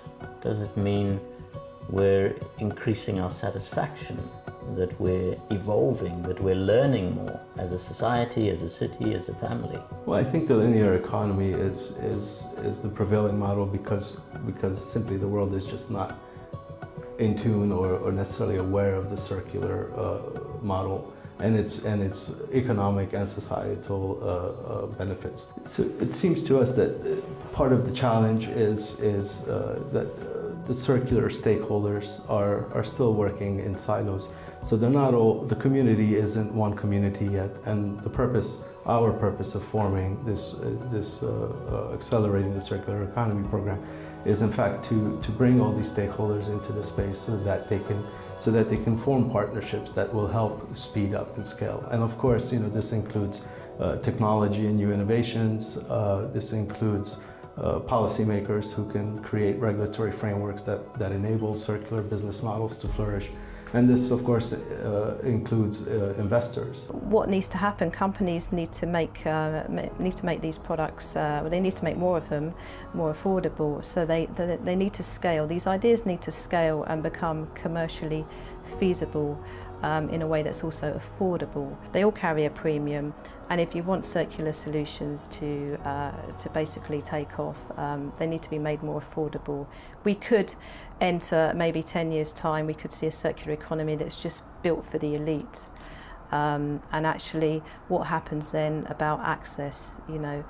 If ordinary people can't access these products, then they're not going to benefit from them, and that's a real problem. If we over-engineer the circular economy, we'll never get it off the drawing board, certainly not to hundreds, if not thousands of companies. So take Marks & Spencer, for example. We sell 35,000 different product lines. I mean, that's a big challenge to think circular. But if I look at it another way and say, well, 28,000 items of clothing, how do we sell clothing in a fundamentally different way? How do we ensure that customers get a great product that lasts as long as it possibly can, but when you finish with it, there is an easy way to return it to Marks & Spencer? And that's what we've done with our swapping campaign with Oxfam. Return your used M&S clothing to us or to Oxfam. We donate it to Oxfam. They reuse it, they resell it. There's 99.9% of the fibre they get back is reused to great value for Oxfam and their overseas development work. That's fantastic. It's done with real scale and real authority. Now we get back 3 to 4 million items a year. That's not 100% of what we sell, it's 1%. So again, we're challenging ourselves to how we get that to scale. But that's still a fairly significant number, 3 or 4 million items a year. So we've got a challenge there about simplification, make it as easy as possible. The second challenge we've got is to actually get businesses working together on this, particularly competitors. We will not create a sustainable economy simply because little old Marks & Spencer decides it wants to do it on its own.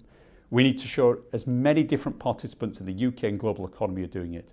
Partly because everybody's raw material is somebody else's waste, is somebody else's opportunity for resource as well. So the more people that are participating, the more that materials can be used. The more we can get the synergies and the efficiencies of scale collection of materials and bring them back as well. So only by doing those two things, simplification and scaling it across many different businesses, will we create a truly circular economy. I think it really does come down to cost. There's a lot of local authorities who are doing the right thing. I think what we need is some support from the government to try and push that forward. And don't forget, it's not just householders. You've got retail organisations, you've got commercial organisations. How do we support those guys? How do we make them think more about their food waste? There's an awful lot going on. Don't get me wrong, people are really focused on it, but I think there's another push we could make to try and get another slice of that food waste out of the residual stream into plants like these. The trouble is with the circular economy, you can't just design a circular product or service in isolation. The whole system has to change with it. That circular product will only go so far if you've still got a linear economic system supporting it. We can now use 30 years of blame and shame as a true innovation engine. We can reinvent all our materials to be good for biological or technical systems, and we need the support of the people, because if they just sit back and relax, we will be too slow. And I say, let's celebrate life. Let's welcome people to this planet. Then we could even be 20 billion people on this planet and be good for the other species as well. So it's up to us. We now have the expertise together. It's now time to act.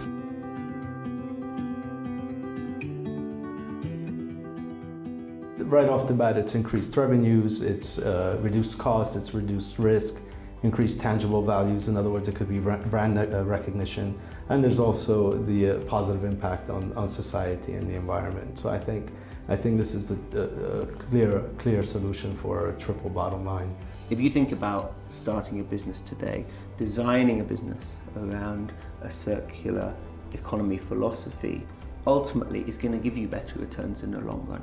Because it's going to use your sources more efficiently, it's going to use more efficient energy, it's going to treat customers, I believe, in a way that over the next 5 or 10 years customers will want to be treated.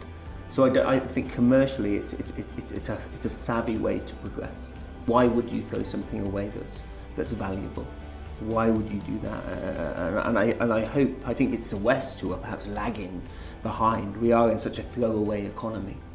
Whilst in the places where there is less stuff, then I think we're seeing that they are using it more efficiently. We've embarked on a journey towards sustainability a number of years ago in many of our other companies, and we've realized that sustainability in the environment provides us with opportunities, and we don't see environmental legislation or environmental mandates as a threat.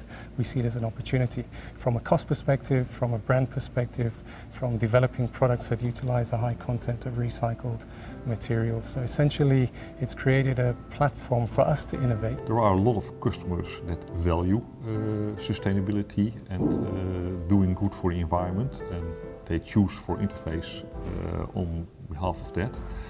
But still a lot of customers for a lot of customers, sustainability is only a secondary consideration. They primarily choose us for the prime function that they expect from our product.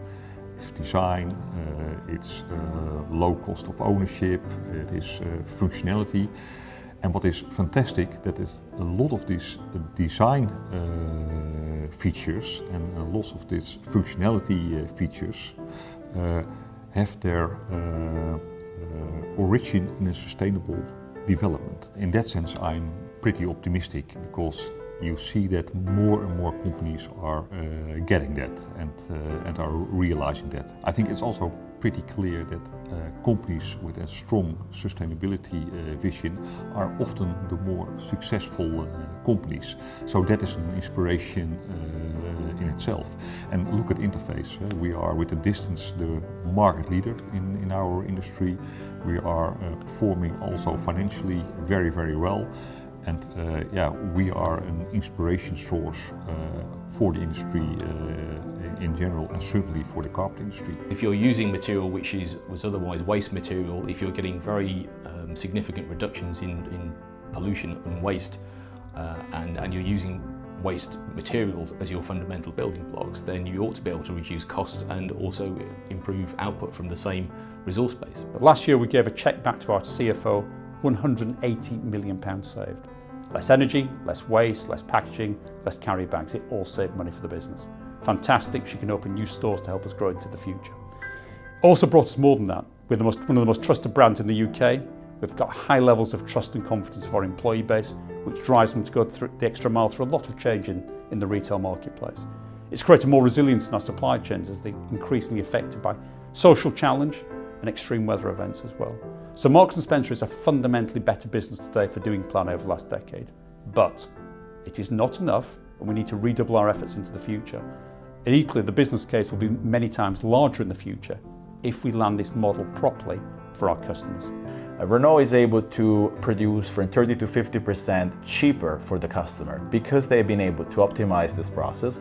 And about 80% of their cost of production, so energy, water, and so on and so forth, has been reduced drastically as well. So if we take Renault as a case study, it definitely shows that circular economy not only is good for us, but is also financially very strong to generate competitive advantage. In this case, because of cost reduction and the attractivity of the same process for the same product actually in the market. Certainly, if you talk to the likes of the World Economic Forum, if you talk to the Ellen MacArthur Foundation, if you talk to McKinsey, they will say yes, without a doubt. They've done a lot of detailed modelling work that suggests massive opportunities for companies who work towards a circular economy.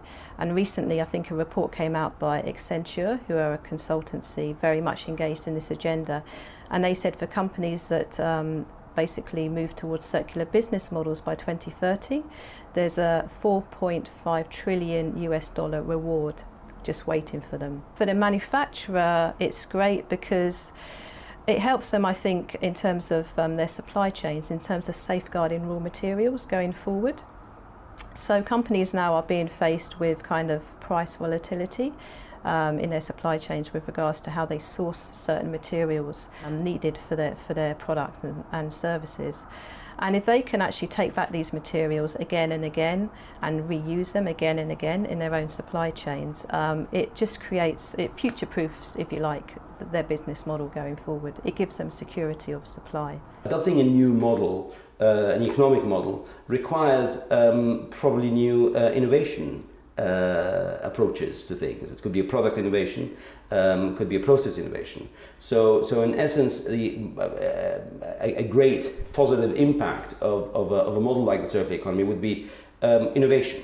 It is then we have, and this could be disruptive. It could be disruptive innovation in a positive way, of course. We can never underestimate the power of the social impact that you're achieving through the circular economy.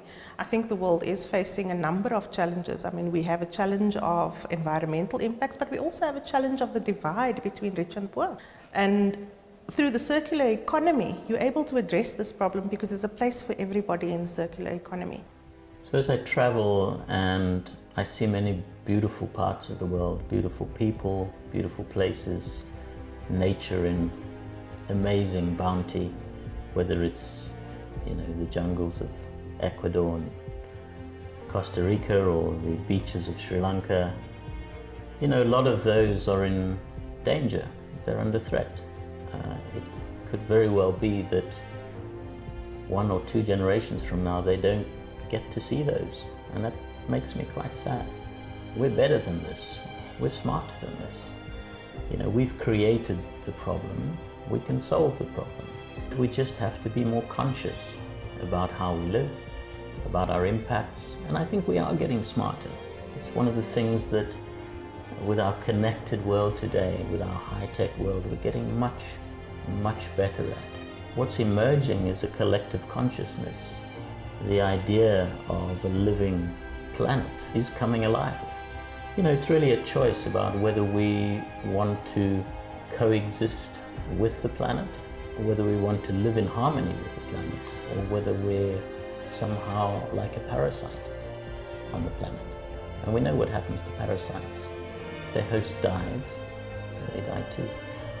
The only way that this works is if sustainability, circular thinking, closing the loop is applicable to everyone. This is not some luxury for the rich and wealthy and privileged. It has to be a solution for people who are on lower incomes, perhaps people who are in developing countries. This must be an option where they can make choices about how they consume, how they produce, that bring them a direct benefit. And it's not impossible, because a lot of that circular thinking goes back to a time when resources were scarce. Whether it be during the World Wars or the Great Depression, that's when we were forced to think about frugality, to say, well, how do we reuse things? How do we recycle things? So no matter where you are in society, no matter who you are, you can make those choices. You can educate your children not to just throw things away, not to just leave the lights on, to think about whether you really need something, to think about where it goes when you throw it away. These are all things that we can all do. It's not the privilege of the few, but rather the responsibility of us all to see a world emerging all around us in which landfills grow taller than skyscrapers and in which rivers run dry, in which forests are burning, you know, these things make me sad. And I don't want to be melodramatic, but if you look at the numbers, if you look at the trends, it's not good news. What I want us to focus on is what's possible, because I've seen that change can happen really fast, and that dystopian world, that world of our nightmares, is not inevitable. We need to think about this revolution that we're going through as a way in which we can make our mark on this earth, a positive footprint. It's up to us to be part of the solution. And actually we're all looking for meaning in life. Well, what could be more meaningful than making life flourish rather than destroying life? We can buy into this mission. We can make it our personal mission to be part of the solution. At the end of the day, what do you want to tell your grandchildren? Were you part of the problem or were you part of the solution? Do you want to be part of the decline of civilization, or do you want to be on the side of hope, of reinvention, of recreation, of the kind of life and the kind of earth that we were really meant to enjoy? The choice as always is yours.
Out with the old. Taste the bold with Pepsi Max.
Hi everyone, welcome back.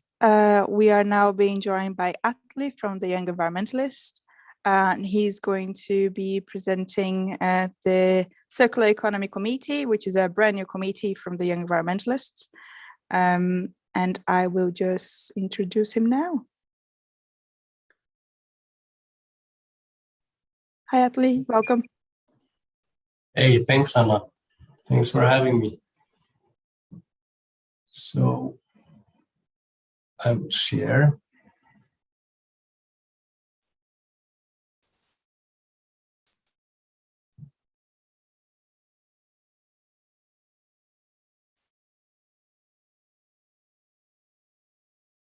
So you can see my screen, right?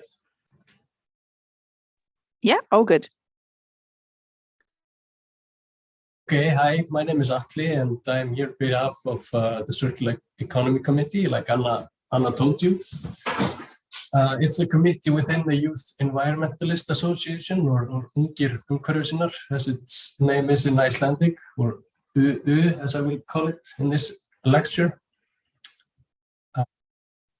UU is an NGO with a purpose to be a forum for young people in Iceland to make a good impression in environmental matters.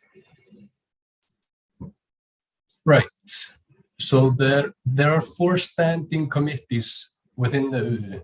There's an educational and promotional committee, a climate committee, a nature conservation committee, and the circular economy committee. The chairman of the standing committees also have a seat on the board.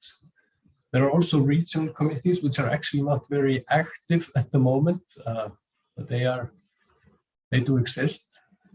Each committee shall consist of 4 to 6 members, depending on the opinion of the chairman of the committee in consultation with the board itself. So I'm here to introduce the role of the newly found Circular Economy Committee, as Anna said, in implementing the circular economy within the country. And I do that by going over the goals that the committee has set, and as well as covering the work that has been done since its establishment. Right, so a little backstory about the committee. It was founded in April last year to support the implementation of the circular economy within the country, and so this is its first year in action. The company's main responsibilities are projects in the field of food, waste, transportation, and energy sector. The committee also monitors Icelandic and international policy making, writes official reviews with the members of the association. Furthermore, the committee participates actively in various conferences, events, and educational projects throughout the country to support the implementation of a circular economy. Given its young age, the committee is actively shaping its policy, and we encourage as many as possible to attend the committee's national meeting to actively participate in its policy making. And that's what's so good about that everyone can get involved and everybody's voice can be heard.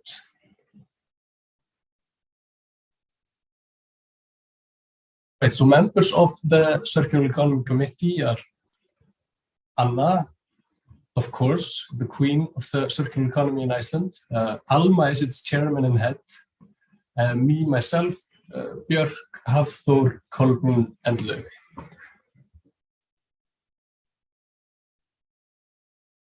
Right, so a little definition. Yes, but it's always fun to go over what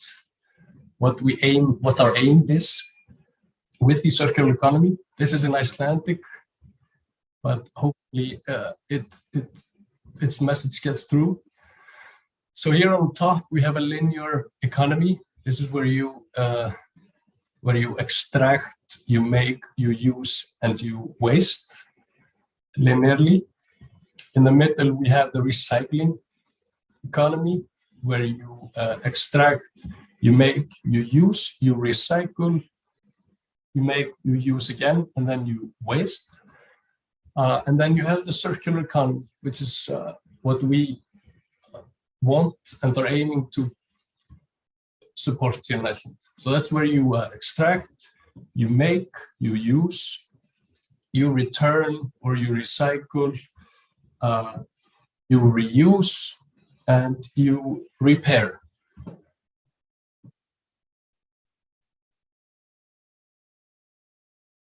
The goals of the committee. The goals were formed in an action plan that was used as foundation for Solin, which was the political grading system before our last election, in order to help Icelanders to make an informed decision on which political party to vote last September. It has,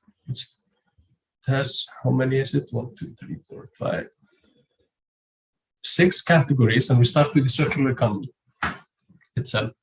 So unfortunately, unlike other Nordic countries, Iceland does not have an action plan for the implementation of a circular economy. The Nordic prime ministers, they agreed on a vision in August 2019 that the Nordic countries should become the most sustainable and integrated region in the world by 2030. Yeah. Unfortunately, Iceland is the only country lacking a plan in that action. So goal within this category is a comprehensive action plan. It's important to develop an action plan for the implementation of a circular economy that covers more than just waste management and has indicators to assess the success of the implementation process of different aspects of the circular economy. So this is basic stuff. So waste, this is probably the biggest category, which we can go in the most depth into. But it has these 6 goals: waste prevention and minimization, reducing food waste by 50% by 2030, increased utilization and circularization, increased follow-up with the recycling, improvements to the Icelandic Recycling Fund, and integration of national waste sorting and collection systems. So these last 3 points are pointed towards recycling, while the first 3 points are pointed towards waste reduction or prevention. The biggest issue here is, of course, the mess that the Icelandic Recycling Fund is in. As Stundin covered, there are statistical informations that are not true, where companies are playing game of deception and stuff like that.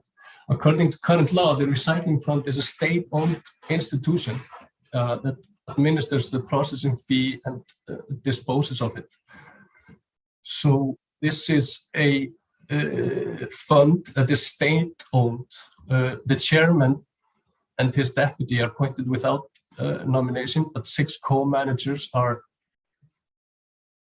6 co-managers, and as many alternates are appointed upon nomination by the Federation of Icelandic Industries, the Federation of Trade and Services, and the Employers Association and the Fisheries.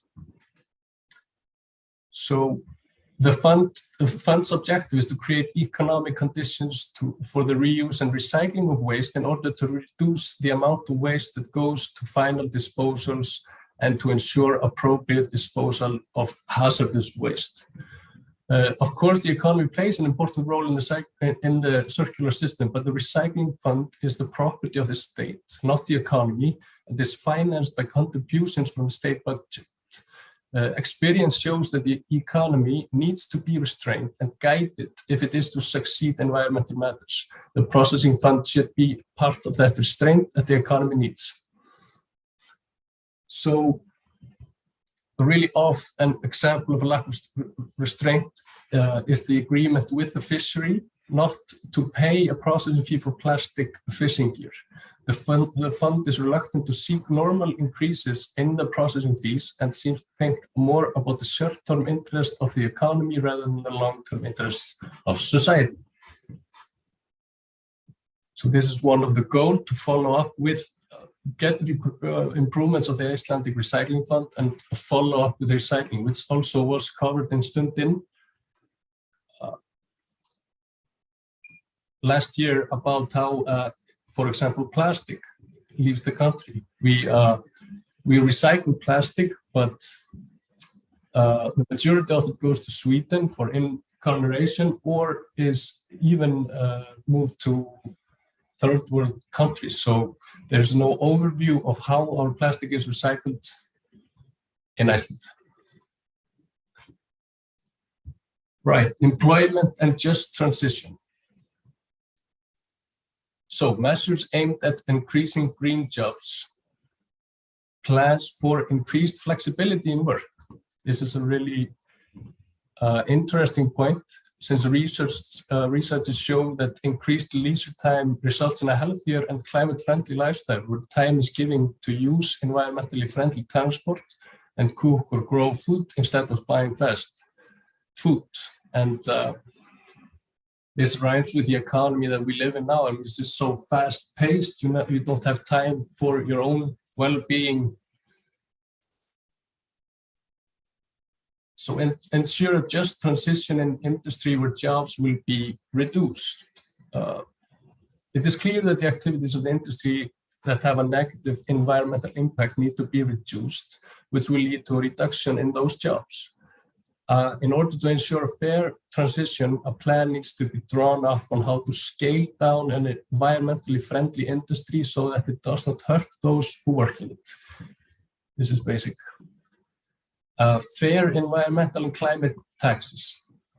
It's clear that the increased carbon tax can be an important control tool for reducing emission. Researchers suggest that such taxes may weigh heavily on the lowest income earners, especially when more environmentally friendly options are not available. The goal of the Circular Committee and the Circular Community is to ensure that this is fair, and that this does not only weigh heavily on the lowest income earners. So sustainable cities and towns. Emphasis on environmentally friendly transport, climate-friendly urban pattern in urban areas, comprehensive sewage policy. This is actually a really interesting one, because according to experts, sewage treatment is deficient in many parts of Iceland. A number of EA requirements for sewage treatment are not implemented. So this is something that's concerning. And then we have a green natural infrastructure strength. We want it strengthened.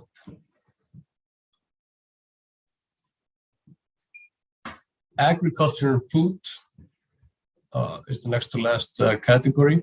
This is always a hot topic, but obviously there is need for improvement to the agricultural subsidy system. It needs to be changed to better serve farmers. It's way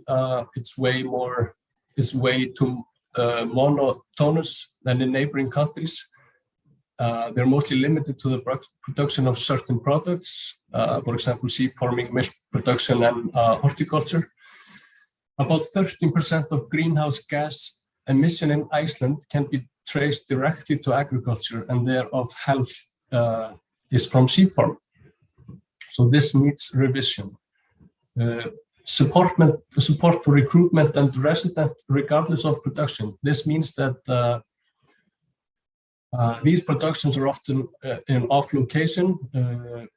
The EU has a common agricultural policy system where it provides specific support for recruitment in agriculture, which includes direct payments, startup aid, increased investment support, and advice on how to start a business. The recruitment support has proven to be successful. So, and then information on carbon footprint placed on foods.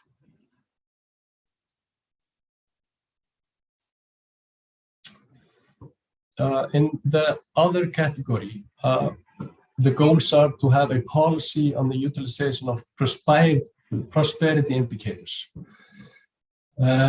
This is a really interesting one. We all know that are within the circular or are supporters of the circular economy that GDP is a measure of economic growth.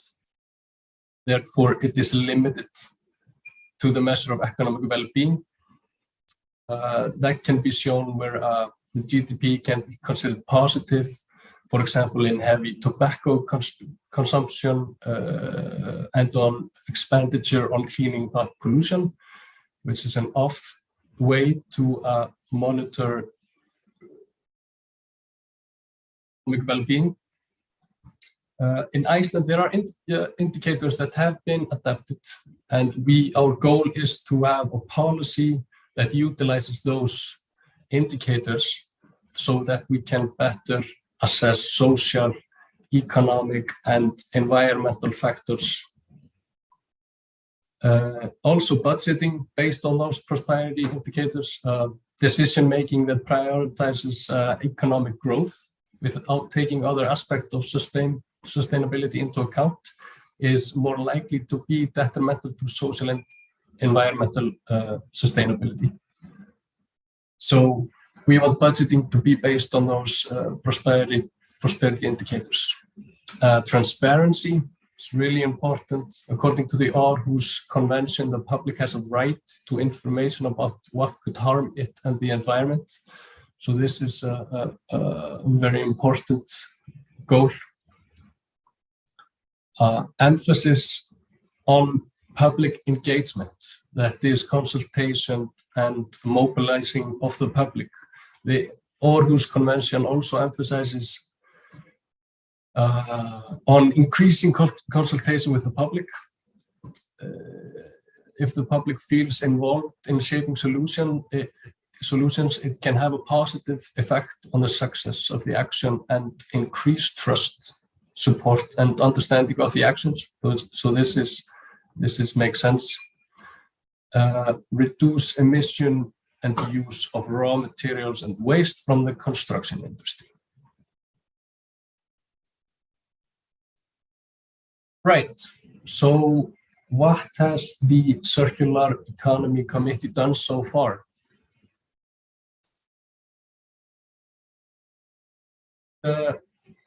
Given its young age, I mean, these are highly ambitious goals that I've just talked about, and the Circular Committee has been operating for a little over a year now, so we are working towards those goals. So, but we can always do more. So in the circular economy category, we have done the formation of the action plan on circular economy. We have also done done the SOLIN, the grading system, circular society section, which I talked about earlier, and participated in events, EPLA conference on circular economy, and participation in the SDG 12-17 rules workshop.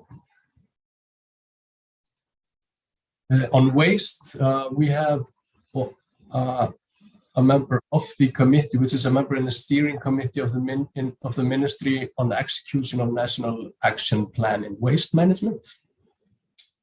There's also a National Assembly of the EU, which did educational trips to Eyjafjörður on its waste management.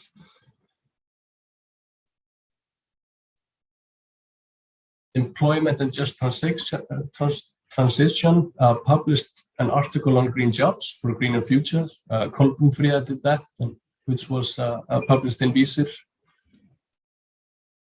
And then all sorts of meetings with companies focusing on our support for establishment of green industries in Iceland. So sustainability, sustainable cities and towns. Hafþór is a member in the steering committee of the Ministry of Monitoring of National Action Plan on Air Quality. The committee did a review of the Green Book on Transportation Affairs and Alma, the chairman of the committee, is in the Icelandic Environmental Committee of the Nordic Swan Eco-Label. Agriculture and food. There was a review on a law proposal on improved access and decreased consumption of vegan foods. There were articles published on the carbon footprint of food systems. It's Alma, the chairman, did, and Stefan, who is the, how do you say, kynir for this event. And the promotion of sustainable food consumption in general.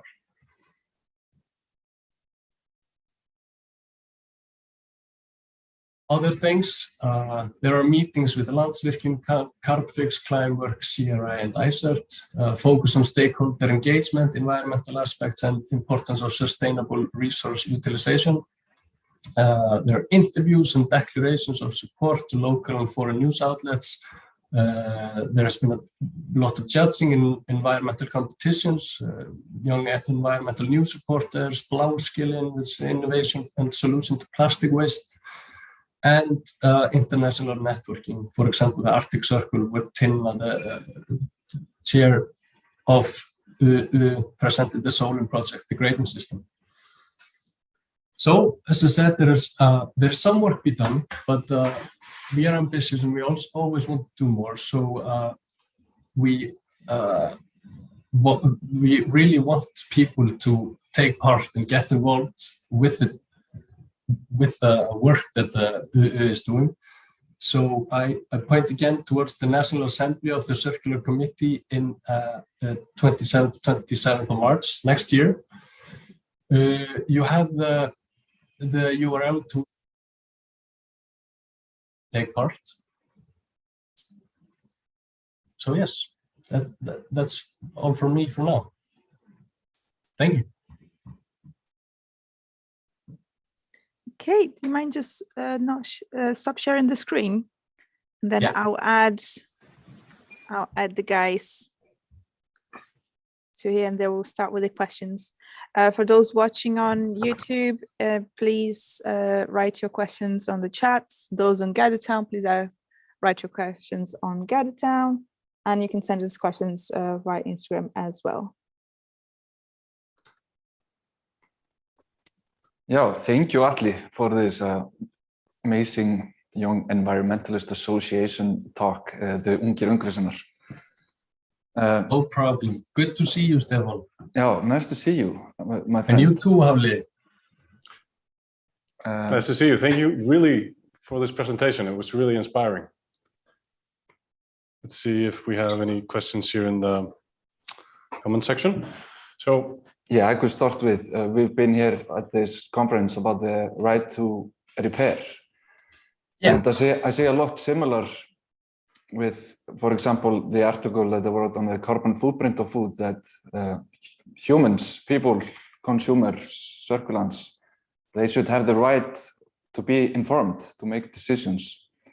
So regarding, do you know the right to repair? What's the status of that in Iceland? Because it comes down from the EU Commission, but then individual countries, they really have to fight for it in their own country. So at least I think we should definitely put it on the agenda for the meeting of the committee in March. Or do you know something, what's going on the right to repair? Definitely, I really agree with you. This is a really important topic. And I know Anna has been, of course, she has been involved in it with her Reddingakaffi and the repairs cafes and all that stuff. I'm not sure what the status of it is now, but this is a really good point. We should definitely take that up in the national meetings and get it more formed on how to get it, get it as a part of our regulations. Mm-hmm. Exactly. Because it makes so much sense.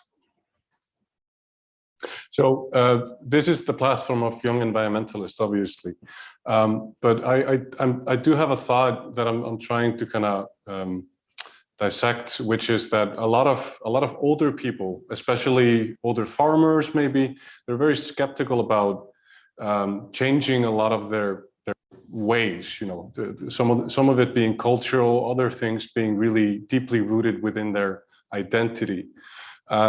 Do you have any thoughts on how to engage in you could say a constructive dialogue with people that might not be as engaged with our current matters? Of course, I could talk about this for hours. Like Stefan knows, we've actually talked about it for hours. But of course, I mean, you have a certain generation which has a pride in something that they do, and historical pride. So you have to respect it, of course.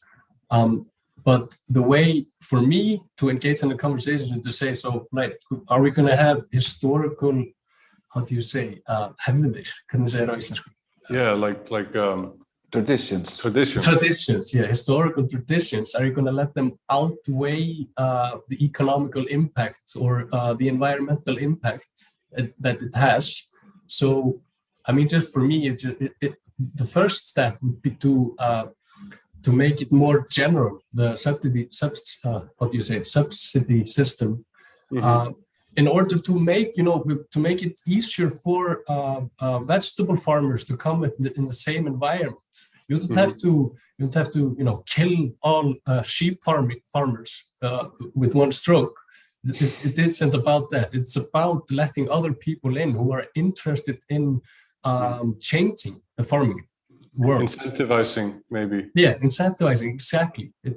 So that's what's missing there. That's what the subsidy system is so, why it's so monotonous. It's so singly focused. It doesn't allow more players in. That would be my first step. That's a really good suggestion. This summer particularly, I engaged with a discussion with different people that were sheep farmers or dairy or cattle farmers, and they had their reservations on climate change, mostly because I feel like they might not be incentivized economically to think about it, but also because this is what they know, and it's really difficult when you've worked your whole life digging ditches to actually fill them up again. Exactly. Of course. And if you put yourself in their shoes, you can, of course, understand why this is a difficult conversation, of course. Yeah. And thank you for the summary of the recycling fund and the setup of the governance of the recycling fund. I think it's a very good example in Iceland of a loop that needs to be better connected. Definitely. For someone who would want to join Young Environmentalists, what can UU do to try to contribute to solve this mess? Yeah, exactly. UU has a good reputation to influence policies in Iceland, so they can put pressure on this to be changed. It's a one way to do it, as I see. I'm not really sure. I mean, the influence they have on the policy making should be enough to at least shed some light on the issues that are there and put pressure on it to be changed. Did you ask about how you could? Yeah, just what the EU can do. Yeah, exactly. Like you said, raise awareness of it, tell people about it, write articles.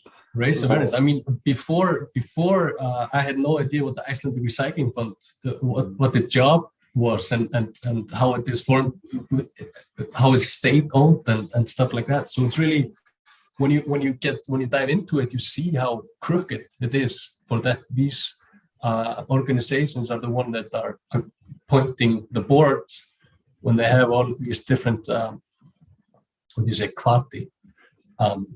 Incentives or motivations. Yeah, incentives, motivations for their own, economic.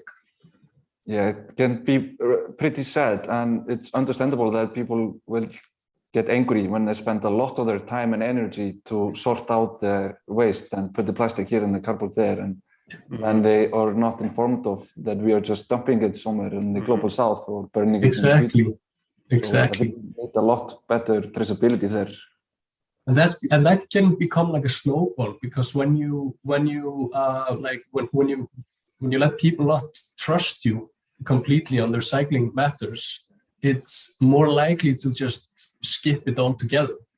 Make no effort into recycling, because it's this one time the plastic was always sent to Sweden, it was burnt, or in third world countries, it's just gonna go.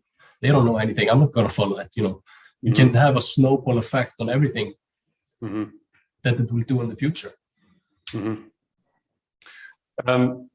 you think that I might not have seen the slide, but would you define the Young Environmentalists as a group of lobbyism in a sense? Yeah, well, in a sense. I mean,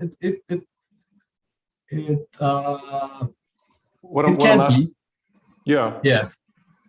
What I'm wondering is that if so in terms of, for example, the circular economy, I'm wondering if young environmentalists, their role in for example helping young startups finding resources, or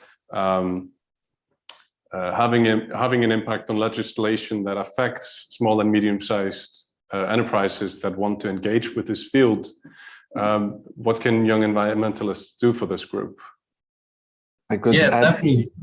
That I was actually checking it out. In Icelandic, it's hagsmunagæsla, and the translation is lobbyism. So I think you're yeah. So that's definitely, there you go, definitely. With its role as with its high reputation and its role in policymaking, it's definitely lobbying for the causes that it represents. So do you think that in terms of assisting small and medium-sized enterprises within the circular economy, it's within the legislative kind of assistance, or? Yeah, well, it doesn't, but I mean, correct me if I'm wrong, Stefan. Like I said, I've been a year within, but for me, it's not like it doesn't completely focus on these companies like you were talking about, but it's more of like it can influence the surrounding of these companies through its policy making and its reviews, and definitely have an impact on it. But I don't think it's focusing solely on being, supportive for small or mid-sized circular economy companies in any other way than, influencing the policies around it, and also, judging its competitions that the companies participate in and stuff like that. So it's in a general sense, there is a path forward just through the legislative body that young environmentalists are focusing on, not in just these small and medium-sized enterprises, but also on perhaps larger ones. Yeah. Just circular economy and whole. Exactly. Yeah.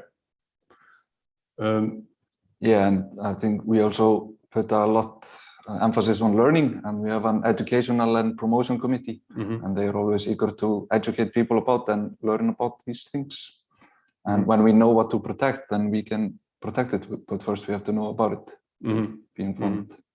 Actually, yeah, definitely. And it's a good point. I mean, like the project Solin, which is really, I think it's one of the coolest projects that I've ever seen, is to, open and have Icelandic people, young or old or however they are, to, make informative decisions about a topic that is so,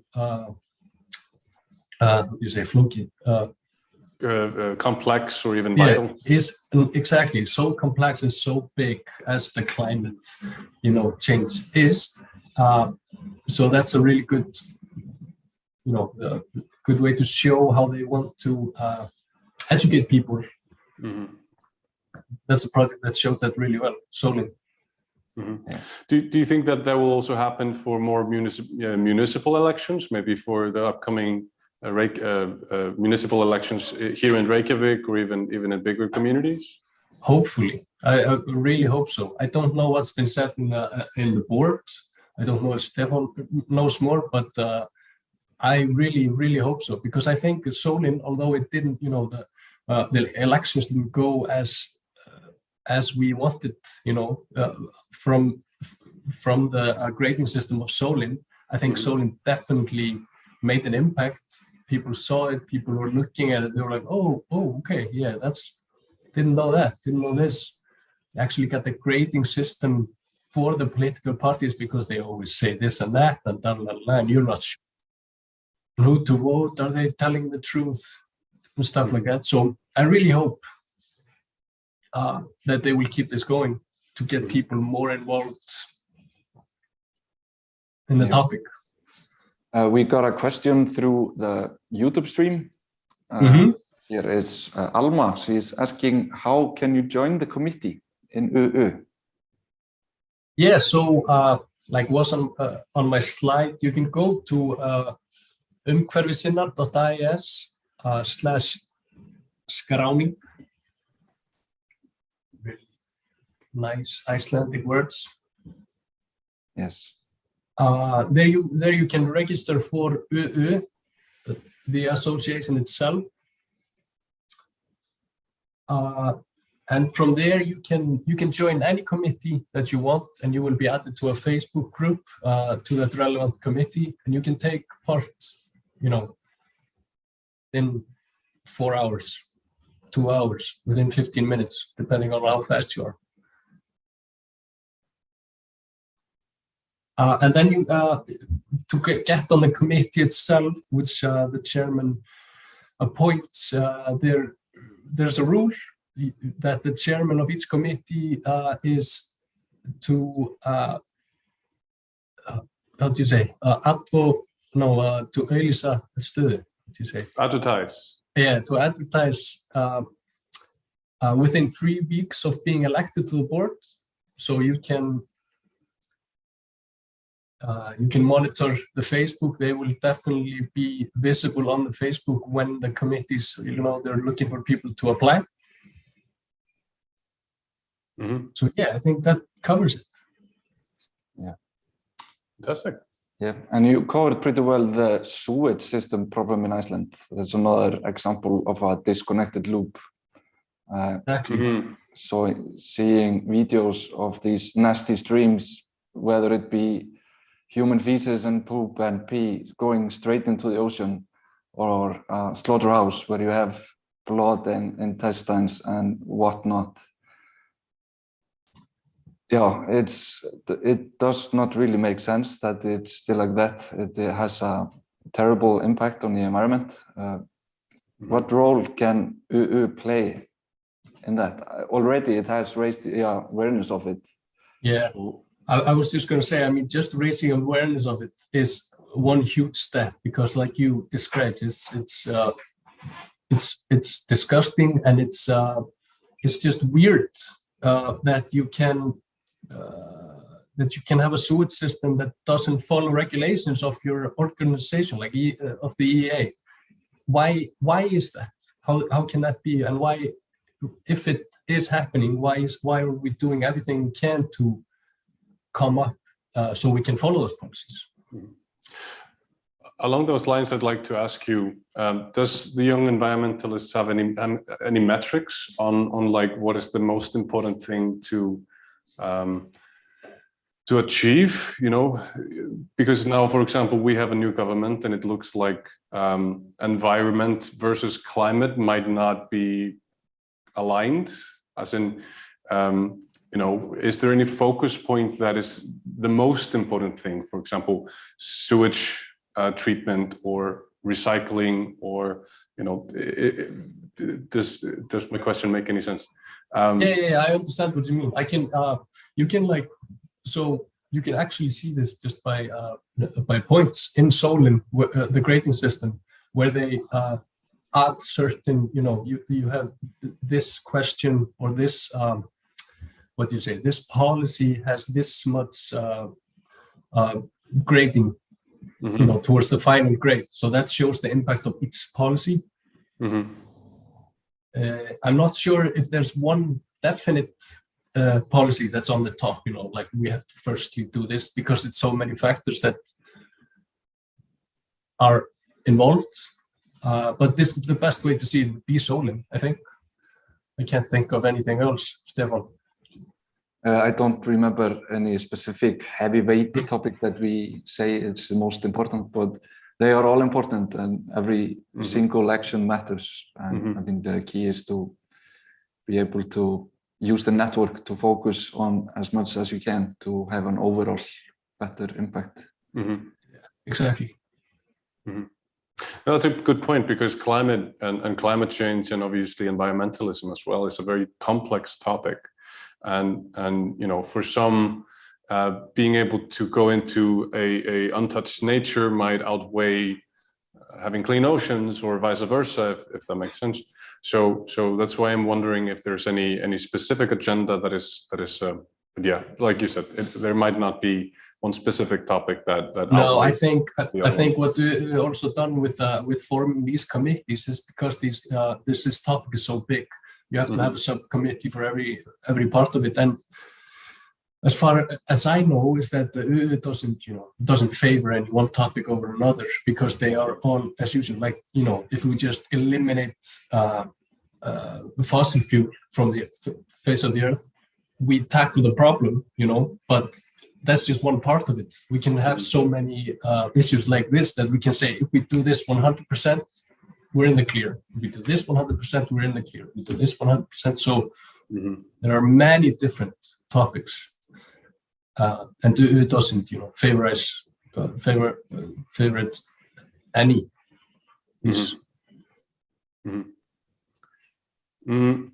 In your mind, innovation. Do you think that innovation is how do you say, like, innovation versus moderation, as in moderation in consumption and such? Like, do they have to come hand in hand, or does one, in terms of legislation, I mean, like resource allocation towards innovation? Do you think that outweighs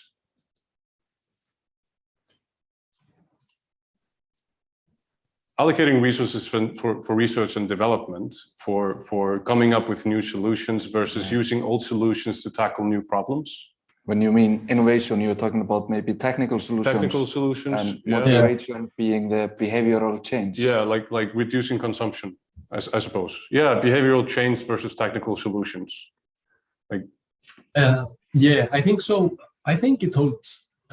It's a hand to hand, because I mean, for behavior, for people to want to be able to use new technology, to try new things, it involves behavioral change. I think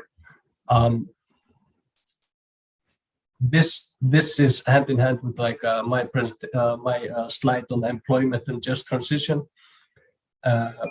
I think it's really important, although it's just one of my favorite topics, but the point about increased flexibility in working.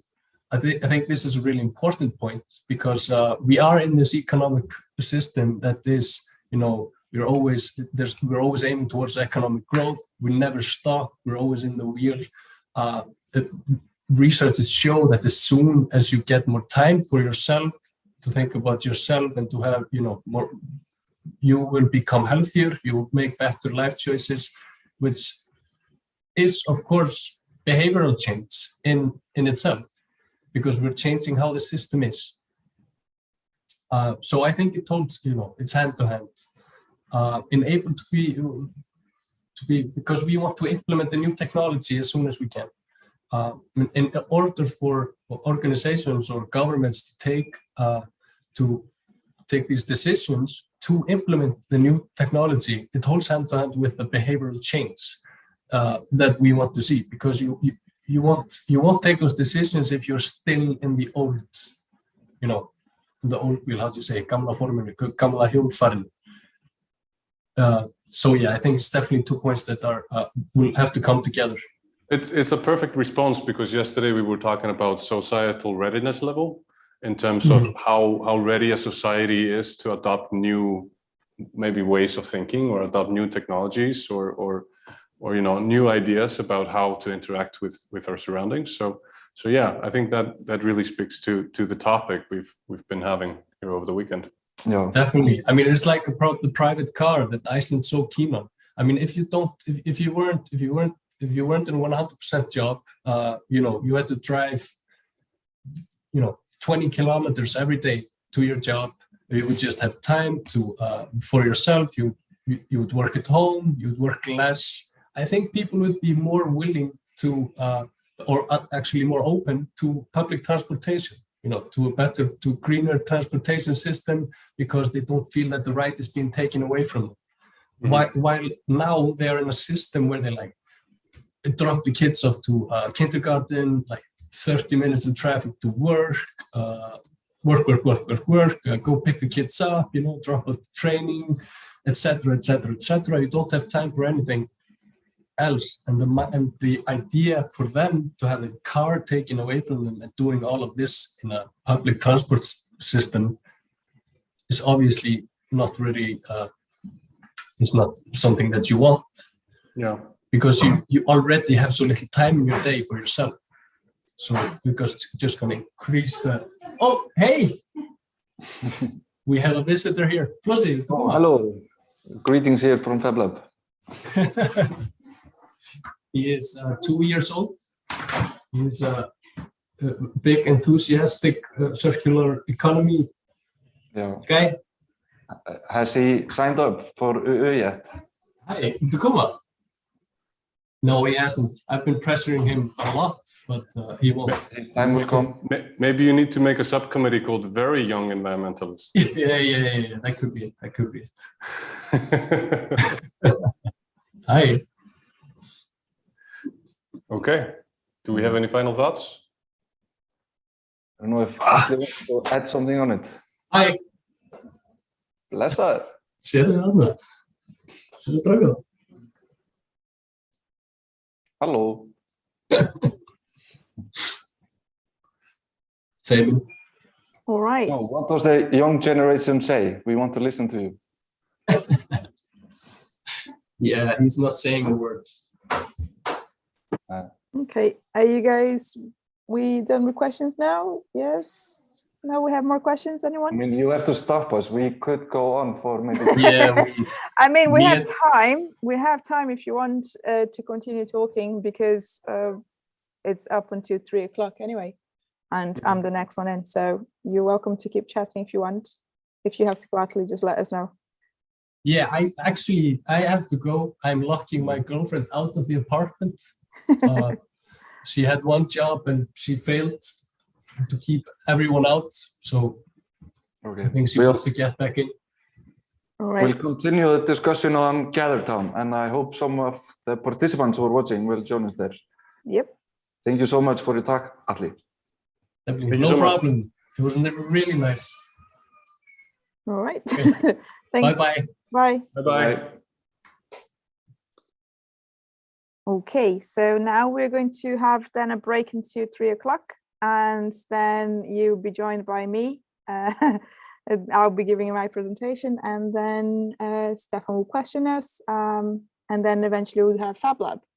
And then after that, we will not be at the Fab Lab anymore today. We're closing at the Fab Lab at 5 o'clock, but we'll be at GatherTown until later today. We have made a decision to extend the deadline for the hackathon until the 10th. So the submissions until the 10th of December. That's because most people that have messaged us, they can't participate due to university exams this week. And we want people to have the chance to participate. We will tag on the videos that will be available on YouTube for you to rewatch all the conference. We'll tag the times of each speaker, and we'll give you the link to the Closing Loops documentary, which is an extremely good source of inspiration for circular solutions. So we're going to a break now. See you guys in a bit.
Okay, right. Hi guys, my name is Anna. You recognize my voice because I've been talking over this whole conference, and you probably know me from the Reykjavik Tool Library.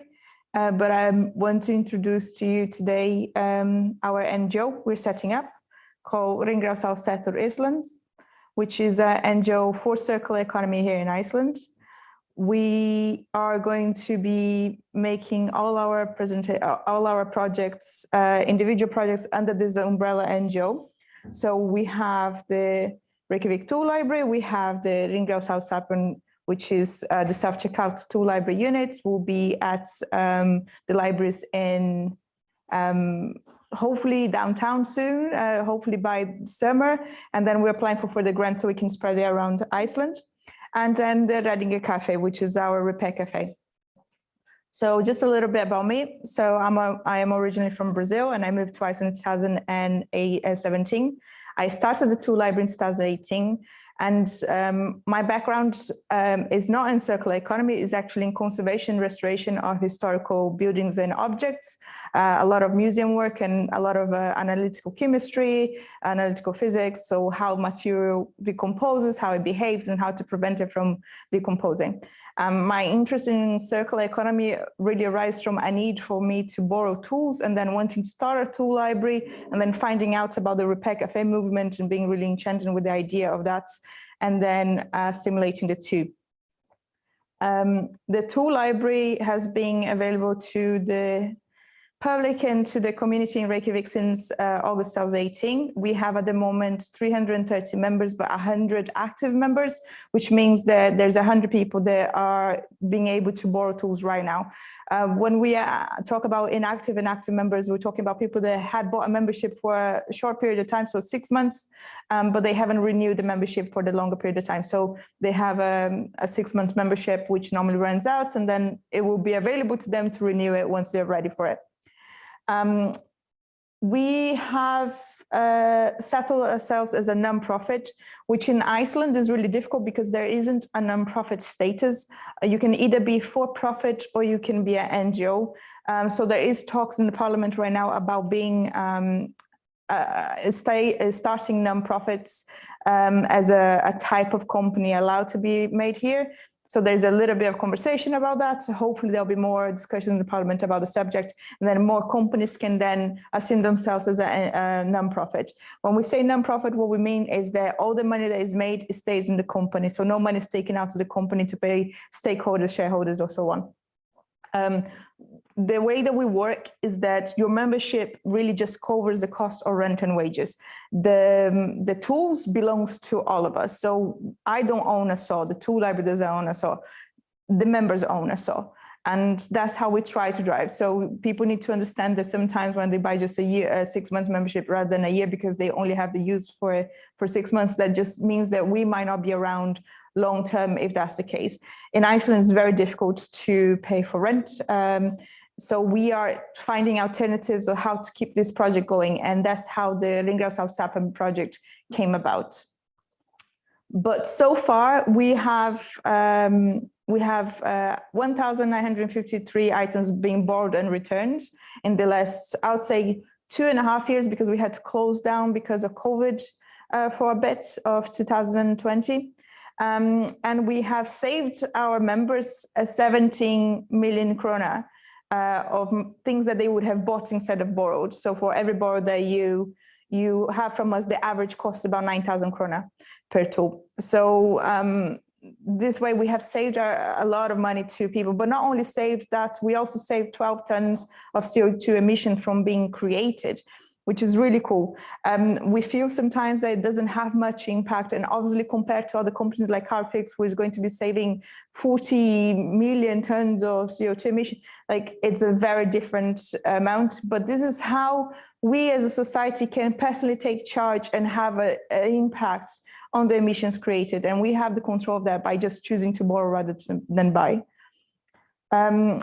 The main difficulties, like I said, is funding, housing, and consistent flow of members. We have a huge peak of new members in the summer, and then after the summer, around September, October, it goes down quite a lot, like 1/3 this year. So we managed to keep 1/3 of the members this year.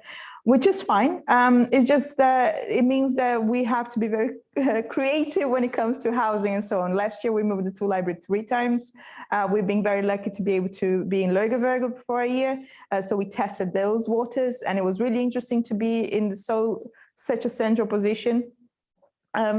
But what we really want right now is to find a permanent housing, even if it's just a summer housing. So for the months that we have more members, so we can have, either for the summer and then have storage. We are at the moment speaking to the city of Reykjavik to try and figure out something for us. We have applied for some grants, but we haven't gone through because it's very difficult at the moment to find a grant that fits our project.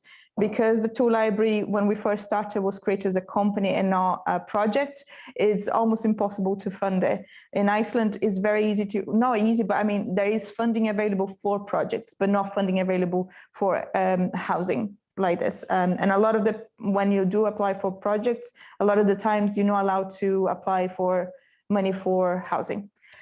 So we just keep going. And that's how I said the Hringrásarsetur project came about. This project is inspired by the guys in London who have a self-checkout library of things. They are not really library, they are rental system. So you pay per use per go, but they are based inside a library, and they do have about 100 items where you can rent from them in location. They have a self-checkout system. We were inspired by them, but because we are non-profit and because we want to focus on the accessibility rather than the cost of things, and because the way they do is that they have most of the things that they have available to people are brand new. What we have is all used. We don't buy items. We have over 900 items available for people to borrow, and we haven't bought them. So the way that it works is that you would be able to go to a local library and borrow the basic items. So hammers, hand saws, projectors, like a staple gun, drill bits, those sort of things that you need every now and then, but not all the time. And that if they're locally available to you at the library, you're probably more used to the idea of going there and borrowing from them. So the first prototype, we got a grant from Íslands Banking and Sorpa, and we managed to create the self-checkout prototype. That's at the moment placed in Kópavogur Library, and there you can test it. So the membership is quite cheap, it's 5,000 krona at the moment. We're just doing test drives. We know we're going to have lots of bugs and lots of issues, and we're just going to have to get on with it and learn from it. So if you want to sign up for that, give us a shout, let us know, and we'll be able to put you in touch and sign a membership for you. It's a very simple software that we developed. Is very easy to use. Is in Icelandic and in English at the moment. And the next generation, when we manage to create the next generation, which we're aiming to hand it over to the Borgarbókasafn in March, hopefully, fingers crossed, if everything goes to plan, then it will also be available in Polish. So the Reddingakaffi. So Reddingakaffi is a bit of a passion project, and is going to be one of the projects under the Hringrásarsetur umbrella. The Reddingakaffi is equivalent to the European Repair Cafe movement, which is started in Amsterdam. And we changed it a little bit to Iceland, and we made it our own and called it Reddingakaffi. And the reason for that is because we want to mostly focus on the social aspect of it. We want people to choose to repair. We want people to choose to change their attitude, because unfortunately in Iceland it's so expensive to get things repaired. Most of the time it's much cheaper for you to buy new. And to get a change in the government or any sort of policy changed, we need people to be behind that. So we need the community to be wanting to do this. So our events have been happening since August 2018. And we got a grant from Ranis last year for the Climate Fund, which actually allowed us to go around Iceland this summer and implement this project into lots of different communities. We did 11 city presentations. From those 11 cities, we did 7 Repair Cafe events. And from those, we managed to establish 5 new chapters, including the Fab Lab, where we are right now. They are starting their own Reddingakaffi here.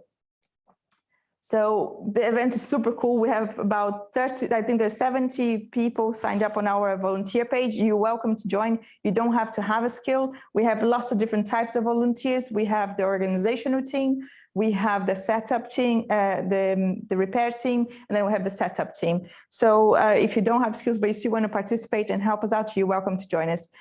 We have about, like I said, 70 people on our group, but maybe 5 to 10 will show up depending on the event and the location of the event. And now we also been working with the Right to Repair. So earlier today you heard from Chloe, and Chloe is a campaigner for the Right to Repair. And we've been working with them since, the beginning of the summer, trying to establish the Right to Repair here in Iceland. So we've been using their policies and what they're pushing forward to try and implement that through our Hringrásarsetur NGO. I'm also part of the board of the Young Environmentalist Circular Committee. So we managed to, have that communication, that openness to talk about the necessities that we have to basically do some lobbying for good. Because a lot of times when people say lobbying, they think of it as negative, like companies there, want to just get the government on their side. We kind of want to do the other way. We want to be able to, as an NGO, to also lobby for the good and benefit of the public. And that's where the Right to Repair EU comes into place. We recorded a podcast in the summer, and you're welcome to take a listen to it. It's on most of the podcast platforms, and it's called Reddingakaffi. Some episodes are in Icelandic, some are in English, and we basically went around Iceland and taught people and spoke to people that working in the Right to Repair movement, but unaware that that's what they're actually doing. So it's quite an interesting conversation that we have going. And now I'll share you some cool data. So from the beginning, we had 17 events in Reykjavik since we started, and we have one event in each of the new chapters. Plus the two that didn't go through with it because they didn't have enough support locally. Maybe in the future they will change that and they'll be able to start their own Reddingakaffi. We have the Reddingakaffi marketing material, logo, everything is available for anyone for free. So if you contact us, you get a whole educational package that you can use to start your own project. We have repaired a total of 50 bikes, 15 computers and tablets and phones, 39 electronics, 9 mechanicals. Most of them were sewing machines. We had 96 items of clothing have been repaired since we started, and 1 item of jewelry and 1 item, it says other, but it actually was a piece of art. And from that, we saved 49 miles, 328 miles, which actually is equivalent to going around Iceland 56 times, which in the ring road. So that's huge amount of CO2 emission we have saved. And that's 1.1 tons of CO2 emissions saved. We also have kept 1 ton of materials from ending up in landfills by repairing them. This data is available. If anyone wants it, you're welcome to reach out and we'll send it to you. So my presentation is not super long. It's just more of a reintroduction of what we're actually doing. When it comes to the Right to Repair, we have the NGO is brand new. We actually starting properly next month. We have a really solid board, and we are excited to be able to help people push the circular economy agenda forward. Because what we do a lot is circular economy, and a lot of people either don't have the understanding that that's what they're doing, or they don't understand what circular economy truly is, so then they don't feel that they can take part in it. And we want circular economy to be understood and accessible to everyone. We don't want it to just be another fun words that people throw around, like in greenwashing and so on. We want people to take it serious.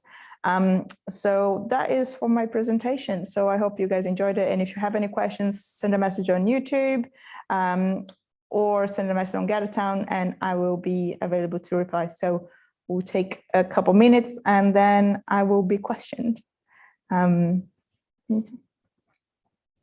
Thanks.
We're back.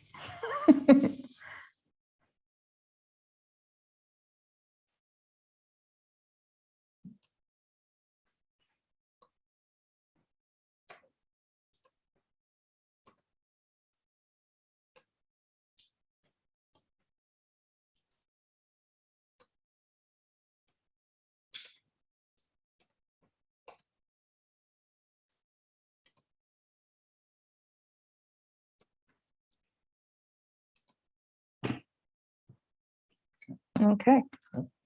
Shoot. Are we on? Yeah, we're on. Oh, we're okay. waiting on you. I said 1 minute. 1 minute. Yes, Maria has a trigger finger. So where did it all start, Anna? Where did it all Queen start? of circular economy, expert. A lot of learning. I think when I started the tool library, it literally came from a place of need. I wasn't thinking circular economy. I didn't know anything about the subject. But then when I found out about tool libraries and I found out about the way it works with repair cafes and so on, then I took up on myself on learning as much as I could. And at the time, I think most of the things available on the topic were from Ellen MacArthur Foundation. There wasn't much else out there. Now there's hundreds of books. It's quite interesting to see the surge of a circular economy. But yeah, it's just learning and then talking to people. And there's so many things that we do that is circular that we are not even aware of it. And so where were you when you had the need for a tool? In Iceland. I couldn't afford it. So I either need to buy or to rent it, and it was so expensive. And there was no tool library for you? No, there's no tool library. And I didn't know anyone. So to borrow something from someone that I had just moved here, it was very difficult. But what did you do? Did you get a tool? What tool was it? I think I needed a level and a drill at the time. Okay. And you can't rent a drill from Vico, a level from Vico. You can buy one. And I could rent a drill, but I had to buy the bits. Okay. So I end up eventually 3 months down the line being able to borrow from someone, but that's what it started. Yeah. And then at the time I was doing a women entrepreneurs course at the NMI, the good old times of NMI, which was really cool, and introduced me to business models in Iceland and how things work here. And that was a very interesting course. And from that course, that's how I created the original business plan for the tool library. It has changed so much. We have adapted and changed a lot from the beginning, and even the aims have changed. People say that I'm very idealistic. I think I only became more idealistic with the time. I don't think it changed in the direction that most people would expect. But yeah. I think it's a pretty common need. Yeah. You need what, a lure and a drill? Level, yeah, and a drill. Wow. So if there's someone out there with a need, they sometimes can get it from a friend, but if not, they end up buying it. Exactly. So that's where the CO2 equivalent reduction comes from, that you're not buying new stuff, not taking new resources to buy your own stuff and then throw it away. And then you have the maybe not good information about the repairing and exactly, and there is no repairability and there is no parts available. There's a lot of companies that, because Iceland is an island and things get imported here all the time, a lot of the manufacturers, when they have a warranty, they allow the person that sold you the tool to replace it for you for free, but then the tool that was broken just goes in the trash. It doesn't get returned to the manufacturer, it doesn't get repaired, it just gets thrown away. So there's lots of like really good, valuable tools and things that we should just be able to repair them and use it. Yeah. It ends up as Sorpa, and even Sorpa sometimes can't repair it. So yeah. And there's the other aspect of it is that a lot of the tools that we have nowadays, they are mixed materials. So there is plastic, there is metal, different types of metal. And whenever someone throws something away like that, instead of taking it apart because either they don't have knowledge or don't have the time, there is no separation of materials. Everything just gets thrown away together, you know, and that's something that when we have tools given to us at the tool library. We checked what the problem is, generally speaking, if there is being an issue with it, and if it's repairable. And if it is repairable, then we keep it. And if it's not, we take everything apart and we recycle according to the material. But even like a level, a saw and a hammer, like I think this hand saw is the #1 item we get donated. I think we have easily 50. Okay, #1 item that you get donated. Okay. Yeah, hand saws. What is the #1 item that you loan out? I think the drill and the projector. Yeah. And right now the carpet cleaner is a close third. Yeah. There's a waiting list for the carpet cleaner for 5 weeks at the moment. Yeah, so you have waiting lists if someone is already borrowing it. Yeah, we have, because certain things we don't have many of. If we only have one of, then we don't allow renewals, and then we put a person in the waiting list. But for example, if you borrow a saw and you need to ask us to extend the borrowing time, there's generally no issue with it. We only have stop people from being able to renew when there's either a waiting list or only one item available. That's. Yeah. What is the coolest thing that you can borrow, in your opinion? We have a Nintendo there. Nintendo? Yeah, that's pretty cool. I remember a super cool bike, like a... Yeah, there's a tricycle. There's 2 tricycles, yeah. Yeah. Popcorn machine? There's a popcorn machine, Yeah. true. Then there's the projectors. Yeah. But there's an ice cream machine, extremely popular in Kópavogur, which is what we put on our self-checkouts. Like when we were doing the research of what we should put on the self-checkout unit in Kópavogur, because the prototype only takes 14 items. Ice cream machine was like one of the highest ones in the Kópavogur area. People really like ice cream there. Yeah. Was it in 2017 or 18 and you were in Iceland when you got the need for a loan? Is that where the idea started? Yeah. Yeah. And since then, I've been in Iceland for around 28 years now. And I think it's a rather individual, like einstaklingshyggja. People are kind of shy and they don't want to borrow from the neighbor. Yeah. Do you experience, was it different in Brazil? Was it more of a sharing economy there? I think it's very different. Like in Brazil, my granddad has everything and the whole family borrows from him. That's basically how it works. You have in the family, which is very similar to Iceland, to be honest. A lot of people have people in the family that do it. The biggest difference that you have a much higher percentage of foreigners that live in Iceland, that when they first arrive, they don't know anyone, compared to in Brazil, where, you know, and in Brazil, we do repair things a lot because things cost so much.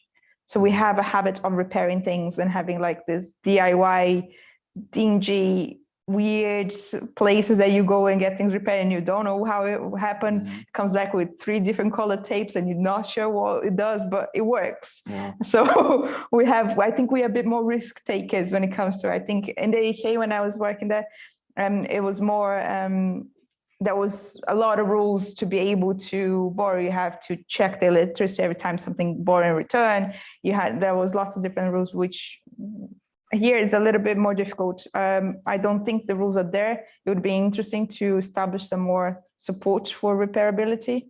There is repair shops, it's just that people don't go there. So it's difficult. So one guy that has a repair shop and he does everything. I think every time I go there, he does shoes, he does sewing, and he does electronics. I'm like, how? That's amazing. We have been learning a lot here at this conference. For example, from circular regions, the societal readiness level. What is your impression of the Icelandic society of being ready for a sharing economy? I think it's a little bit behind, if I'm honest.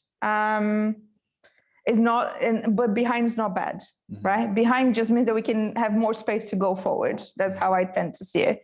Just because we're behind, it doesn't mean, that just means that we can evolve and possibly evolve better because we can see what's working ways and working elsewhere. Like, for example, even the path of the tool library has been a massive development. we started with a location and now we're moving towards being in libraries and doing the self-checkout stuff.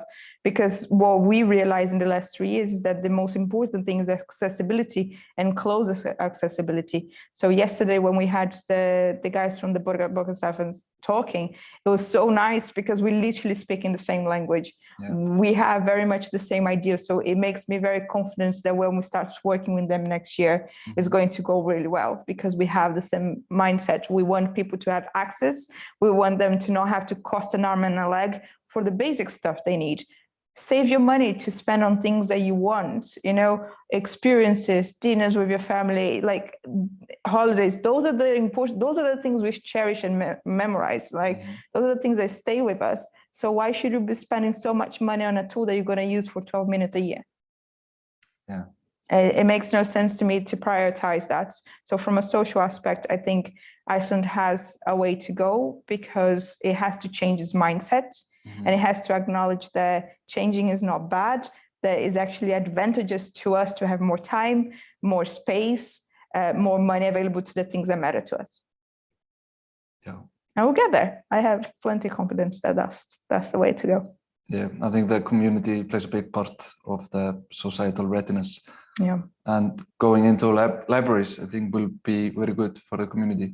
I think so. And what you said, that there were 70 people in the Reddingakaffi these days? Yeah, and volunteer group, yeah. Yeah, and how many are members of the Munasafn library now? So the ones from Reykjavik, most of them, like I think most of them are members of the tool library. Yeah.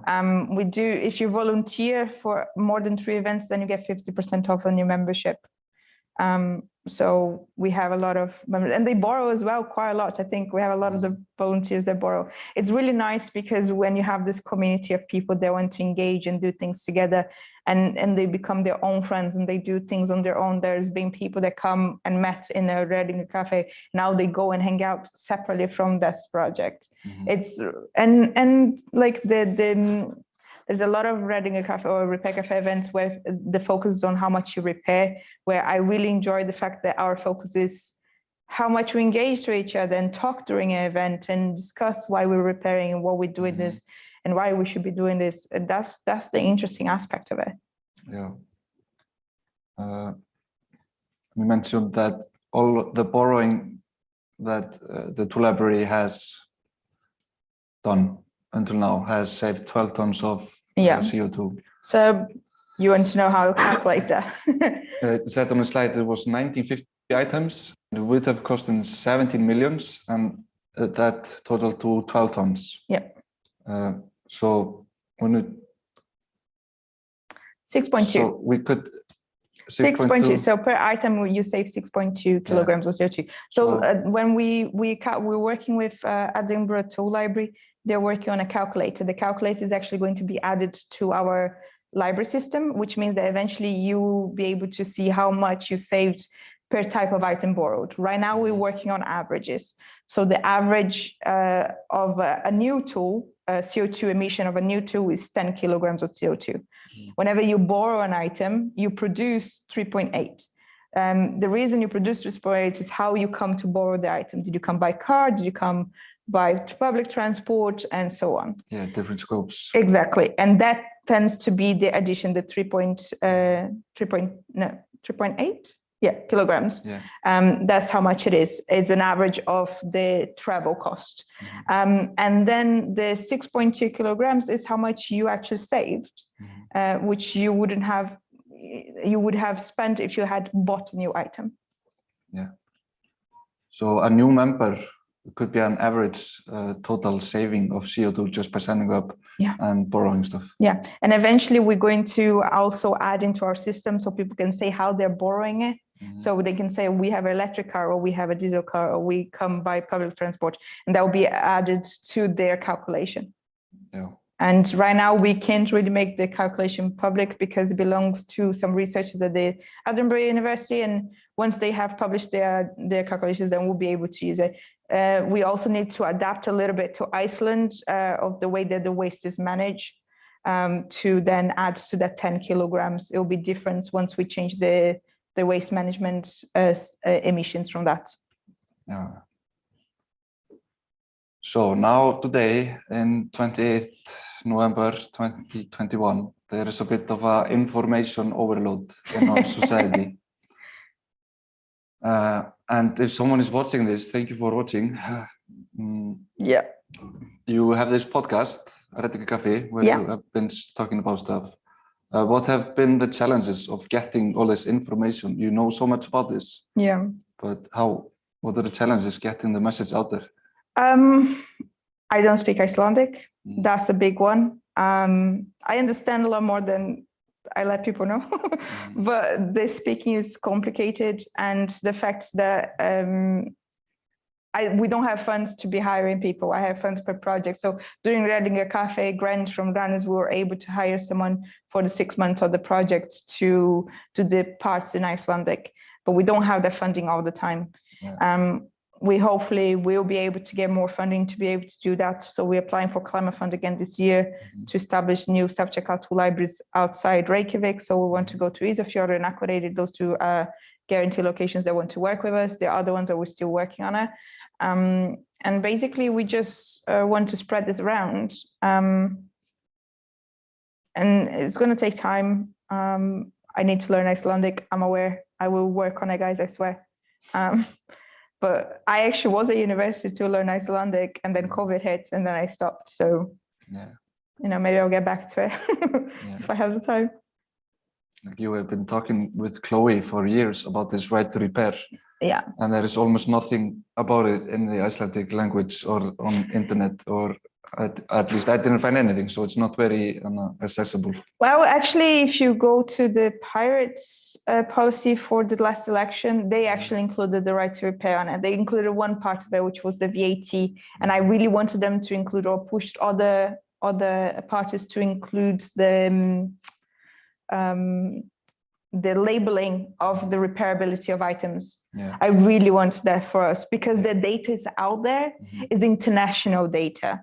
Yeah. Like, we don't need to figure out how much it is for this computer here. We have the data elsewhere. So we just need to be able to implement that in the rating, so people have awareness of what they're actually buying. Like, I am not against people buying things. A lot of people think that I'm just against consumers. It's not that. You buy what you need, but if you can borrow and you don't have to own it, then that's a much better impact.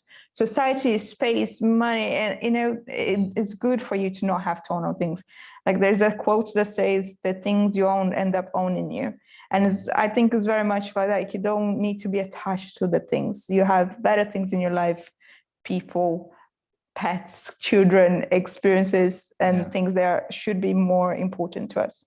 Yeah, then you can borrow the stuff that you only sometimes want. Exactly. And save up for the things that you really need to own. Exactly. And then you buy better quality, because you have more money to afford the better quality and the things that will last you longer. Yeah. I'm always wondered, how does the returning work? What if you break the very expensive popcorn machine? What happens? Nothing. We didn't pay for it. No. So we just repair it. Yeah. And if it doesn't get repaired, what we ask is for the community to help us find a new one. Yeah. We own as a collective. Yeah. All the members, we all own it. So it's our responsibility to maintain the items. Sometimes it's quite frustrating. People return things dirty, or they didn't take care of it well enough, or it comes back broken. They didn't let us know. It's just communication. You just need to tell us what's going on, and then we'll be able to work on it. Yeah. And when returning something, you just have to think, what condition would you like to be able to have borrowed that in? Yeah. If you return me a sandal that is completely full of dust, like, did you borrow that in that condition? Yeah. That's your responsibility. You own that together with all of us. Yeah. So I think so far we had one item lost, and then one item that someone didn't return for a few months because they went away and they forgot to let us know. So all in all, I don't think it's been much of a bad experience with that. We have had plenty of things come back broken, but they're not in great condition, or sometimes you don't know the condition until you use them. Yeah. And we can test it. We test all the items before we lend them out. But it's still, there's a difference between plugging in and testing for a few minutes versus using it for an hour doing a job. Yeah, and then Reddingakaffi can repair it. Yeah, that's basically what we do. When we first started Reddingakaffi, it wasn't very popular. People weren't showing up, so we just repaired our own stuff all the time. And I love it. I love the community that we have. I think one of my most fun experiences with the Reddingakaffi was we had 8 of our volunteers all sitting around this table trying to figure out how to repair this smoke machine. And then Gisli, who was one of the volunteers from the technical school, just came over and like touch a button or shake the cable and the thing worked. And we had just spent like 3 hours trying to figure out as a team. It was so funny. And like we joked that he has a magic touch, because we just touch things and then they work again. So it's all about the community that we are creating. And I think Iceland has a really good path when it comes to repairability. There's people around the countryside who don't have access to new things all the time. They need to be creative and repair things themselves. So we need to highlight those people and show as a community the support for them, because they're doing a great job. Yeah.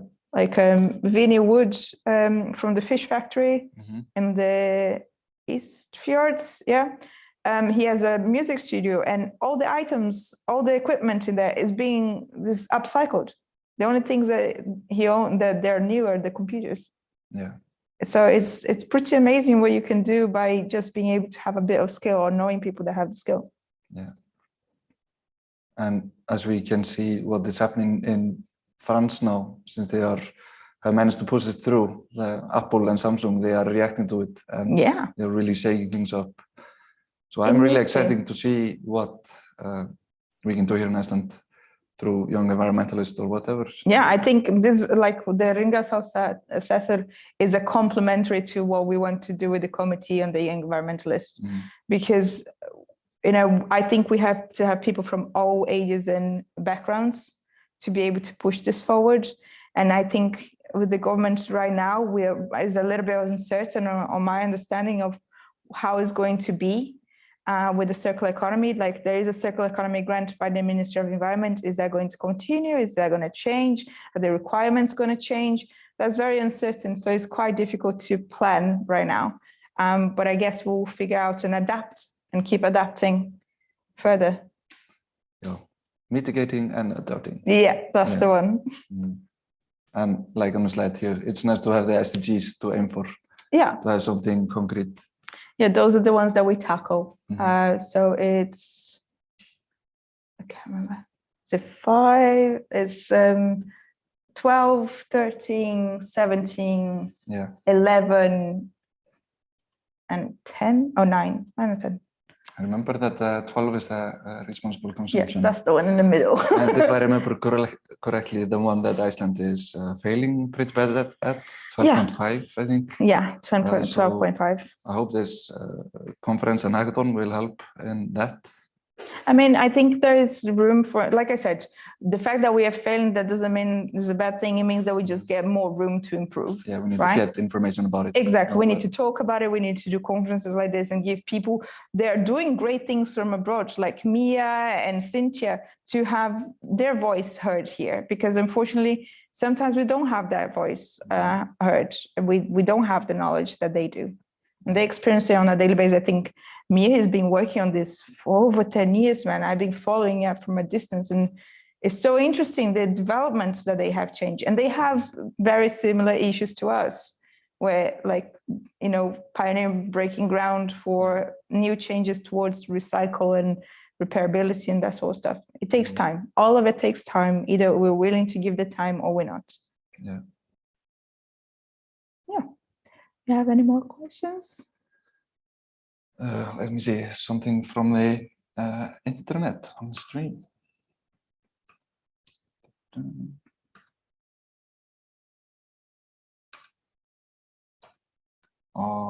Otherwise, this was a very nice chat. Yeah.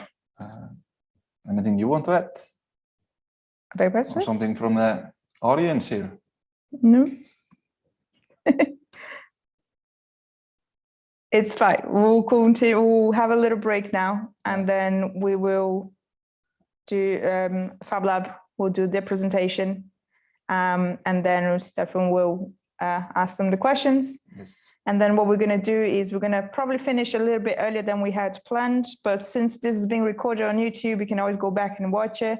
And that way we'll be able to join Gather Town for the hacking part from 4:30 until 8 p.m. today will be available. Like I said earlier, we are extending the deadline to the submission to the 10th of December. Reasoning for that is because a lot of the people that want to take part are students and they have exams next week. So we want to expand the time. So if you haven't found a team yet, please join us on Gather Town so we can help you find a team. If you want to apply as an individual, that's also okay. And if you have already a team, just sign up on our webpage. The page is still up for the teams to sign up. And we will announce the new announcing date for the results as soon as we have one, once we speak to the judges. So thank you for the questions. Tack Anna. Thank you. And I'll see you guys soon. Bye.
Okay, everyone, we're now coming back with Hafe from the Fab Lab, and he's going to be presenting the take on circular economy. Take it away. Okay, so hi, my name is Avlide. I'm going to be presenting our operation here at Fab Lab Reykjavik.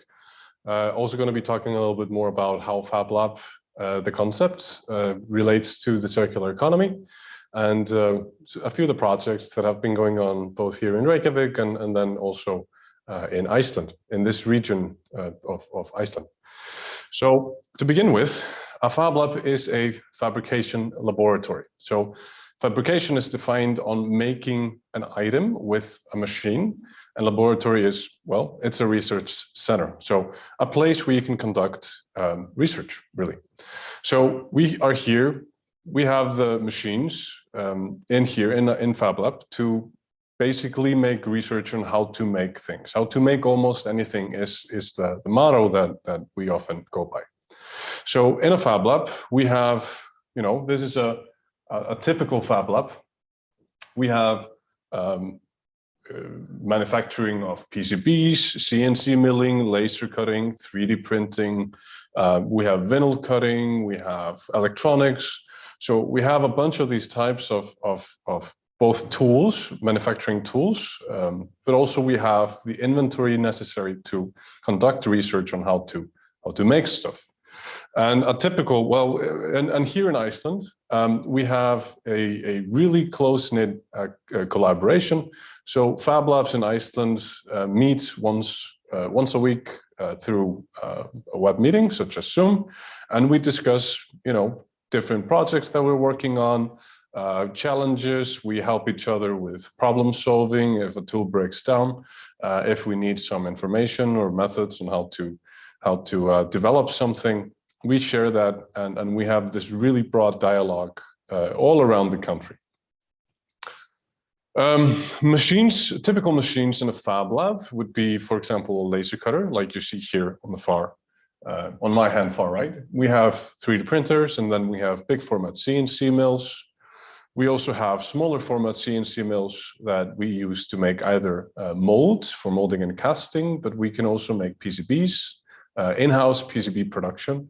And then we also have vinyl cutting for example, stickers on the wall or for clothing, for basically to kind of have a positive impact on your environment.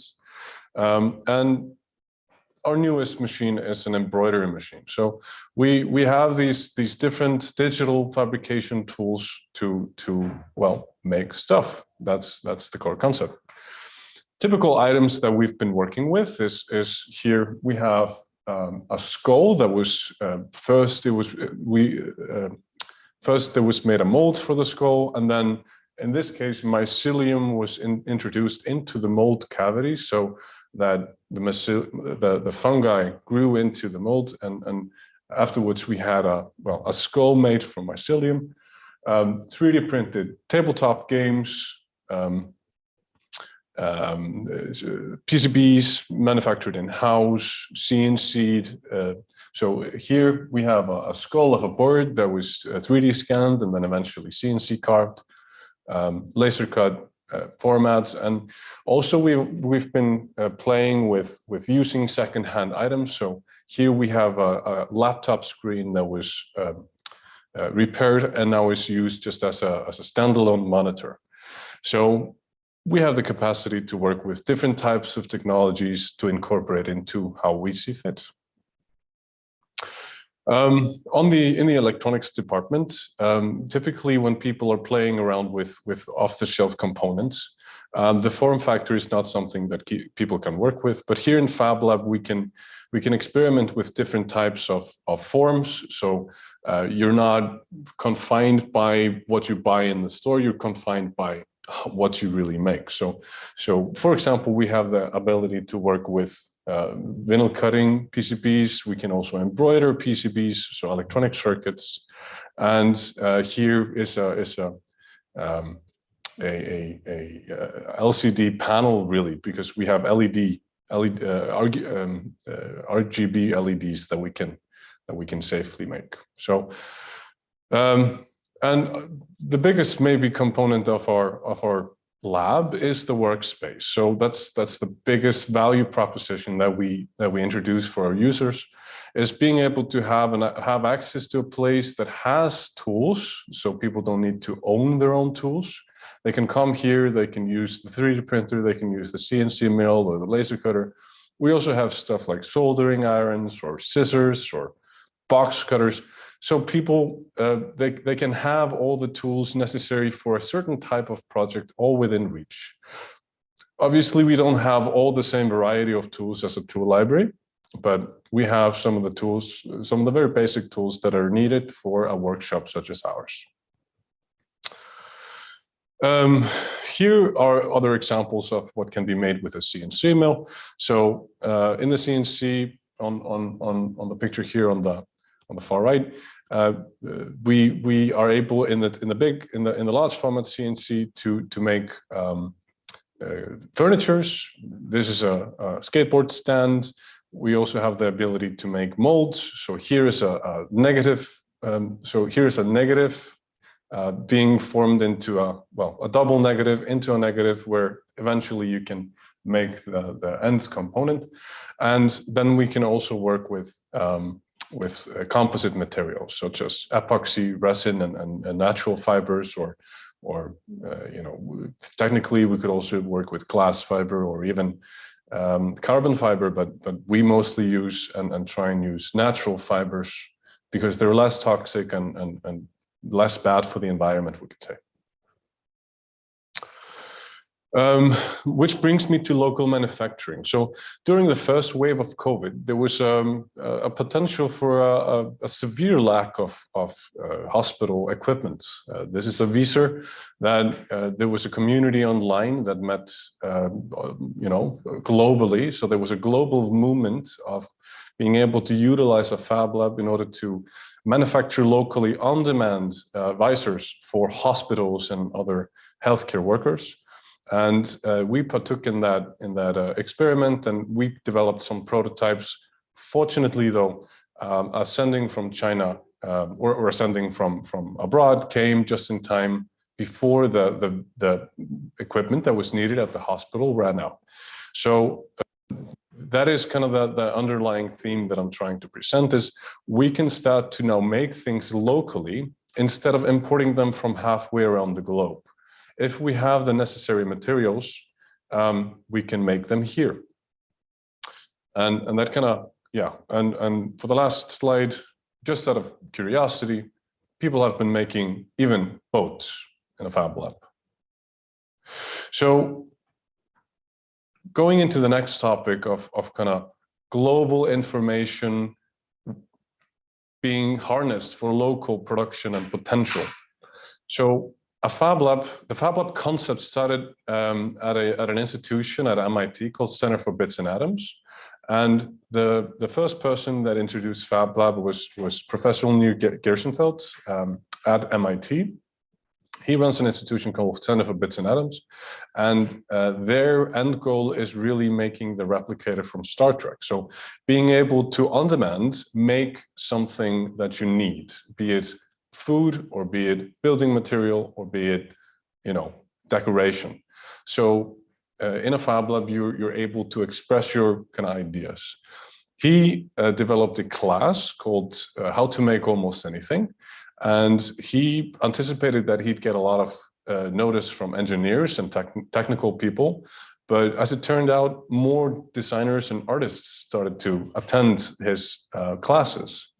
And then the idea was kind of, how can you express yourself?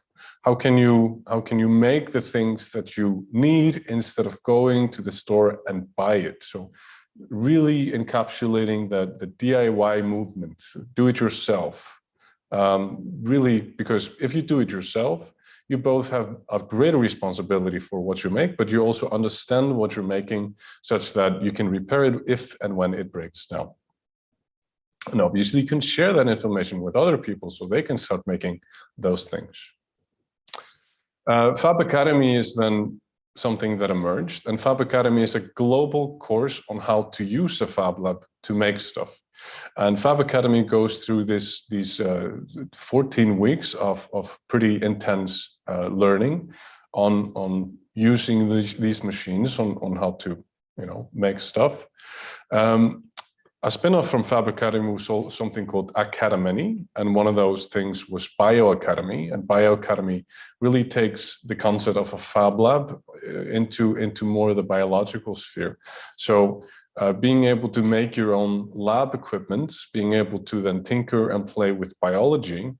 And then there was another spin-off called Textile Academy, which is more geared towards using Fab Lab ideology in order to make textiles and fabrics. So something like this would be using different materials and experimenting with different materials in the textile industry.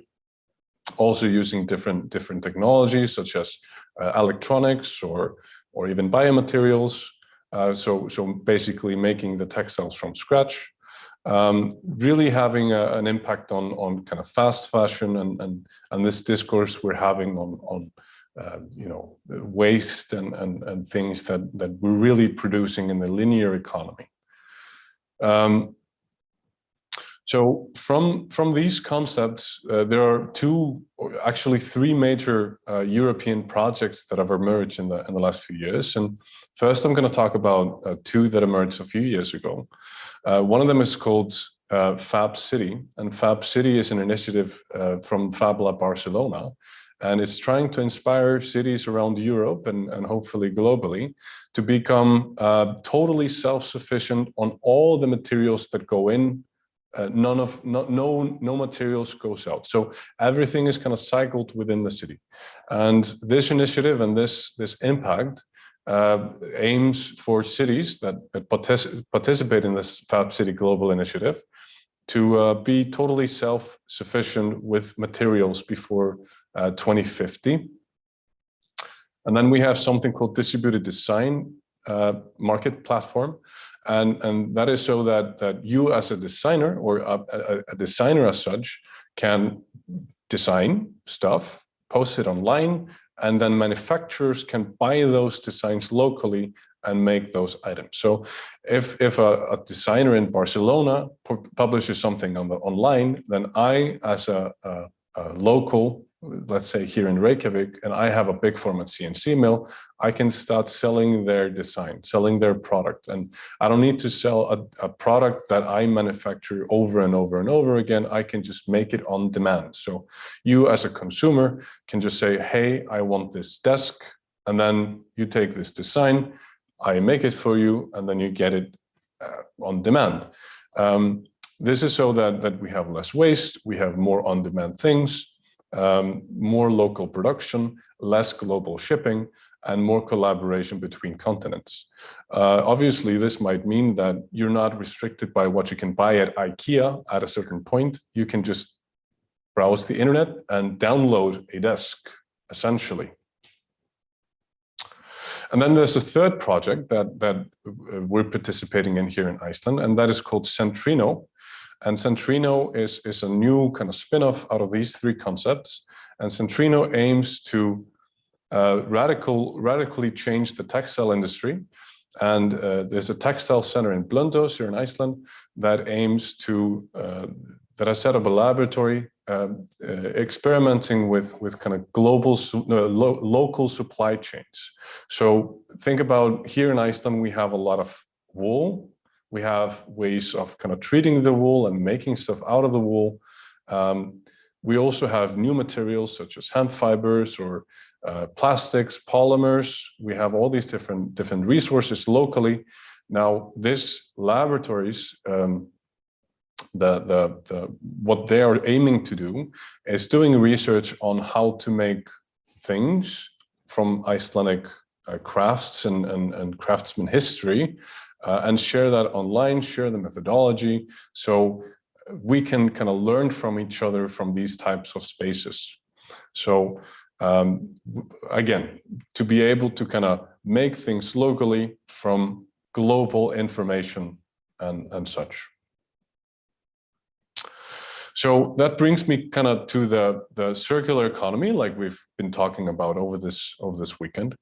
Now, we've talked a lot about the linear economy, the circular economy, and what the role of a Fab Lab is within a community is to inspire small and medium-sized enterprises to be able to fabricate, to be able to experiment, to be able to maybe produce on a small scale, and then assist that with both bringing them information and encouraging them to share their information on the global stage and on the global platform, so that we as a globe can share just the information online. We don't need to send and ship things from halfway around the globe.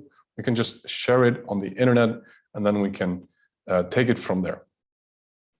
So we have small and medium-sized enterprises here. Then we have an industry 2.0. So we're really trying to inspire a new industrial revolution in terms of the technologies that we have right now.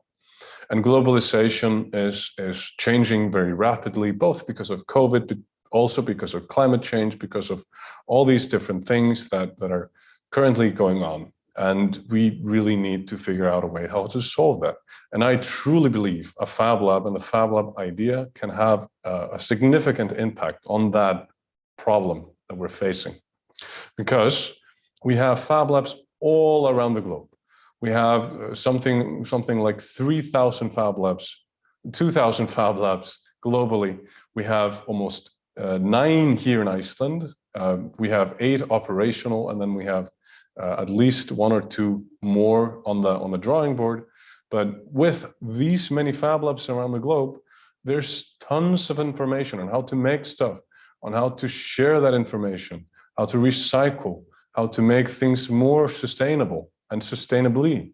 And that is kind of the last slide that I have.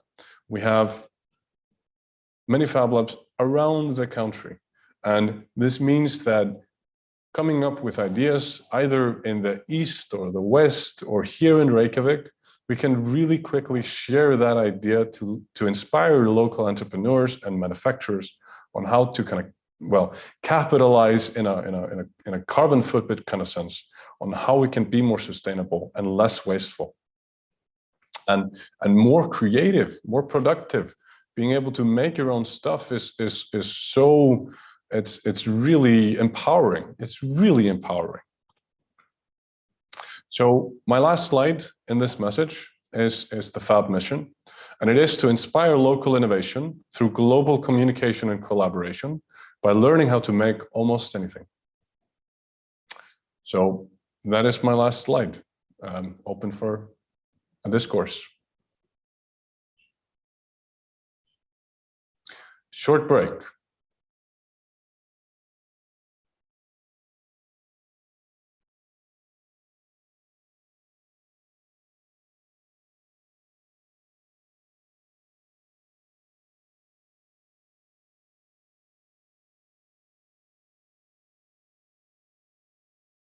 Hello. All right. We are now going to have a second break. So Stefan can arrange his position in the seat, and then we'll ask questions. I'll be 1 second, guys.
All right, we're coming back now.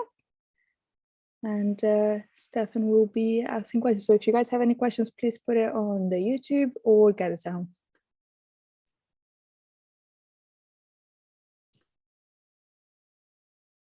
Yeah. Thank you, Hale, for a fabulous talk. Thank you. Fabulous is the first name of Fab Lab. Yeah, exactly. The Fab Lab. You said the Fab Lab is a place to conduct research, make research. Is most of the research you do what you would call applied science, where you take the scientific knowledge to make things out of the knowledge that is already available? So there's obviously a lot of different types of Fab Labs. And Fab Labs always kind of grow into the communities that they're present in. So you'd have Fab Labs that are both in universities and maybe really higher education. And then you might have Fab Labs that are more community driven or more high school level or anything in between.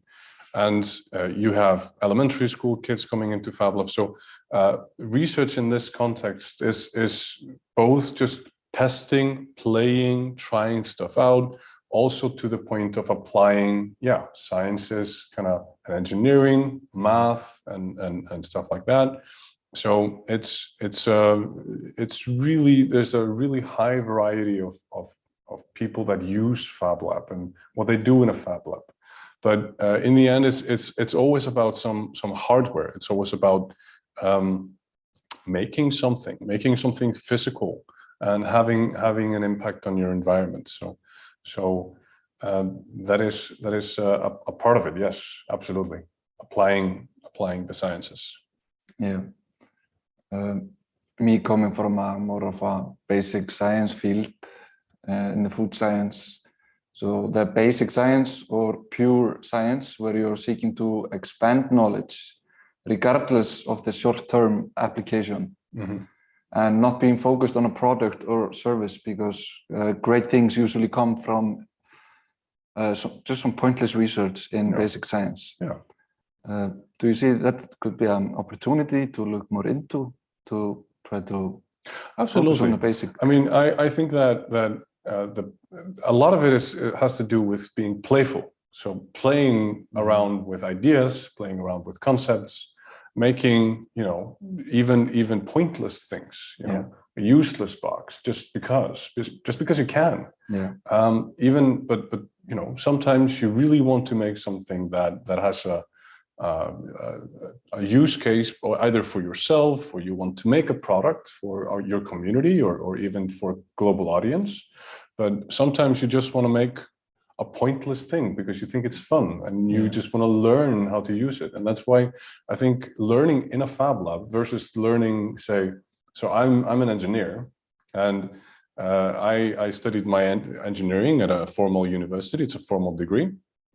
And then coming into this environment where you're learning because you really want to know how to do it. You really want to kind of apply it and express yourself with it, and you want to make something, and you want to, experiment with forms or experiment with technology. It's not necessarily about, using the machine. It's what the machine can bring you. I hardly doubt that people enjoy using a hammer. They want to use the hammer to make something. And it's the same with a machine like a 3D printer. Some people like tinkering around with the machine itself, but essentially what the machine can do for you is that's the magic. That's where the magic happens. And I also think that if people were more prone to making their own stuff, either by taking and recycling or upcycling things, or even by modifying them with the technology that we have here, we wouldn't have this quote unquote consumerism that we have, that we always have to have the new thing. Because if you had the idea yourself, it would take longer. You would be more meticulous in how you would design it, and eventually you would maintain it much better. You would upgrade it. You have more control over the obsolescence of it, and you really are less wasteful Yeah, and I saw a really interesting example, your work in the mycelium, that came initially somewhere from a basic research, some guy who really liked mushrooms, and out of that is now booming out knowledge of different use cases for it. Yeah, yeah. And then Fab Lab can really kick in on actually use it. When you actually know what you want to do, then you will use Fab Lab to know how to make it. For sure. So Have, my coworker here, she's been playing with mycelium a lot, and she made the skull that I displayed here before. And we've been playing around here in the Fab Lab with biomaterials such as mycelium, making forms and trying to mill it. We have a couple of entrepreneurs that have come here to use the workspace, use the lab and the potential that we have here to develop solutions because the mycelium really, the properties of the material are really close to styrofoam. And I think styrofoam, especially in the fishing industry, is one of the highest consumer plastics out there. It's especially harmful because you can only use it once and then you have to discard of it. And usually either it's kind of just thrown into landfills or it's incinerated. Whereas mycelium, it has about the same properties. It kind of behaves the same way. It's fire insulative. It's insulative, thermally insulative, and it's also 100% biodecompostable.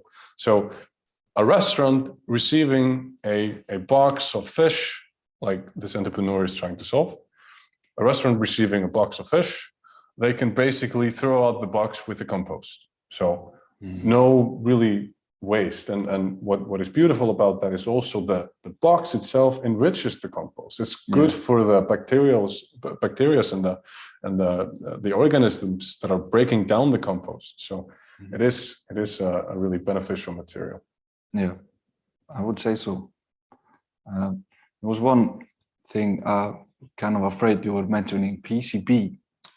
And in food science, that is polychlorinated biphenyl, which is a very toxic material. Right. But you were talking about printed circuit boards. Yeah.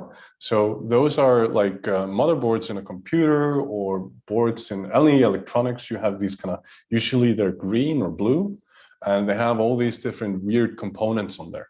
And in modern industry, if you want to make an electronic device, such as a remote control, a phone, things to control a 3D printer, all of these items have a PCB, a printed circuit board. And the printed circuit board is basically the brain of the device that you have. It controls all the buttons, all the screens, all the stuff. And for the layman, the usual approach to do this is to use acid and base. So it's really toxic, the classical hobbyist approach to making PCBs. Or you order it from China or other manufacturing in Asia. So, and the time that takes both kind of stifles innovation, but it also is really wasteful because you're kind of receiving an item from the other side of the globe, which I think is contributing to a significant amount of at least Iceland's carbon footprint. And trying to limit that, being able to do it locally, and especially with so even though we receive the stock, the circuit boards that we use to mill, so the raw material, if you will, even though that's shipped here, the volume of it is much greater. So it's much easier to ship it. It's not as harmful for the environment if you're not shipping as much air, if you will. So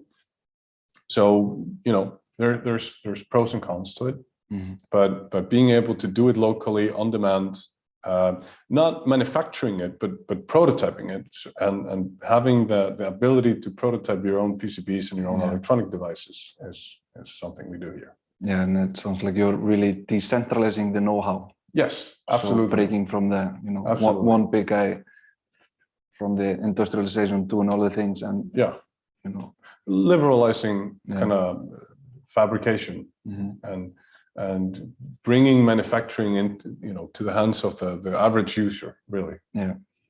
And you were talking about sharing the information, all this information that you have, you do it online on the internet. How do you share the information? So there's tons of websites on the internet where people share their designs and files and information. And on the Fab Lab side, we have something called fabacademy.org, and on there's a repository where people, students in the Fab Academy program, they share their designs and collaborate on that platform. But obviously you have things like Thingiverse, where that's a platform where people can both provide and get 3D printed files, 3D printing files. You have Instructables, where people are sharing information on how to make stuff and you know their ideas, and a bunch of other stuff in all kinds of repositories. So really, Google is your friend in that department. No, okay. So yeah, sharing. Also worth mentioning that a Fab Lab is a community space. So here in Fab Lab Reykjavik, we have opening hours from 1 to 8 every Tuesday, where just anyone can come in and they're interested in 3D printing something. One of us will sit down with you and help you just take your first steps, or laser cut, or 3D, or vinyl cut, or CNC mill, or play with electronics. People just come in from the street, completely open. Everyone is welcome. With the age requirement of 16 years old. So we have a 16-year-old age requirement. So I was going to ask a question for who is the Fab Lab and what is the accessibility? Right. Yeah.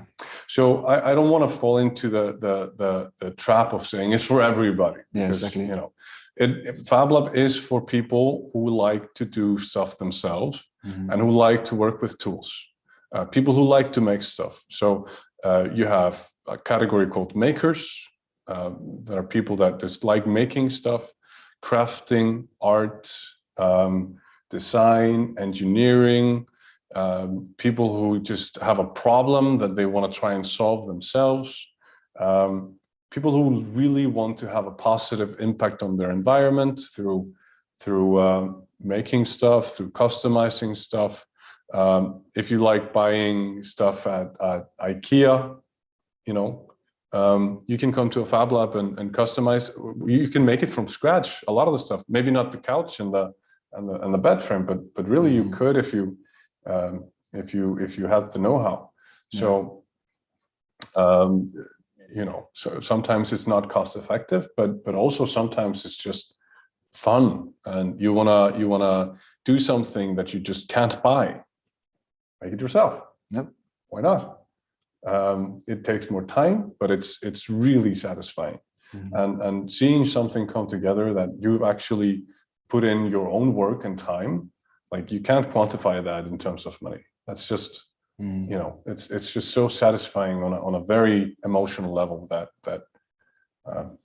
you know, I can't even begin to describe it.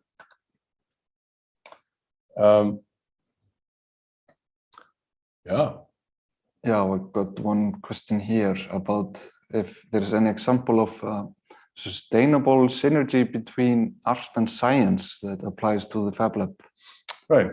So I think both art and science are kind of have a symbiosis in essence. Art is kind of trying to explore. Both are trying to explore something. Both have their use cases in different fields. Both need creativity, and both kind of, you know, both ask questions of us. So maybe I'm not philosophically. I think it's the fundamental question on why you want to make stuff. Why do you want to express yourself? How can you express yourself? I think science is always trying to find ways of making tools to express ourselves, and artists maybe finding a justification on how to use those tools in some ways.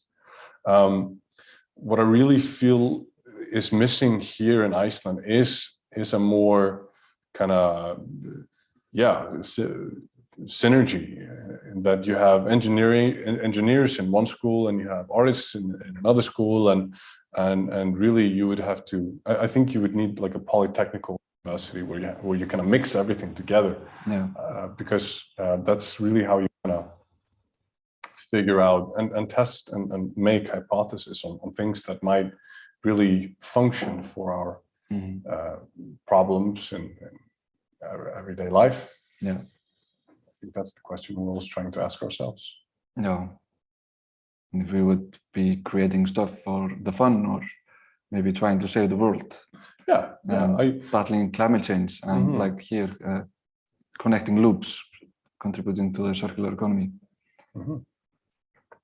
So, and just really having a place where you can connect yourself to a community of people that are trying to do the same. I feel with the people that are coming in here to the Fab Lab here in Reykjavik, most of the entrepreneurs, if not every single entrepreneur that has been coming into and getting our assistance, is thinking in terms of trying to solve the problems of today. And the major problems of today are the ones that we're talking about, related to climate change, related to environmental issues, and obviously social issues that kind of take part in that. Of course, most of this has something to do with hardware technology, though software does come into play. And yeah, just making stuff because you can, because you need to, and kind of taking it from there,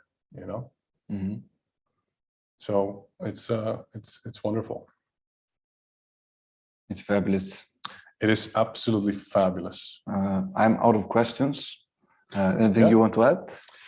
No, just I would like to invite everyone to the lab if they have any ideas, any questions, if they wish to introduce themselves to the operation that's going on here. There is a pretty vibrant community that is here. So yeah. Thank you for listening. Oh, thank you. Anna, are you there? Yeah, I'm here. I just want to thank Stefan, Hafli for taking part, and Arne, who is behind the scenes right now, Patrick, Maria, Carmela, and everyone who is working with us for this project to make it happen. Like I'm going to reiterate one more time, we are going to extend the deadline for the hackathon application to the 10th of December. So you have more time, because if you are a university and you need to do your exams, then that's a priority, obviously, and we still want you to be able to take part. So we will say goodbye to the guys. Thank you guys for joining us, and to say a few final words, and I'll see you later, guys. Bye. Bye. So thanks everyone who took part in this event. Thank you for watching. If you haven't been able to see it because of time, because days, so on, we are going to tag all the speakers on the time on the YouTube channel. So you can go there and watch the speakers that you missed out and the ones that you want to. We'll also put email contacts for all the speakers. So if you have any questions that you haven't been able to ask in person, you're welcome to contact them directly. Some of them are quite busy, so they might not be able to answer you straight away, but be patient with them. And for those who are interested in circular economy and so on, the Hringrásarsetur Íslands is going to be launching officially in January, and obviously the Young Environmentalist Circular Economy Committee is open for questions and assistance, anybody who is in need. So thank you very much for taking part in this. Thank you for our sponsors and supporters, and we look forward to do more events like this in the future. So have a good week, everybody.